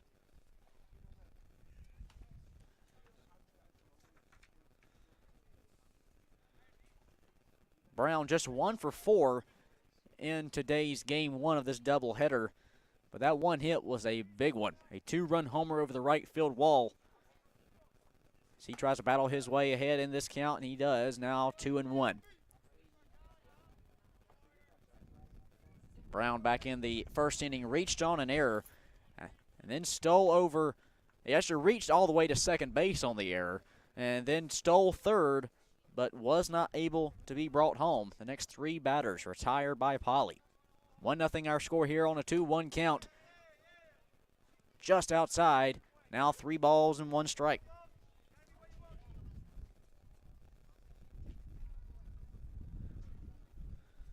Brown, the senior out of Gulfport, Mississippi, takes the 5-pitch walk in the free 90 to lead off the top of the third inning.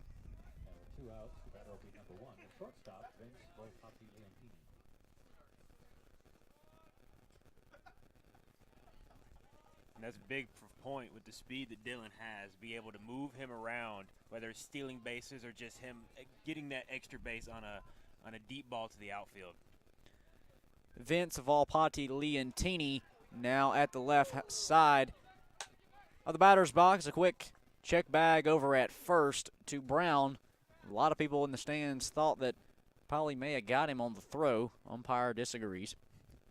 Volpati now waiting on his first pitch. Yet another check bag, Brown back safely.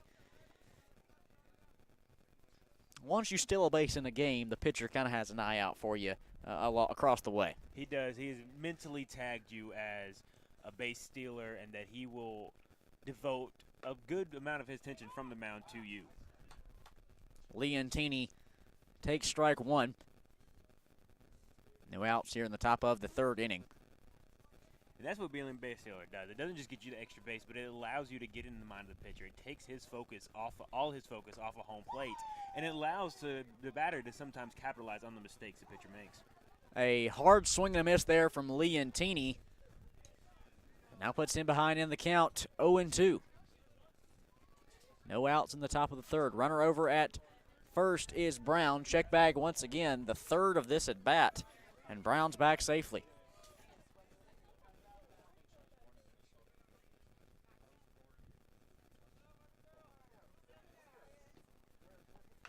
The 0-2 popped up foul by Leontini.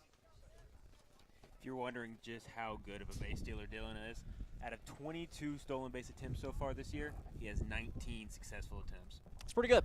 It's very good. Very good.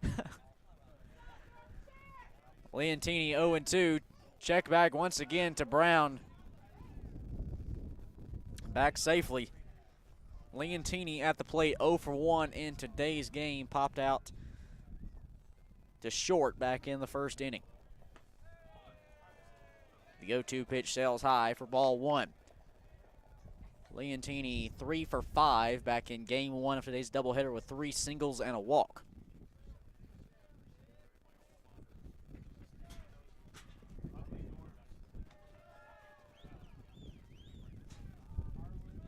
Wind starting to pick up here at Miller Field.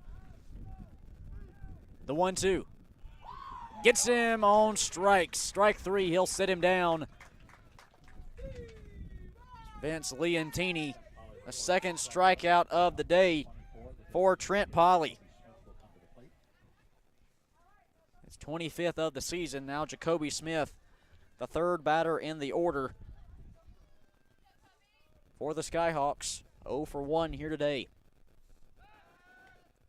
Check bag at first once again to Brown. And boy, you talk about getting in the head. I think Polly in this inning has thrown more to first than he has to home. First pitch to Smith. Popped up foul. Garris running it down into foul territory. It's going to be out of play.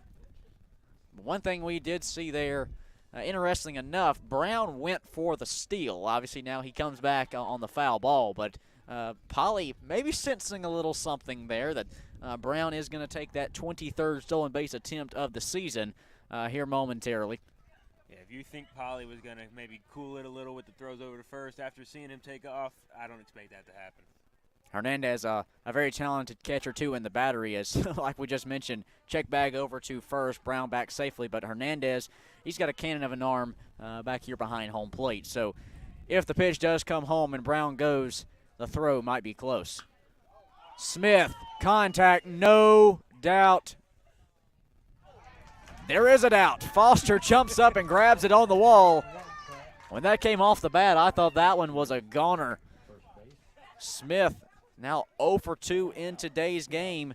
We've got 2 down here in the top of the third inning. And Bo McClintock, the cleanup hitter, stepping up to the plate with Brown, the lone base runner, standing over at first. Kate, I think if that ball was hit anywhere else on the field, it's out of here. But he hit it dead center, 400 feet, and just did not have enough juice. Not to mention the wind blowing in from the outfield towards home plate. I'm sure pushed that ball in a little bit, working against the current. Check back once again to Brown. I think we need to start getting a check bag counter going just to see how many times Polly throws over to Garris at first, trying to get Brown out of this inning. Top of the third, a 1-0 game Point leading Columbia International. The throw to second by Hernandez. It's in time, and they'll get Brown out on the stolen base attempt. And Columbia International is fired up after that one. They tried all inning to get him off of the base pass, and they finally do. We head to the bottom of the third. Point leading Columbia International by just one. Our score, 1-0 here in Columbia on the CIU Sports Network.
Back here for bottom of the third inning here in Columbia on the CIU Sports Network. Kay Crenshaw alongside my broadcast partner Braden Malloy. Glad to have you back with us. And game 2 of this Saturday doubleheader as we approach 5 o'clock. Sunset just under an hour and a half away here in Columbia.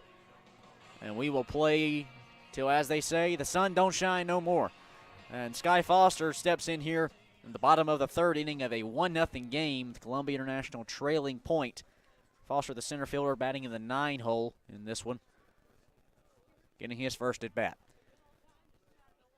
First pitch to Foster is going to sail outside for ball 1, and we would be remiss if we did not mention the performance Chase Raines, the pitcher for Point Skyhawks, has had on the mound through the first 2 innings. And what a game he's had. Has not allowed any runs or any hits thus far through 2.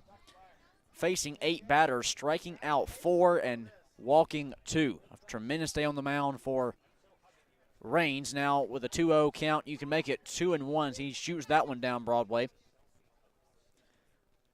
Okay, to be honest with you, this is not the performance I was expecting from Raines. He's coming in statistically with a 9.69 ERA. He's got 14 earned runs on the day. I thought the Rams were going to be able to continue to barrel up the ball and put runs across, but to Raines' credit, he's just mowing them down. Yeah, and 14 earned runs off 13 innings. He has pitched phenomenally well today in this game 3. Foster, a blooper over to Thornhill at third. It goes off his glove as Thornhill dove for it. And that'll go down as an error, I believe, in the scorebook. And Sky Foster will take the 90 over to first base.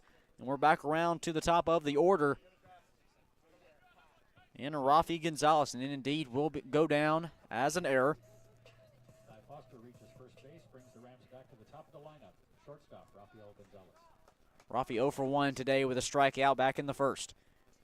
Here in the bottom of the third inning, 1-0 our score. Point leading Columbia International. A great bunt down the third base line. Thornhill, the third baseman, went to pick it up and throw it over, but he slips on the infield grass, and Gonzalez is safe over at first, and just like that, Columbia International is rocking in business.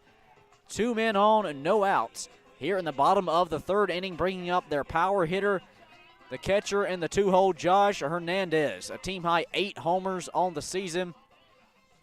He'll step in here looking to erase that 1-0 deficit that the Rams are facing against Point here in the bottom of the third. 2 men on, Gonzalez at first. Sky Foster's the lead runner at second. Raines checks second, now looks to home. The breaking ball misses inside. A great job blocking there by the catcher, Kevin Howard, to keep it in front of him and keep the runners at bay. A 1-0 count.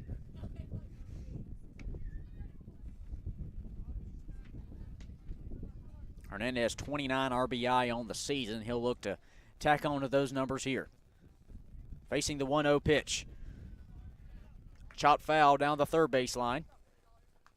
Now 1 ball, 1 strike as Gabe Austin, the designated hitter, due up on deck for the Rams.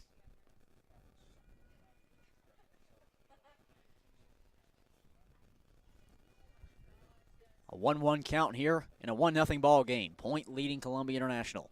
Runners at first and second. No outs in the bottom of the third. Raines looks to home. The 1-1 pitch popped up into shallow center. The shortstop, rather second baseman, Rice won't get there in time as it'll drop for a base hit single, and that'll load the bases for Gabe Austin, the designated hitter. Courtesy runner Shane Hammond coming in at first base. And Gabe Austin, Bases loaded, no outs. You got your 3-hole hitter up. You gotta score a run. You gotta tie the game up at least here. You can't afford to lose this opportunity. Rice, the second baseman, tried chasing it over for the over-the-shoulder catch. Just out of his reach, a little bloop single into shallow right center field now with loaded bases for the designated hitter, Gabe Austin. Tried checking his swing, won't pull it back in enough time. It'll go down for strike 1 now. Bases loaded. Sky Foster standing at third, Rafael Gonzalez at second. And the courtesy runner in for Josh Hernandez over at first will be Shane Hammonds. No outs here in the bottom of the third inning. 1-0 is our score. Point leading CIU, but the Rams are threatening here. The 0-1 pitch drops into the dirt. Now 1 ball, 1 strike to Austin.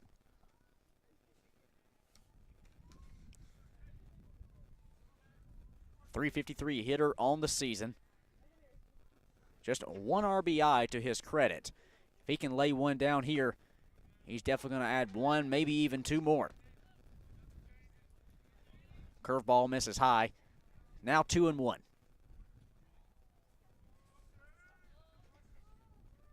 Robert Bell, the cleanup hitter, sitting on deck for Columbia International. Had a grand slam back in game 1.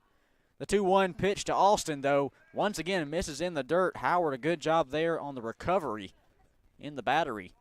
That breaking ball really dropping for Raines. We mentioned his strong start. Struggling now at this point. He's trying to get out of this jam with the bases loaded and no outs in the bottom of the third inning. The 3-1. Outside, a free 90 and a free run for Columbia International ties this one up in the bottom of the third. Sky Foster will come across and tag home plate. And just like that, we're tied up at 1 apiece here in Columbia. An eerily similar feeling now as Robert Bell, the right fielder, steps in to the right-sided batter's box here with the bases loaded. You think back to game 1 of today's doubleheader in the 6th inning. Same setup, and Robert Bell sent a grand slam, the first ever in CIU history, over the right field wall. He'll take ball 1 outside, but Robert Bell really has a chance to open this one up for the Rams. He does. Even if it's not over the wall, just a base hit probably scores 2, but he's thinking big. Gonzalez, the lead runner at third here. Hammond stands at second. Gabe Austin, the DH, over at first base. No outs here in the bottom of the third inning. Tied ball game up at 1 apiece. Columbia International in point. The 1-0 pitch sent out into left field. The left fielder, Leno, backs up. He'll catch it on the warning track. Now the relay throw in. Gonzalez crosses home, and he'll score from third. Hammonds moves over to second. Hammonds moves over to third. Hammonds moves over to third, and Austin moves over to second for the sacrifice fly from Robert Bell, scoring 1 and giving the Rams a 2-1 lead here in the bottom of the third inning.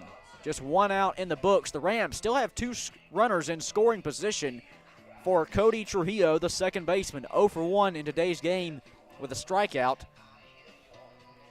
back in the second inning.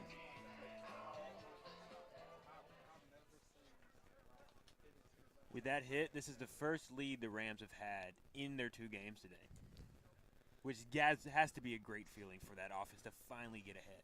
Well, you know, it's definitely tough to play behind the 8 ball offensively. You know, Point University, their offense has just been electric this weekend. I mean, you look 28 runs through 2 games for them. Absolutely incredible.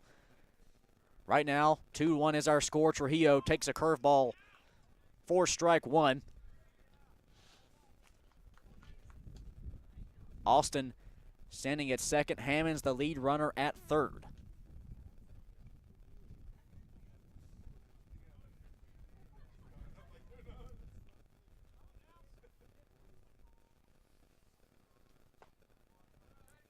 The 0-1 hangs low. Now 1 ball, 1 strike to Cody Trujillo, the senior out of Greenville, South Carolina. Hitting .292 on the regular season. Went 2 for 3 back in today's game 1 of this doubleheader with 2 singles, not to mention 2 RBI. Swing and a miss there from Trujillo for strike 2. Trying to bring a few more runs, if you will, insurance or cushion runs for Columbia International and their pitcher Trent Polly. And Brayton, it's a whole lot more comfortable to retake the mound in an inning when you're leading by, you know, 2 or 3 runs versus either trailing or even a tie ball game. The 1-2 swung on and missed, and Trujillo sat down on strikes for the second time today. With 2 outs, the batter is number 25. Back to your point, absolutely. If you take the mound with 2 or 3 runs, you feel like you don't have to be 100% perfect. It's okay not to make your best pitches because you know you still have that little gap where you can still have the lead. 2-1 is our score here in the bottom of the 3rd inning. 2 outs now. Columbia International's Buddy Bleasdale at the plate. Runners at second and third. Austin at second. Hammond just 90 feet from home over at third base. Bleasdale, the Manning, South Carolina native, trying to bring 1 more run across the plate for the Rams. They had the bases loaded with no outs. Now they have runners on second and third with 2 down. First pitch misses outside. 1-0.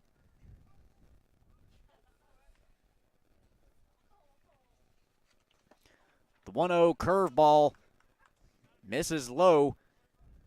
Now 2 balls, no strikes for Buddy Bleasdale. .235 hitter on the season.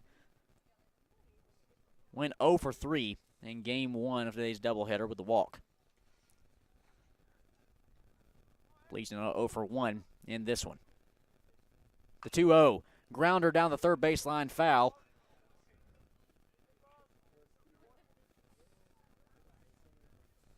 Two balls, 1 strike here to Buddy Bleasdale.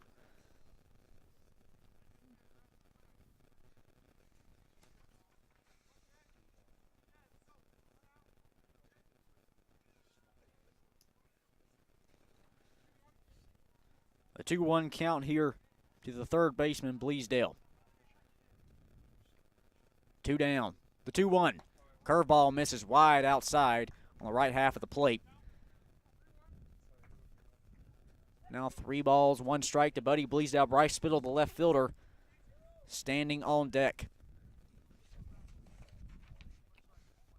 Bleasdale with 10 RBI on the year. Trying to bring at least 1 more runner home to give a cushion run for pitcher Trent Polly. 2-1 is our score. CIU leading this one early. Bottom of the 3rd inning. The 3-1 just paints the inside corner for strike 2.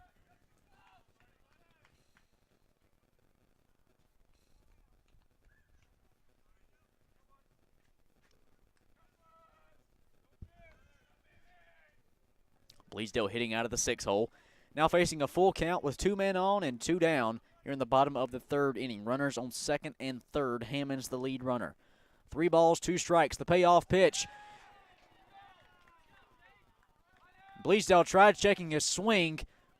As the pitch sailed outside, umpire's going to say he went for it, and that'll end the 3rd inning.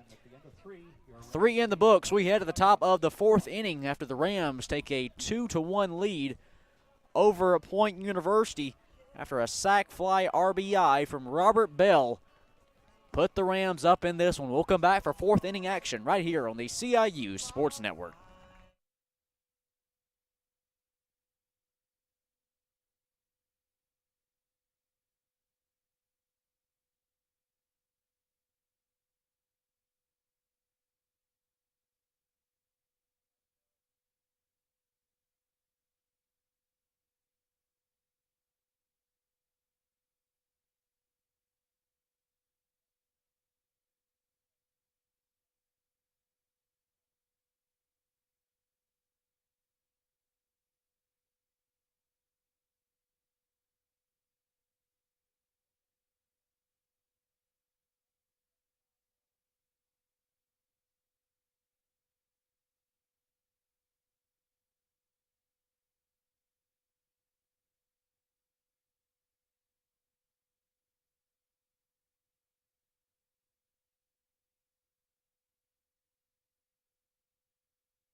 Top of the fourth inning here in Columbia on the CIU Sports Network.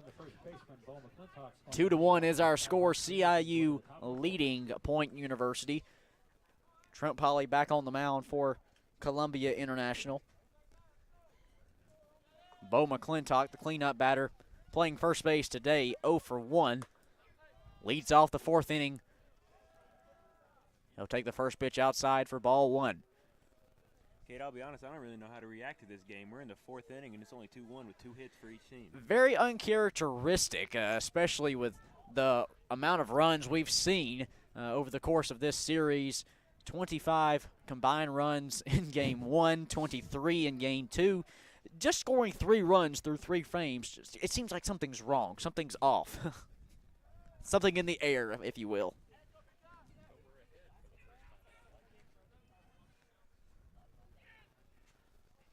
The 1-1 count now to McClintock.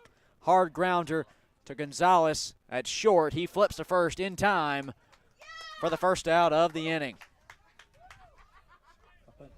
Okay, going back to that slow start we're having this game, I think you could also put some of it on the fatigue.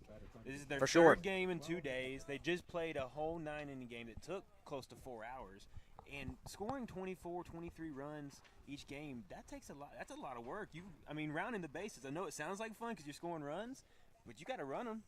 So I think you're seeing fatigue set in here. You're seeing more strikeouts, more ground balls throughout this game. I will say we were just brought a blanket over here to the broadcast booth. Quite nice, I will say. Quite nice to help warm us up a little bit. Temperatures have cooled off, I will say. Started out in the low 70s, but with that wind chill, as Ryan Leno puts a blooper out into right center field for a base hit. A 1-out single from Ryan Leno puts one man on here with just 1 out in the top of the fourth inning. I tell you, his bat hasn't cooled off. 2 more hits this game. That is for sure. You look at the tremendous performance Ryan Leno has had. 3 doubles on the weekend for the left fielder.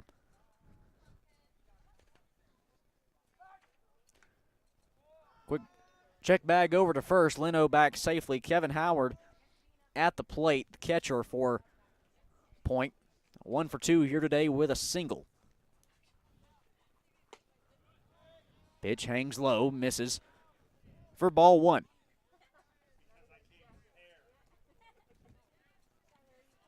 A 1-0 count now for the senior out of Howardtown, Alabama. A 2-1 ball game. The 1-0 pitch from Polly.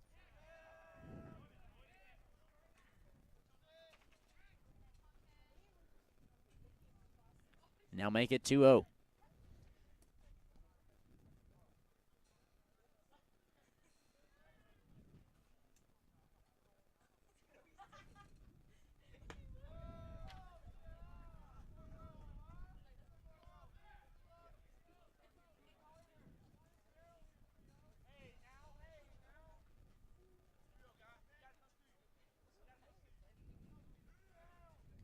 A 3-0 count to Howard.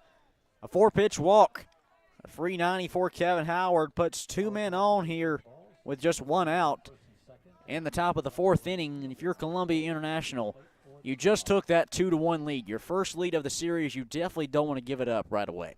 No, you don't. You want to kind of nip this inning in the bud. Don't let it get going before. Don't let it get out of hand before it gets going. Nip it in the bud. A little Andy Griffith Mayberry reference there. A little Barney Fife action. Do you have a lone bullet in your pocket as well, or?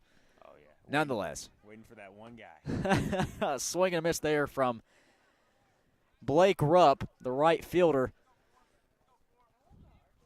for strike 1.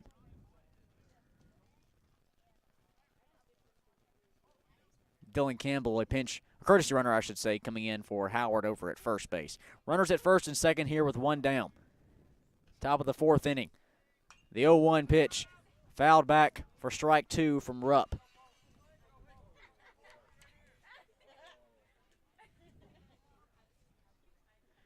And on deck, soon to get his first at bat in this series, Jeff Rice, the sophomore from Dadeville, Alabama. That is, unless if the Rams can flip a double play here with 2 men on and 1 down. An 0-2 count to Rupp. 0 for 1 here today, flew out to center back in the 2nd inning.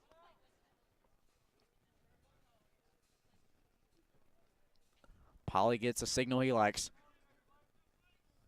The delivery. On the 0-2, misses wide outside. Hernandez, a great job blocking there to keep it in front of him and the runners at bay. 1 ball, 2 strikes now to Rupp.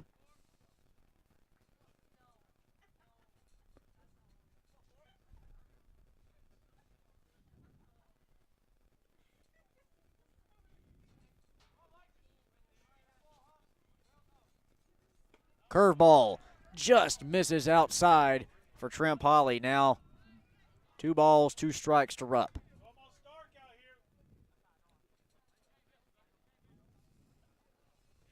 And as one fan reminds us there, it is getting a little dark here at 5:15. Sunset, I won't say scheduled, but, estimated to be 6:30. It'd be pretty hard to schedule a sunset. Pitch in the dirt there for ball 3, now a 3-2 count. But obviously once that sun goes down, we're done playing baseball here with no lights on the field just yet at Miller Field. Obviously in their 2nd season of the program. The inaugural year last year obviously got cut short after just 22 games due to COVID-19. Actually, a year ago today was that first canceled game of the 2020 season. Popped up foul over our heads. Did not hit anybody, thankfully, as Rupp battling his way here through a full count. 3-2 with 1 down and 2 men on for Blake Rupp, the right fielder. .294 hitter on the season. 0 for 1 here today. Runners at first and second with 1 down in the top of the 4th inning. 3 balls, 2 strikes. The payoff pitch. Popped up into shallow right. Robert Bell comes up and brings it in. Runners won't advance for out number 2.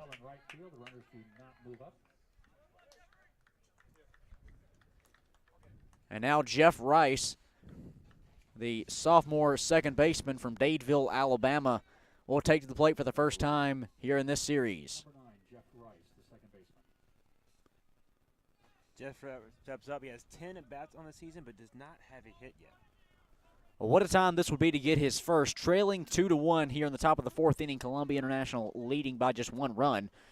Point, though, the Skyhawks have runners at first and second with 2 down in the inning. Ryan Leno, the speedy left fielder, the lead runner at second. So if Rice can lay 1 down, a base hit maybe into the gap, it might be able to score Leno from second. But on the first pitch he sees, can't make contact for strike 1.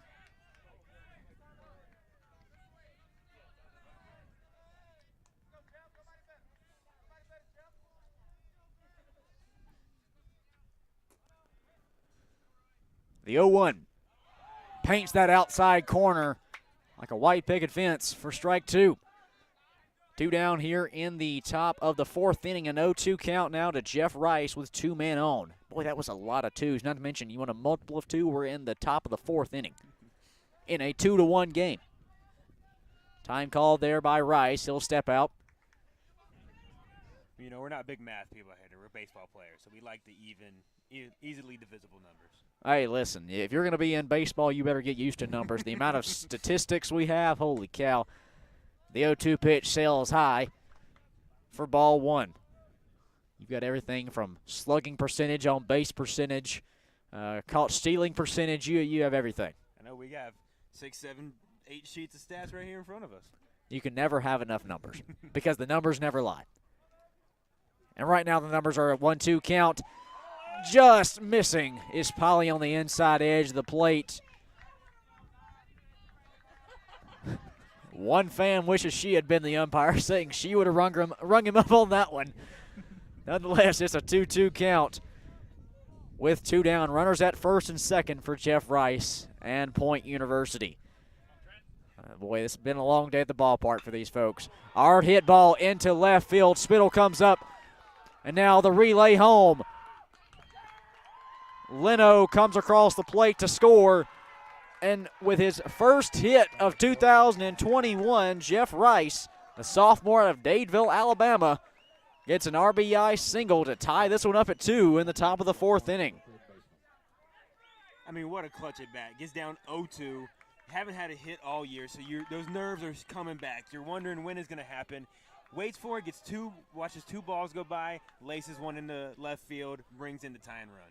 Runners now at first and second. Campbell standing at second, Rice at first. Dale Thornhill, the third baseman, who's 0 for 1 in today's game, at the plate. He'll foul off his first pitch for strike 1.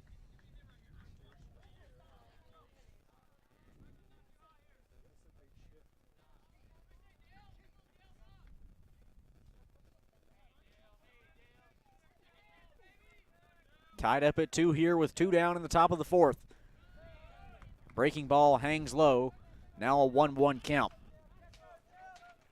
The Rams' defense infield at least, is taking a big shift to the left side to protect second base, almost playing on the left side of second base. There's a huge hole between first and second. Yeah, Trujillo, the second baseman, playing just 5 feet right of the second base, but a straightaway shot to center field from Dale Thornhill is brought in by the center fielder, Sky Foster, for out number 3.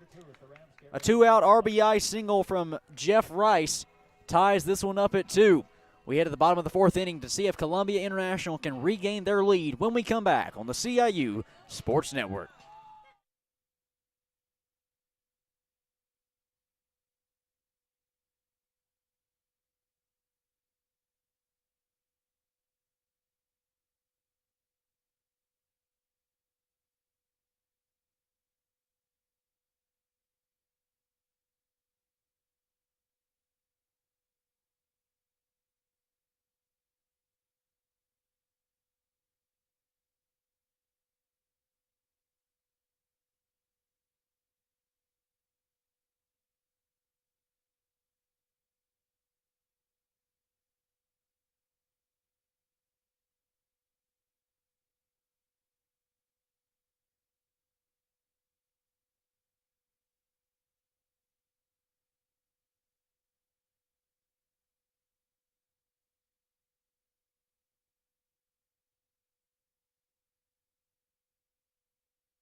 Bryce Spittle, the left fielder, number 17. Back here in Columbia on the CIU Sports Network, bottom of the 4th inning, and a tie ball game at 2 apiece. We are on the official countdown to sunset here in Game 2 of today's doubleheader. According to the National Weather Service, 6:30 p.m. is the approximate sunset time here today, and as of my official count, we are an hour and 6 minutes and change away from that mark. Strike one in there for Bryce Spittle now, the left fielder, as Columbia International tries to regain their lead after a 2-out RBI single tied things up in the top half of this one. The 0-1 pitch misses for ball one. Spittle, Garris, and Foster, the 7, 8, and 9 hitters, due up in this one for Columbia International. The 1-1 outside, now 2 balls, 1 strike. Spittle drew a walk in his only at bat of the day back in the second inning. The freshman out of Sumter, hitting 191 on the season, now with a 2-1 count. And the base is empty to lead off the bottom of the fourth inning. Hits a blooper single into center field, just 5 feet in front of the center fielder. Brown tried charging it, but didn't get there in time. And like we mentioned, that roughly 7-mile-per-hour wind has really made a lot of balls just die off right there in the shallow area of the outfield, mainly shallow center and shallow right, with the wind blowing left to right. But nonetheless, Spittle leads things off here in the bottom of the fourth with a leadoff single. Now Hunter Garris, the first baseman, 0 for 1 here today with a ground out to third back in the second inning. With Spittle over at first, he'll foul off the first pitch he'll see, now an 0-1 count. You mentioned the winds kind of changed directions from the first game. First game is more pushing out, now it's pushing in. I would say what the wind giveth, it taketh away. And now you just sign in blue pits. 2-2 game here in the bottom of the fourth. The 0-1 fastball outside the right half of the plate for ball one. 1-1 count here to Garris, hitting .222 on the season, 2 hits across 9 at-bats. He was 0 for 4 in today's game one.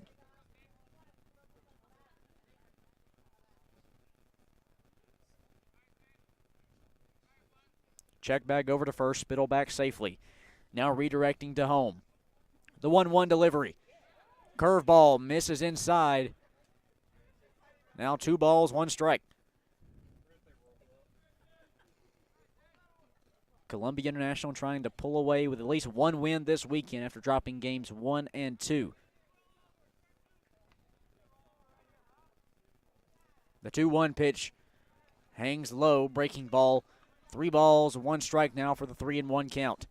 No outs here in the bottom of the fourth inning with 1 man on for Columbia International, losing game 1 on Friday 15-10, and game 2 earlier today in this doubleheader 13-11, as Garris is walked on 5 pitches. And if you're Columbia International and trying to retake the lead you gave up in the top half of this frame, since we're back tied up at 2, getting the first 2 men on with no outs after a single and a 5-pitch walk to Hunter Garris is exactly the thing you want to do. Now Sky Foster, the center fielder for Columbia International, batting in the 9 hole, reached on an error in his lone at bat in the 3rd inning. And Foster will try to keep this one going, no outs in the bottom of the 4th inning, and then get back around to the top of the order.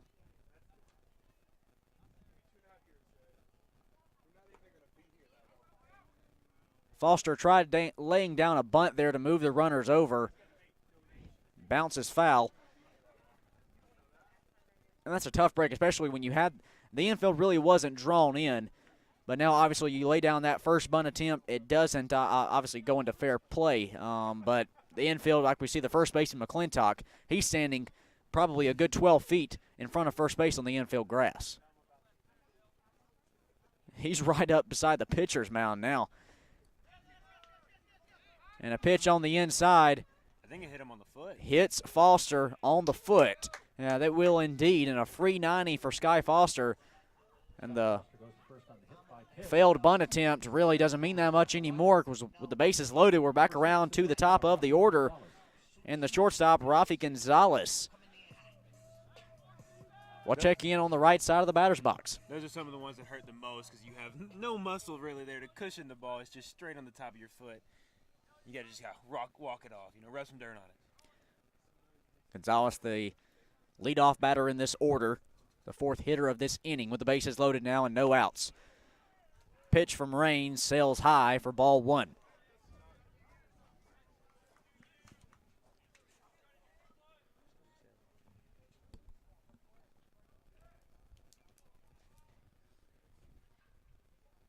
Bases loaded here for Gonzalez on the 1-0. Swing and a miss.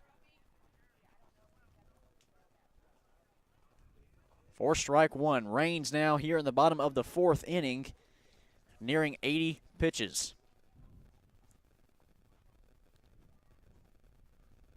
1-1 count. Pitch misses outside. Now 2-1. Bases loaded here. Spittle at third. Garris at second. Sky Foster at first for Rafi Gonzalez at the plate. Josh Hernandez, the Rams power hitter, standing on deck. Gonzalez in a tie ball game with a 2-1 count. A grounder straight back to the pitcher. He flips to home for the force out in Spittle. So Gonzalez will reach on the fielder's choice. Spittle out at home. Our score stays at 2-2. And now with 1 out in the bottom of the 4th inning, Josh Hernandez, who's 1 for 1 here today with a single and a walk, will step up to the plate. And as we see there, the catcher, Kevin Howard for point, just stood up, pointed to the outfielders, pointed backwards, saying, back up. This guy's got power. He has a team-high 8 homers on the year, including a 2-run shot just yesterday. 2-2 game here in the bottom of the 4th.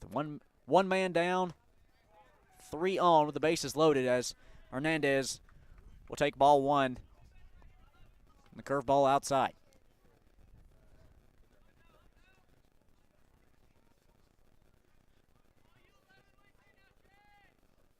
Gonzalez at first, Foster at second, Garris at third. Now a 2-0 count. Hernandez as Raines misses on the outside edge. Great job there from Hernandez, just waiting on that right pitch. Absolutely. I mean, with a guy with this power, you got bases loaded. You don't want to swing at chase a ball. You want to get that perfect pitch, drive in these runs. The pitcher Raines steps off the stripe, now back on. 1 down here, bottom of the 4th. A 2-0 count to Hernandez. The delivery drops in the dirt. Howard there to block it. Now 3-0. With Raines up around 80 pitches, his problem really has been balls. He has 45 balls to 38 strikeouts. If he can get the control more, find the zone, help keep the Rams batters at bay. And on the 3-0 pitch, sends one down Broadway for strike 1. Now you mentioned struggling finding the zone here today has been Raines. 4 walks here and we're obviously he's through 3 1/3. The 3-1 popped up foul. The first baseman McClintock charging over, trying to make a play on it. He will. Now the flip, turnaround throw to home. It's going to be close. And Garris is going to be tagged out at home. What a throw from Bo McClintock. An over-the-shoulder catch in foul play. The turnaround throw to home to get the job done in the 3rd out of the inning. And boy, they are fired up in the Skyhawks dugout. Nearly the whole team coming out to celebrate on that one. High tensions as McClintock charges back over, chirps some words at CIU's bench, gets a warning there from the home plate umpire. And this one just got interesting for the final hour. We may see some emotions show in the final couple innings here. Okay, that might have been the most spectacular play I've seen today. An over-the-shoulder catch, running into foul territory. You got the field fence right next to you, so the concentration to make that catch in general is tough. And then they have the wherewithal to realize the runner on third is tagging, turn around, throw it probably 120 feet to home, put it right on the money for that tag. Just an incredible play all around. What a play there from Bo McClintock as we head into the top of the 5th inning. Still tied at 2. The Rams load the bases with no outs, but can't come away with the run. Trent Polly jogging back out for Columbia International. A strong inning and strong outing, I should say, so far for Polly. Allowing 4 hits and 2 runs to come across the plate with just 1 error behind him defensively, while striking out 2 and walking 2. No defensive changes for the Rams coming out here in the top of the 5th inning. We're tied up at 2 apiece. Point, 2 runs off 4 hits with 1 error. Columbia International very similarly. 2 runs off 3 hits and an error. First due up here for Point. We're back around to the top of the order with Dylan Brown, the center fielder, the leadoff batter, due up first, followed by Vince Volpati Leontini playing shortstop, and batting in the third hole, the designated hitter Jacoby Smith. And if we get there, the cleanup batter, Bo McClintock, who made that amazing play to close out the 4th inning, will be due up for the 4th batter in this inning. Okay, that was a huge play, not just because they limit the runs to really no runs that the Rams scored, but it brings that sense of emotion like you were talking about, that motivation for the Point Skyhawks, and maybe it gets their back going a little bit. And the first pitch to Brown, he'll foul it off into the third base foul territory. Buddy Bleasdale moves over to make the play just in front of the Point dugout for out number 1. Now Vince Leontini, the shortstop, 0 for 2 here today with a strikeout. Ball game tied up at 2 here. The top of the 5th inning. Strike 1 comes across the plate from Polly.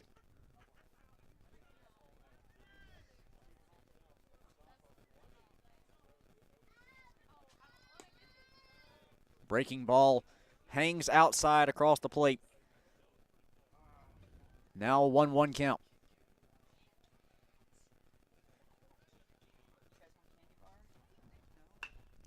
Hard hit ball up the middle from Leontini. It's going to be a grounder out into center field as it rolls over to Foster. He'll flip it in. And a 1-out single from Vince Leontini brings up Jacoby Smith, the designated hitter, with an opportunity to try to put a few runners on here for the cleanup batter, Mo McClintock, who stands on deck.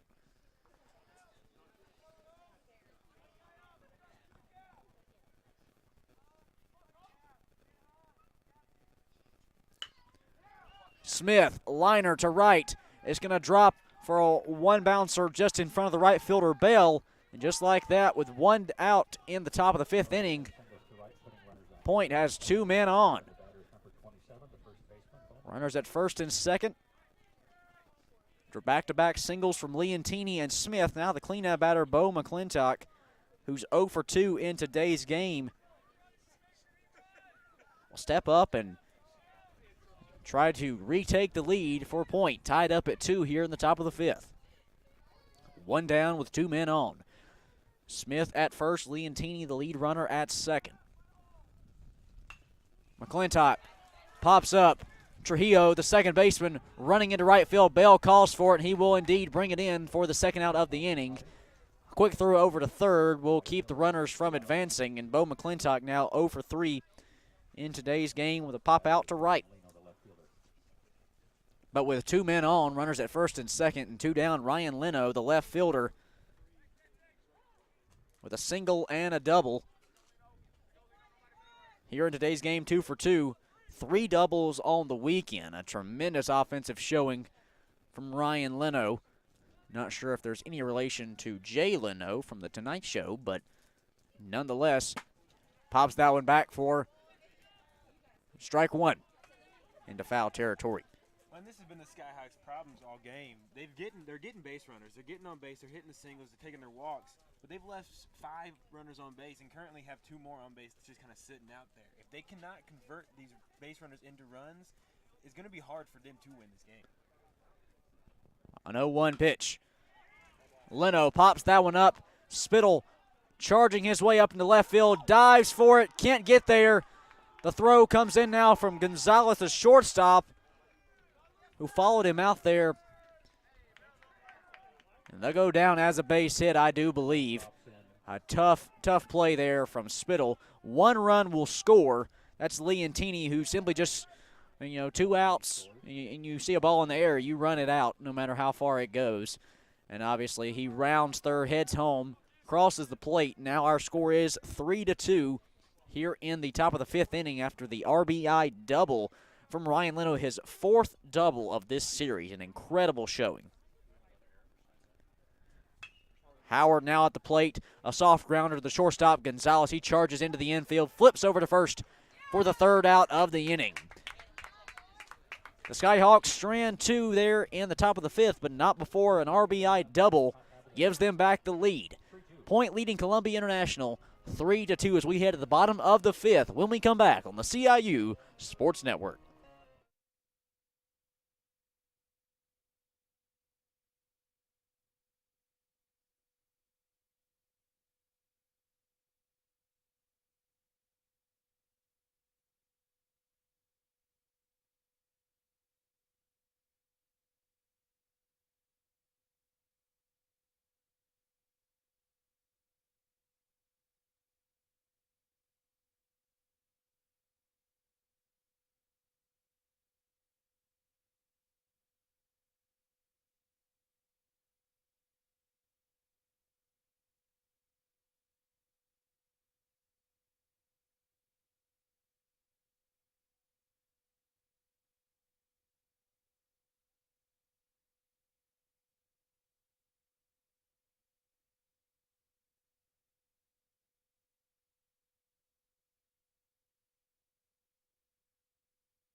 Back here in Columbia, bottom of the 5th inning, our score, point leading Columbia International 3-2 after a RBI double from Ryan Leno regave the Skyhawks the lead. And now Columbia International trailing by 1 run here with the sun beginning to set in game 2 of this doubleheader. Obviously, we play till the sun don't shine no more, and we're running out of daylight. Bottom of the 5th inning, obviously this game moving much quicker than a 4-hour game 1 earlier today. You know, games like this just take me back to my childhood. You play outside until the sun doesn't shine, until you couldn't see anymore, and Mom would call you in. A 2-0 count now to Gabe Alston. Both pitches sailing high from Chase Raines. Alston, Bell, Trujillo, the 3 Rams due up in this inning as Alston takes strike 1 without a swing.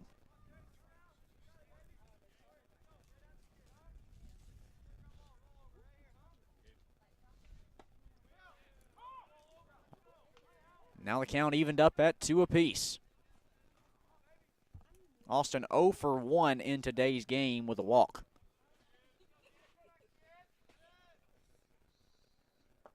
Curveball misses outside. Now a full count to the designated hitter.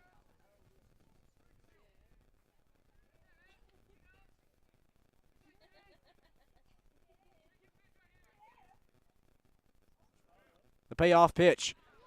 Hard chopper to the shortstop. Leontini flips to first as he charges to the infield grass in time for out number 1.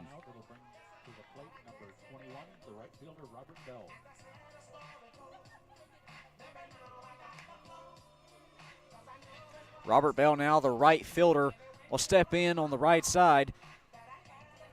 0 for 1 in today's game with a strikeout and a sacrifice fly with an RBI. 1 down here in the bottom of the 5th. Curveball in there for strike 1.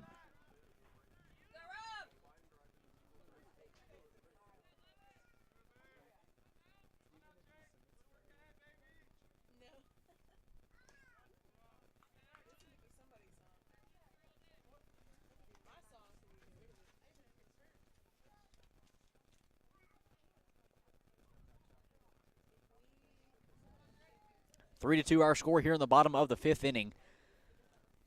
1-1 count here with 1 down to Robert Bell. He was swinging for the fences on that one. Can't make contact for strike 2. I tell you, the bottom just fell out of that pitch. He probably started neck high and ended at the knees. 1 ball, 2 strikes here to Robert Bell. One down in the bottom of the fifth. Base is empty. Swing and a miss, and he set him down on strikes. Robert Bell, second time he struck out today. The fifth, or excuse me, make that 7 strikeouts for Chase Raines. An incredible performance here today from the Skyhawk pitcher. Came in today with just 12 strikeouts across 13 innings pitched. He has 7 through 5.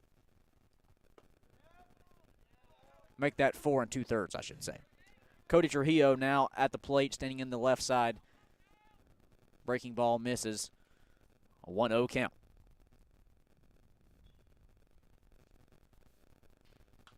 Trujillo fouls that one off back behind us here. 7 of those strikeouts from Raines, 2 of which have come against Trujillo.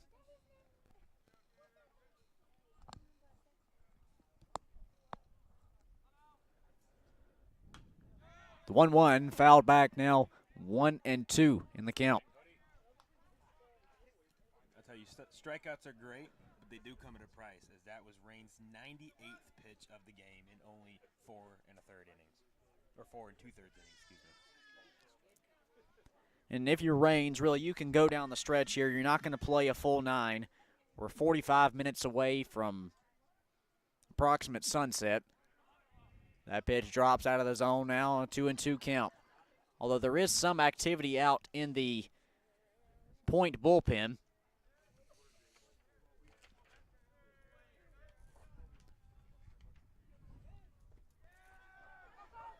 A swing and a miss on the strike 3, so the throw to first will be in time to get Trujillo back-to-back strikeouts to close out the inning. Now 8 on the day for Chase Raines.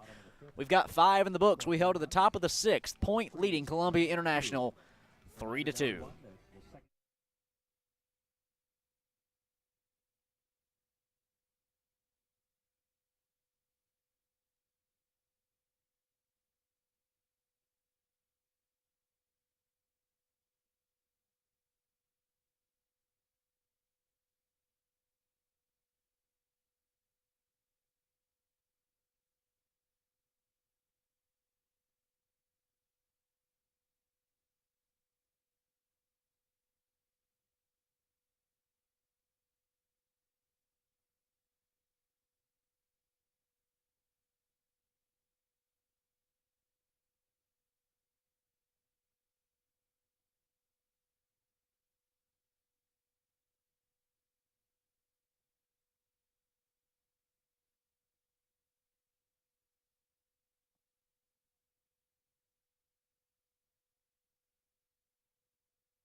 Back here in Columbia on the CIU Sports Network, top of the 6th inning here as we wind our way down in Game 3 of this weekend series in AAC play.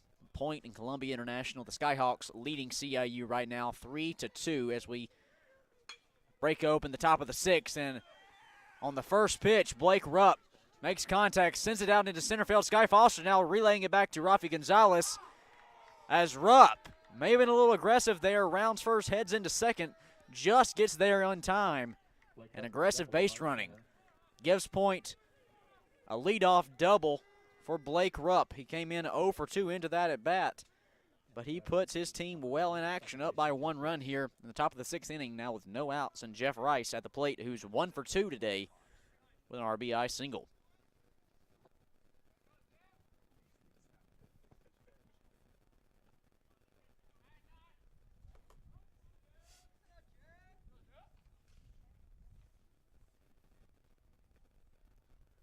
Top of the 6th inning here, runner stands on second. First pitch, Rice sees, he makes contact, sends that one out into right field. Bell's there to bring it in. Rupp is going to tag up over to third, and now with 1 down in the inning, Point has a run standing 90 feet from home. as they get to the 9th batter in the order, Dale Thornhill, the third baseman, who's 0 for 2 in today's game. Great sac fly there from Jeff Rice to move the runner over, and in great scoring position here with just one down. Runner standing at third. That's Rupp after the leadoff double. Hard hit ball into foul territory. And a third batter that we're seeing here in this inning, but that's just the third pitch that Trent Polly's thrown. He's being very efficient with his pitches. However, they're not the outcomes he would like. The 0-1 now with one down. Popped up. Foul territory once again over our heads. Now 0-2.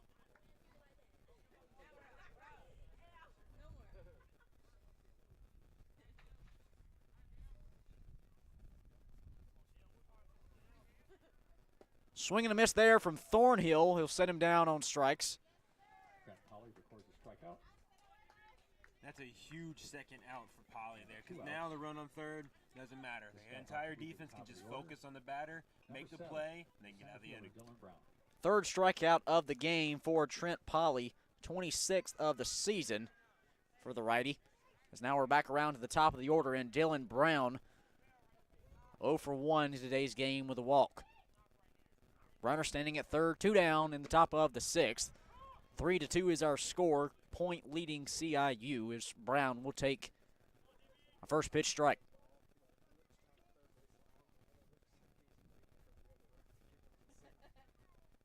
Polly delivery to home. Popped up foul behind us here. Now an 0-2 count.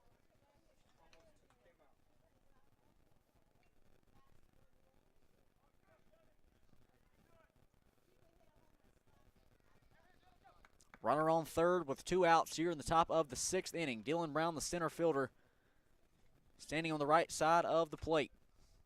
Facing an 0-2 count, hitting 184 on the season. The 0-2 pitch sails high and misses for ball 1.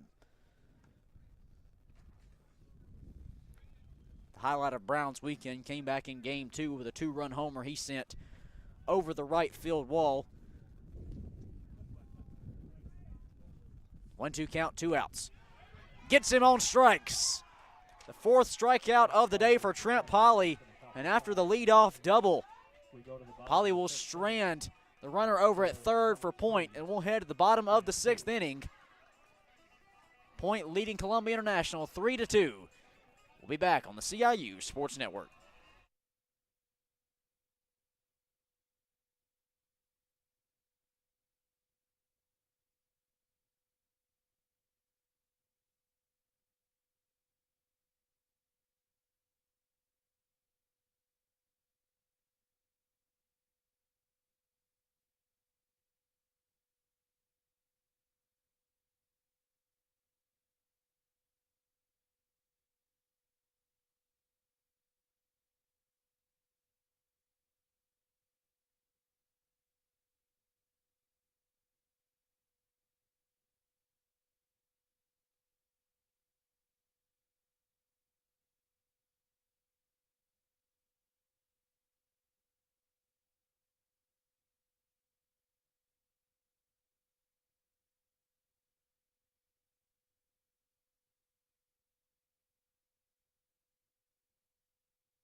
Back here on the CIU Sports Network, bottom of the 6th inning here in Columbia.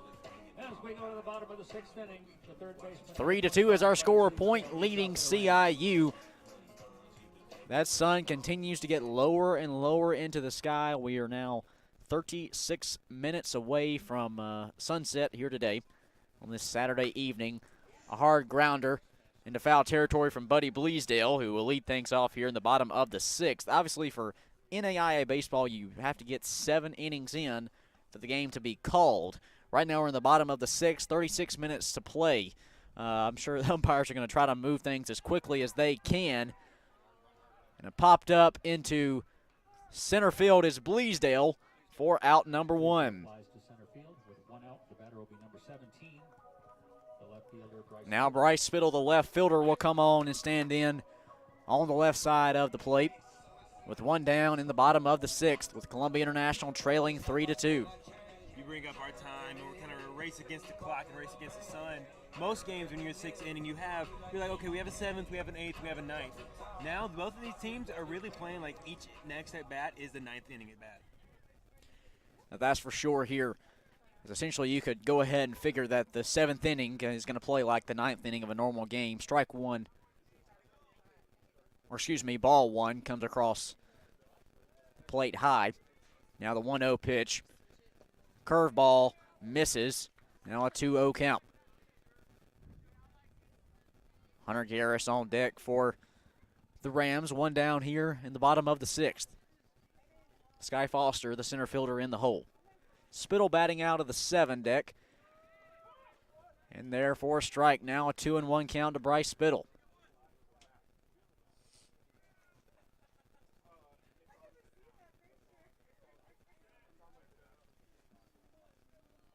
One down, base is empty. 2-1. Hard chopper. The shortstop, Leontini, flips to first. McClintock stretches and gets it out for out number 2. McClintock, a 6'3" frame. He stretched out for that one to get out number 2. Now Hunter Garris, the first baseman, batting out of the 8 hole, will step up 0 for 1 today with a walk. He's got 2 men down here in the bottom of the 6th. A heck of a throw by Leontini from deep short. Pitch misses outside for ball 1. We may see a few extra calls going here or there, depending on how we move down the stretch from these umpires. The 1-0 paints that outside corner, now 1-1. That is the 6th straight off-speed pitch that Raines has thrown. You're getting a sense that he's not looking to pump it in there and give the chance to barrel a ball up. 1-1 curveball misses low. Now 2 balls, 1 strike. Here in the bottom of the 6th, 2 men down. 3-2 is our score, point leading Columbia International. Raines, the delivery on the 2-1, misses inside. Now a 3-1 count. We are seeing some action out in the point bullpen. Austin Wilson, I see a sophomore right-hander out of Franklin, Georgia, out there warming up. Raines guns one in there on the 3-1 count. Now 3 balls, 2 strikes for Hunter Garris. 0 for 1 in today's game. Sky Foster standing on deck, 2 men down, full count, payoff pitch. Misses in the dirt, and Hunter Garris is walked on a full count. And the Rams, with 2 down here in the bottom of the 6th, have a man on for Sky Foster.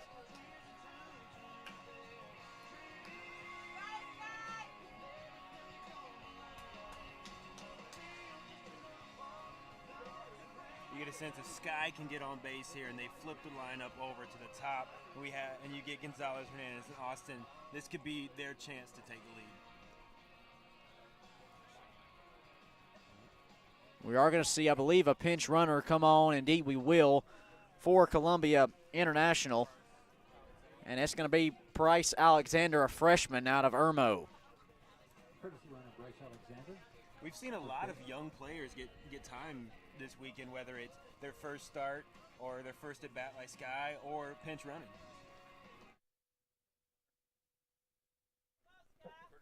Sky Foster at the plate now with 2 men down in the bottom of the 6th inning. 3-2 is our score. Curveball misses outside on the breaking pitch from Raines for ball 1. Alexander, the lone base runner, coming in over at first. Guns that one down Broadway for strike 1. Now a 1-1 count to Sky Foster. Here in the bottom of the 6th inning, 2 men down.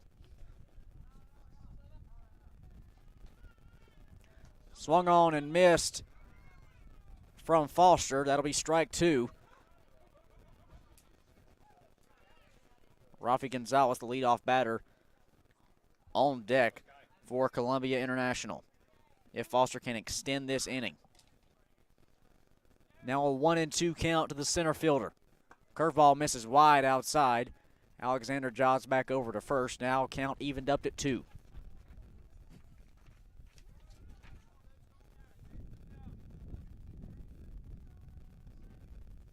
Two balls, 2 strikes, 2 outs. In the bottom of the 6th, Foster, a high fly ball out to left field. Leno moves over to left center to bring it in for out number 3. 6 in the books. We head to the top of the 7th, and that will most likely be the last inning we play here today as the sun is beginning to set.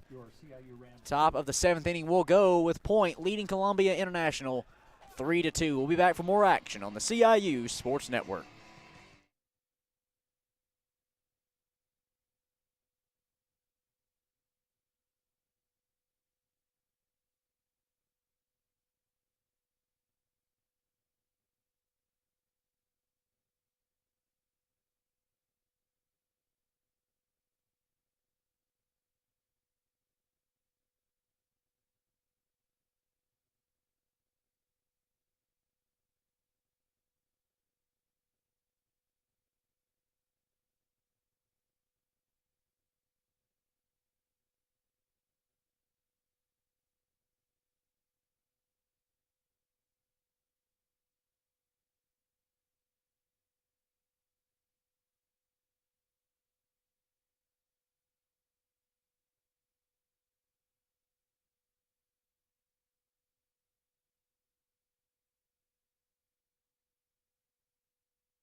Back here in Columbia, top of the 7th inning, as Point leads Columbia International 3-2.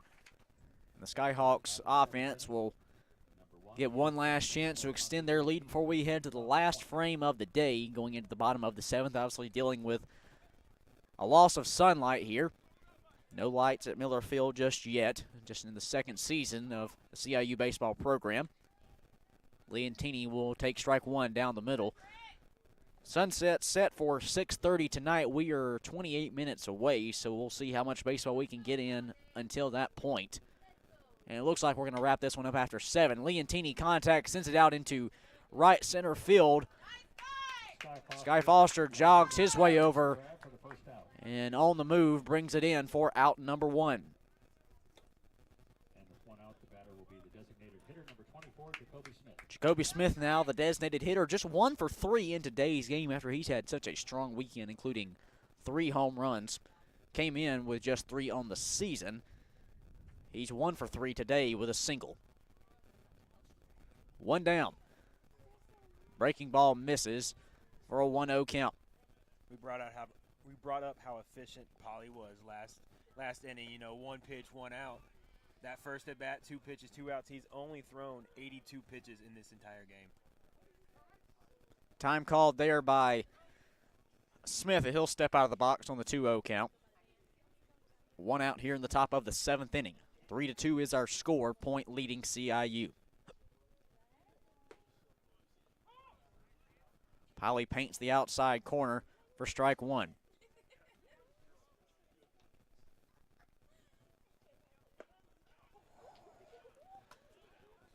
Smith went for it. Whiffed, though. Now on strike 2. A 2-2 count to Jacoby Smith. Smith was definitely thinking about that 375 sign out there. 1 down here in the top of the 7th inning. Hard hit ball out into left field. It'll be a base hit as it drops just in front of Spittle out in left. And with 1 down here in the top of the 7th, Jacoby Smith steps up on first. That'll bring up Bo McClintock, the first baseman, batting in the cleanup spot, who's 0 for 3 in today's game.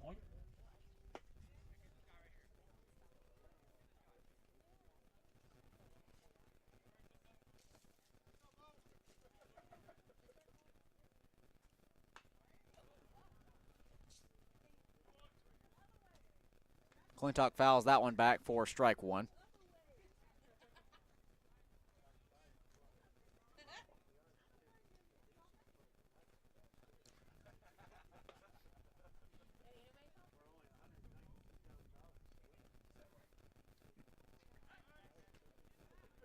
Check bag for Smith back over at first, back safely. 3-2 is our score here in the top of the 7th inning. 1 out.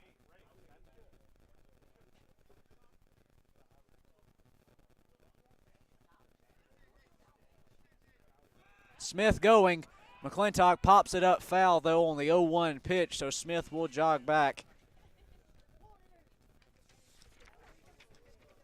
I'll say Jacoby Smith sitting at 6'3", 227. I don't know how many bases he's tried to steal this year. Definitely went for it on that one. Obviously, he'll come back now, an 0-2 count for McClintock. Jacoby is 3 for 3 on stolen bases this year. So, despite his physical appearance, he might get you a bag or two. Little hidden cheetah there. Speedster hidden under all that size. Pitch in the dirt for Polly. Hernandez blocks it. Smith will stay at first now for a 1-2 count to McClintock.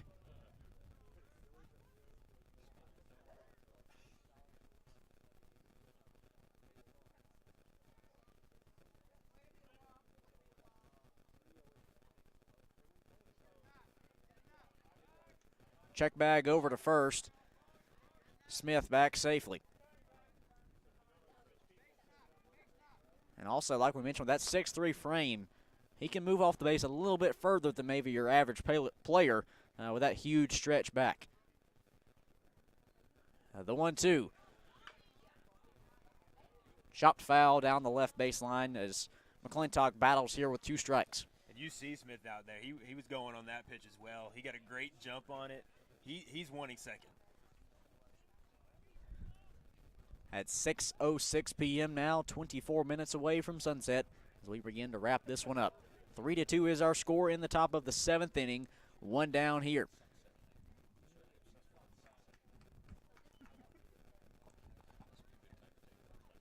One and 2 is our count as McClintock will foul that one off.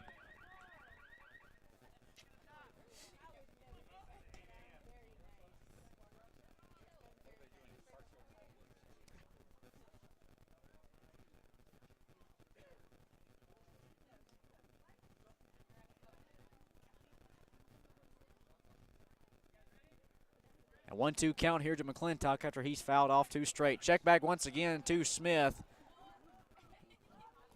Just barely got back in time. I tell you, after this game, they are going to have to pour the dirt by the first base bag because these point base runners have taken up half of the ground on their check backs. 3-2 is our score. 1 down in the top of the 7th. Check bag once again to Jacoby Smith. Columbia International bench having a little fun with him over there on the first baseline. That's probably, what, the 4th or 5th check bag for Smith this inning. McClintock still battling here with a 1-2 count and 1 down. Hard hit ball down the left field line, but it's going to drop foul into the point bullpen. A 3-2 lead here in the top of the 7th inning for the Skyhawks. Looking ahead on our schedule for Columbia International, they're going to be on the road coming up next weekend against one of the most dominant teams in NAIA baseball right now, Tennessee Wesleyan, sitting at not only 6-0 in the AAC, but 18-0 on the season. There's Tennessee Wesleyan, so that's going to be a big-time weekend coming up on March 19th and March 20th. Jacoby Smith back once again on the check bag. Still battling. The Rams will be back here at Miller Field on March the 22nd for a doubleheader against Morris College beginning at 2 p.m. I tell you, if Jacoby's mother still washes his uniform, she's not going to want to after this game. Plenty of OxyClean going to be needed to maybe get out some of those dirt stains. 3-2 is our score here in the top of the 7th inning. 1 down, 1 runner on, and a 1-2 count to McClintock. Got him! He'll sit him down on strikes as Trent Polly paints the outside edge on Bo McClintock. That one will fire up, obviously, the CIU fans, mainly because of McClintock maybe being a little chirpy earlier in the game. But as they say, what might go around comes around, if you will. Smith will still be the lone base runner over at first with 2 men down. Check bag. Barely just got back in time. I thought he had him on that one. 3-2 is our score here in the top of the 7th. Ryan Leno at the plate. The throw to get to Smith at second. It's going to be high and get past Gonzalez. Now Smith jogging over to third. He will get there in time. And Jacoby Smith, a stolen base at second, will advance on the error throw to third. Ryan Leno still staying at the plate, waiting for him to get his first pitch thrown to him. And instead of having a runner over at first, he's got one 90 feet from home now with Jacoby Smith moving over to third. 2 down here in the top of the 7th. Pitch misses high for Polly for ball 1. Polly still got to remember there are 2 outs in the inning. Focus on the batter and get that third out. We can move on. Point has stranded runners at third twice today. Swing and a miss there from Leno. And if you want to close out an inning on an out, Ryan Leno's probably the toughest guy in this lineup to face. 3 for 3 in today's game with a single and 2 doubles, not to mention an RBI as well. The 1-1 popped up foul for strike 2. We talked about this during the break, but this is, if the 7th inning ends up being our last inning, this will be the 2nd straight game the Rams have had to go through the 3, 4, and 5 hitter of the Skyhawks to close out the game, which is a tough task for any pitcher. The 1-2 count popped up foul. Leno battling here with 2 down in the top of the 7th.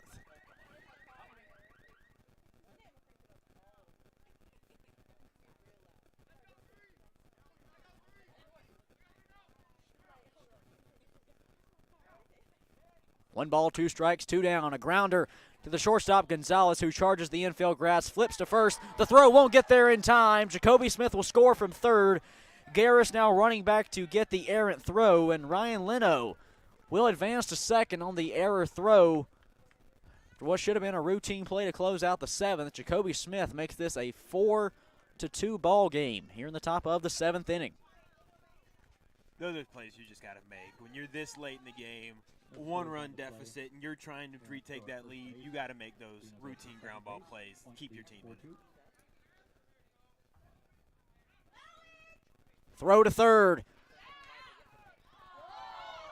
They're going to say it didn't get there in time as Leno stole third base. The throw from Hernandez to Bleasdale, I thought got there. Blue disagrees with me. And now, once again, Point has a runner at third with 2 down here in the top of the 7th inning. Kevin Howard, the catcher, at the plate. 1 for 2 here today with a single and a walk. He'll take strike 1.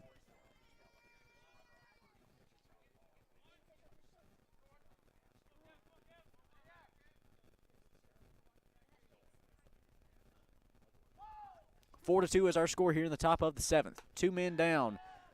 Make it a 1-1 count now as that pitch sailed high.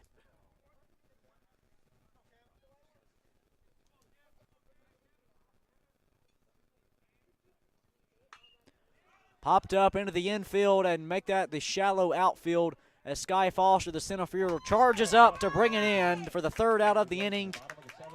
And we head to the bottom of the 7th. The little bit of sunlight we have left, we're going to play it.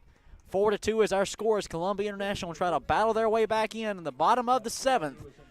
Down 2 runs. We'll be back on the CIU Sports Network.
Bottom of the 7th inning here in Columbia on the CIU Sports Network. Back around to the top of the lineup for the Rams. 1, 2, 3 in the order due up here as we wrap things up in Game 3 of this weekend series. Point leading CIU 4-2 as Rafi Gonzalez, who is 0 for 1 in today's game with a strikeout, reached on a fielder's choice back in the 4th inning. We'll try to get things going here. Chase Raines still on the mound.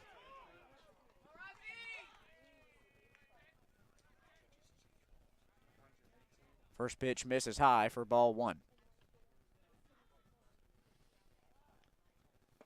Gonzalez a swing and a miss there. Make that the 0-2 pitch. Make that the 0-2 pitch. I do apologize there. It's been a long day at the ballpark. We had a 4-hour game to start things off, and then obviously we've ran this one down to the wire, battling out with Mr. Sun. Swing and a miss from Gonzalez as he sat down on 3 pitches. The Rams trailing by 2 runs here in the bottom of the 7th. Josh Hernandez will step up to the plate now. When you're coming to your final inning down by 2, leadoff hitter, veteran guy, that's just not the kind of a match you're going to have. Chasing a ball out of the zone, you got to be more disciplined than that.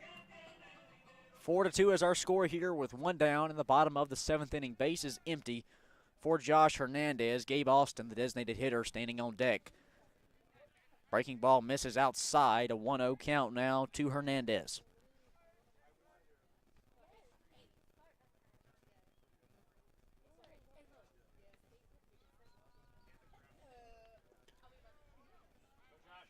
Curveball drops low now, a 2-0 count.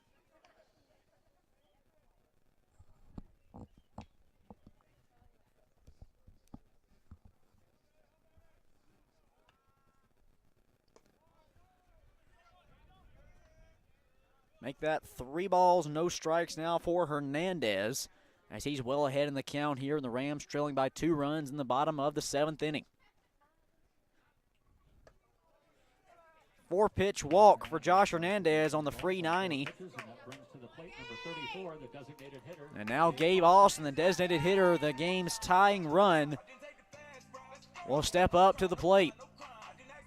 Courtesy runner over at first for Hernandez will be Shane Hammonds.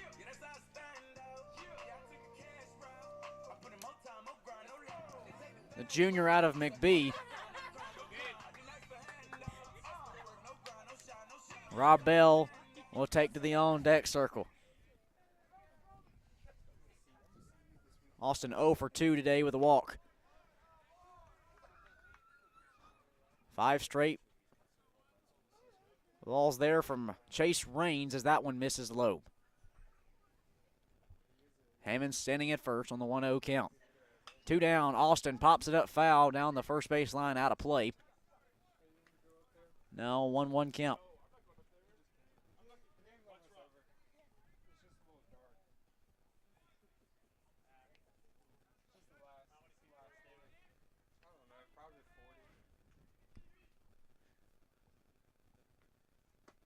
Curveball outside, now a 2-1 count to Austin.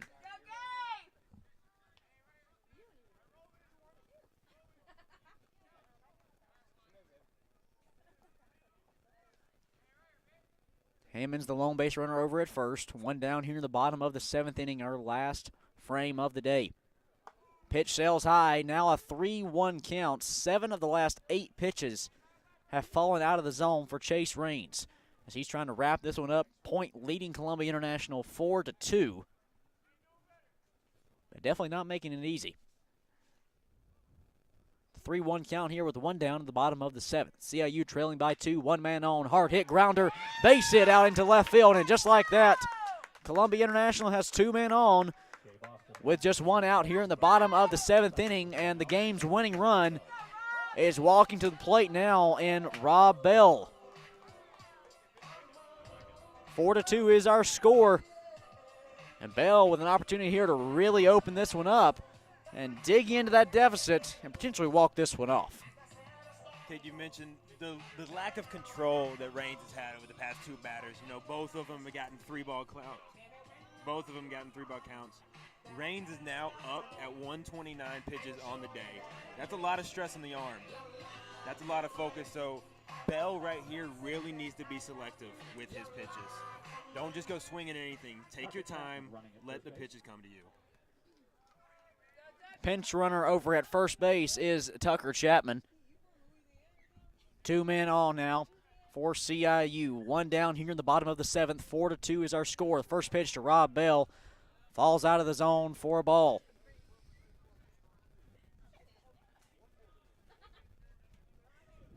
There is no activity in the Skyhawks bullpen, so this is obviously Reigns' game, win or lose. Hey, this is it going down the stretch. Sun is setting here in Columbia. We're going to wrap this one up. 1 down the bottom of the 7th. 2 men on, trailing by 2. The 1-0 count hangs outside now. 2 balls, no strikes to the right fielder. 0 for 2 today with a RBI.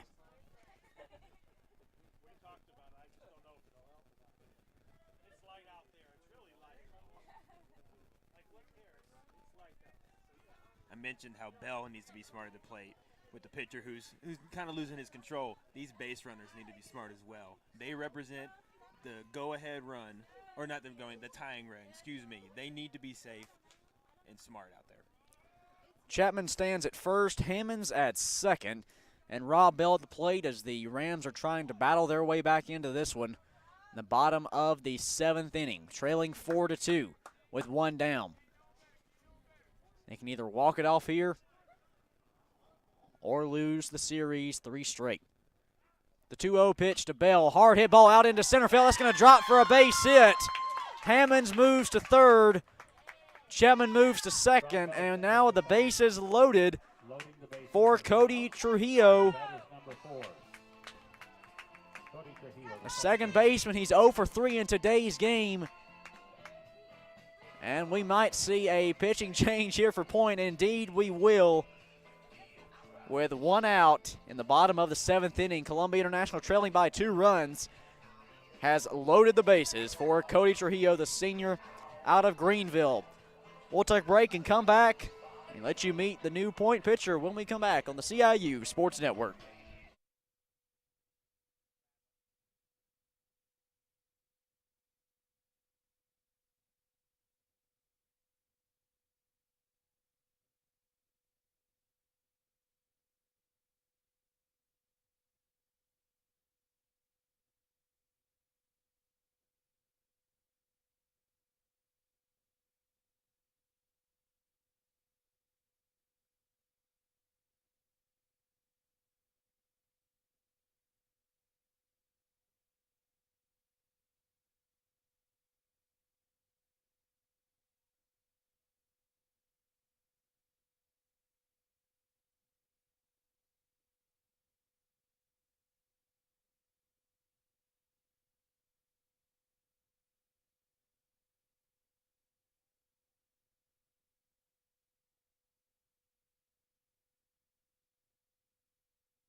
Bottom of the 7th inning here in Columbia. 1 man down, but the bases are loaded for CIU as they trail 4-2, trying to make the final frame comeback. As Cody Trujillo will be at the plate here in moments. A new face on the mound for Point, though, as the starter Chase Raines steps aside after 6 1/3.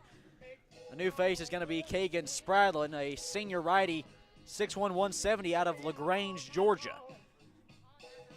He'll try to get Point out of this jam and get them the series sweep. Bring you up to speed. 2 singles and a walk have loaded the bases for Columbia International. Shane Hammonds, as a courtesy runner for Josh Hernandez, stands at third. Tucker Chapman, a pinch runner for Gabe Austin, stands at second. And Rob Bell, after he hit a blooper single into shallow center, stands over at first. Cody Trujillo, now the second baseman, 0 for 3 in today's game, looking for his first hit, but a .292 hitter on the season with 11 RBI as an opportunity to make this one interesting. 4-2 is our score, bottom of the 7th inning. First pitch from Spradlin misses low in the zone for ball one. And Kagan definitely has his work cut out for him. Bases loaded, middle of the order, got to come in, get 2 outs. Bases loaded here for Trujillo. The 1-0 count in the dirt. Good job blocking there for Howard. Now a 2-0 count to Trujillo. We're going to see a pinch hitter also on deck for the Rams. If he is able to take to the plate, that's going to be Austin Paradise. Back to the action, though. 2-0 count here to Trujillo. With the bases loaded, bottom of the 7th inning, 1 down, trailing by 2. Pitch misses outside. Now 3 balls and no strikes to Cody Trujillo. Well ahead in the count. And obviously, if you're Spradling, you want to get a strike here, and you're going to shoot one straight down the middle. Trujillo kind of have to be careful of that. The 3-0 pitch. Asher's going to miss outside, and a free 90 comes home, and Shane Hammonds after the 4-pitch walk to Trujillo. And now the Rams trail by just 1. 4-3 is our score in the bottom of the 7th inning as Austin Paradise, a pinch hitter, will step in, a freshman from Trenton, South Carolina, and just his 2nd at-bat of his young career, with a big-time opportunity. Kate, he has a chance to tie and or win this game with a base hit. He got a tying run on 3rd, winning run on 2nd. We are just about out of sunlight here, but the Rams are playing, buddy. Trying to wrap this one up. Bases loaded with 1 out. 4-3 is our score. Paradise takes first pitch outside. Now 5 straight throws out of the zone for the new pitcher, Spradlin, coming out of the Point bullpen. Paradise with a 1-0 pitch. If he can lay down a base hit, it may win it. 1-0 count, 1 down, bases loaded to Paradise. Curveball in there for strike 1. Bryce Spittle, the left fielder, stands on deck. He's 1 for 2 today with a single. Paradise at the plate, though. The 1-1. Curveball for strike 2.